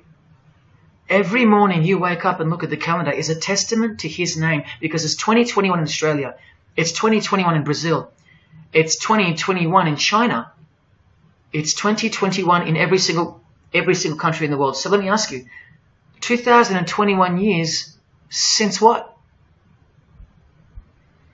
Like I said, just waking up in the morning and knowing what day it is a testament to him. But if God was real, why wouldn't he just show himself? Show himself to who? To you? You can't even get on your knees and repent. You can't even hate sin and scream out to him. So why would he? How do I get the girl if I don't ask her out? And if I do, maybe she rejects me the first time and the second. How bad do I want her? How hard will I try? Most haven't even knocked on his door. Well, I did. I just kept knocking and knocking, and then I started banging and banging. I refused to leave his porch. I lay there like a hungry puppy. But even when he answered the door, I did the runner, because he was too big for me, and I loved sin a little too much. Yet he still left the light on for me. But here's the craziest part about people who ask me why he doesn't just show himself the way they'd like him to. Their hearts have been so hardened that even if he did appear to them, in 2 weeks they would go back to being their old self, and he knows that. That's why. They might even forget it ever happened. Oh, that was just a crazy day. That was probably all in my head. Oh, how we love to make excuses. But if God was real, what about all the other gods? What other gods? Did Buddha perform a miracle for you? Did he affect a plethora of witnesses? Were his followers stoned to death, sawn in half, eaten alive? Did historians of his era leave any trace of him? Did he prophesy all the kingdoms that would appear on earth, and in what order? Did he foretell of worldwide floods, of enemies that would despise his followers, use his name as a cuss word, and eventually attempt to set up a world kingdom? Did his appearance change the calendar from one end of the world to the other, and predict that his appearance would in fact change the calendar? What did the Prophet Muhammad do for you? Apart from stealing Jesus from billions of people and corrupting the Gospels, did he dedicate his entire life to sinlessness? Did he remain celibate so that his blood could make a difference in the hidden realm? By the science of sacrifice, which is practiced in secret every day, in order to shield your very soul? No, he didn't. Instead, he had 11 wives. One of them was 9 years old, and he lived like a king, while the real king lived like a slave, and died like one too, and washed the feet of his disciples, while demons trembled at his name and presence, and still do. And let's not even bother with the other pagan gods, Osiris, Odin, Vishnu, all inventions of fertility cults that worship the sun, sex, genitals, death, destruction, agricultural religions. Did anyone else apart from Jesus Christ ever say the words, I am the truth? Have those words even ever come out of someone's mouth? I've heard of, I know the truth, I have the truth, but I am the truth? That doesn't even make sense. Unless truth itself was once upon a time born on earth as a man. Well, of course he's the truth.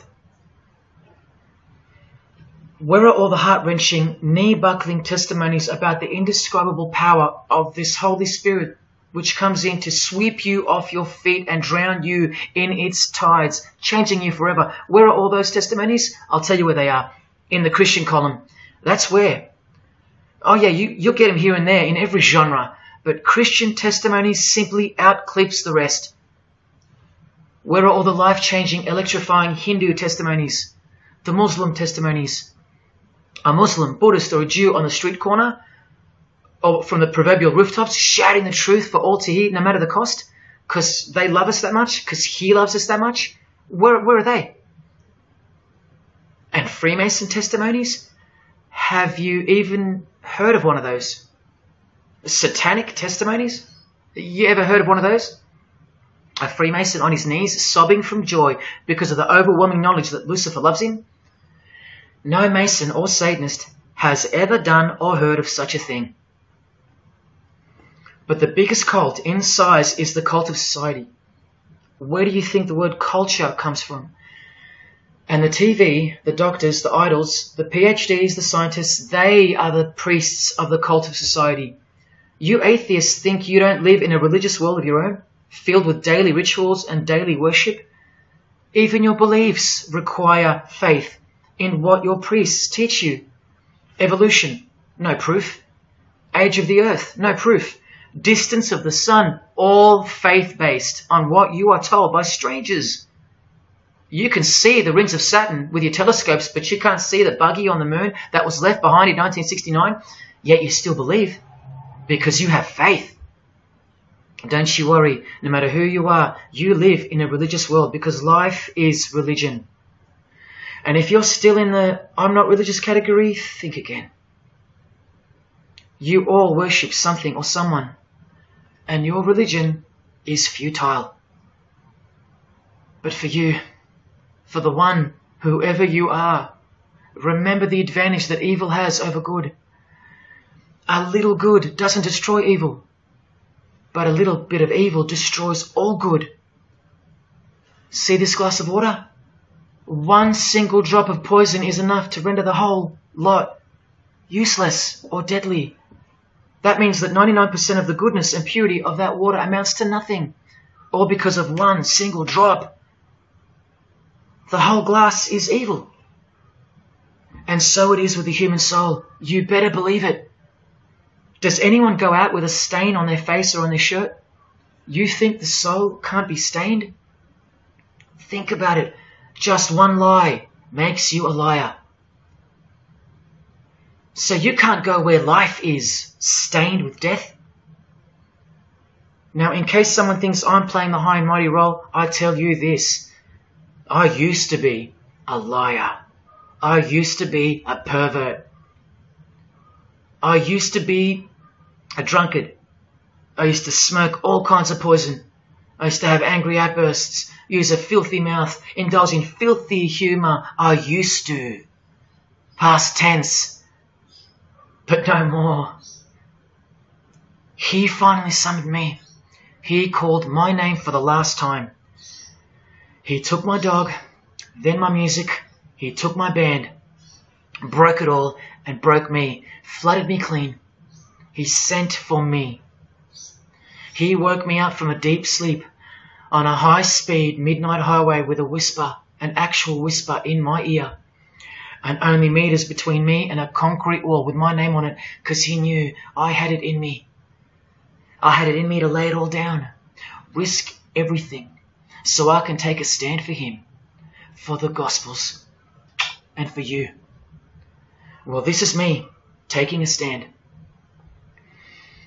Brothers and sisters, I did all this for just one person, and I'll be hated and mocked and worse maybe, so that that one, whoever you may be, will wage war on sin and believe. Don't let even one drop in. No matter what the distractions this evil world may place in your path, in order to bury itself and its poison in your heart, where it will take root and overpower the 99% goodness in you.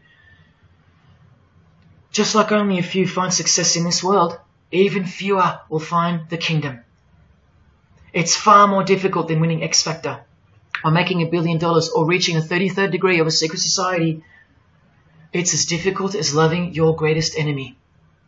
And that's just about impossible.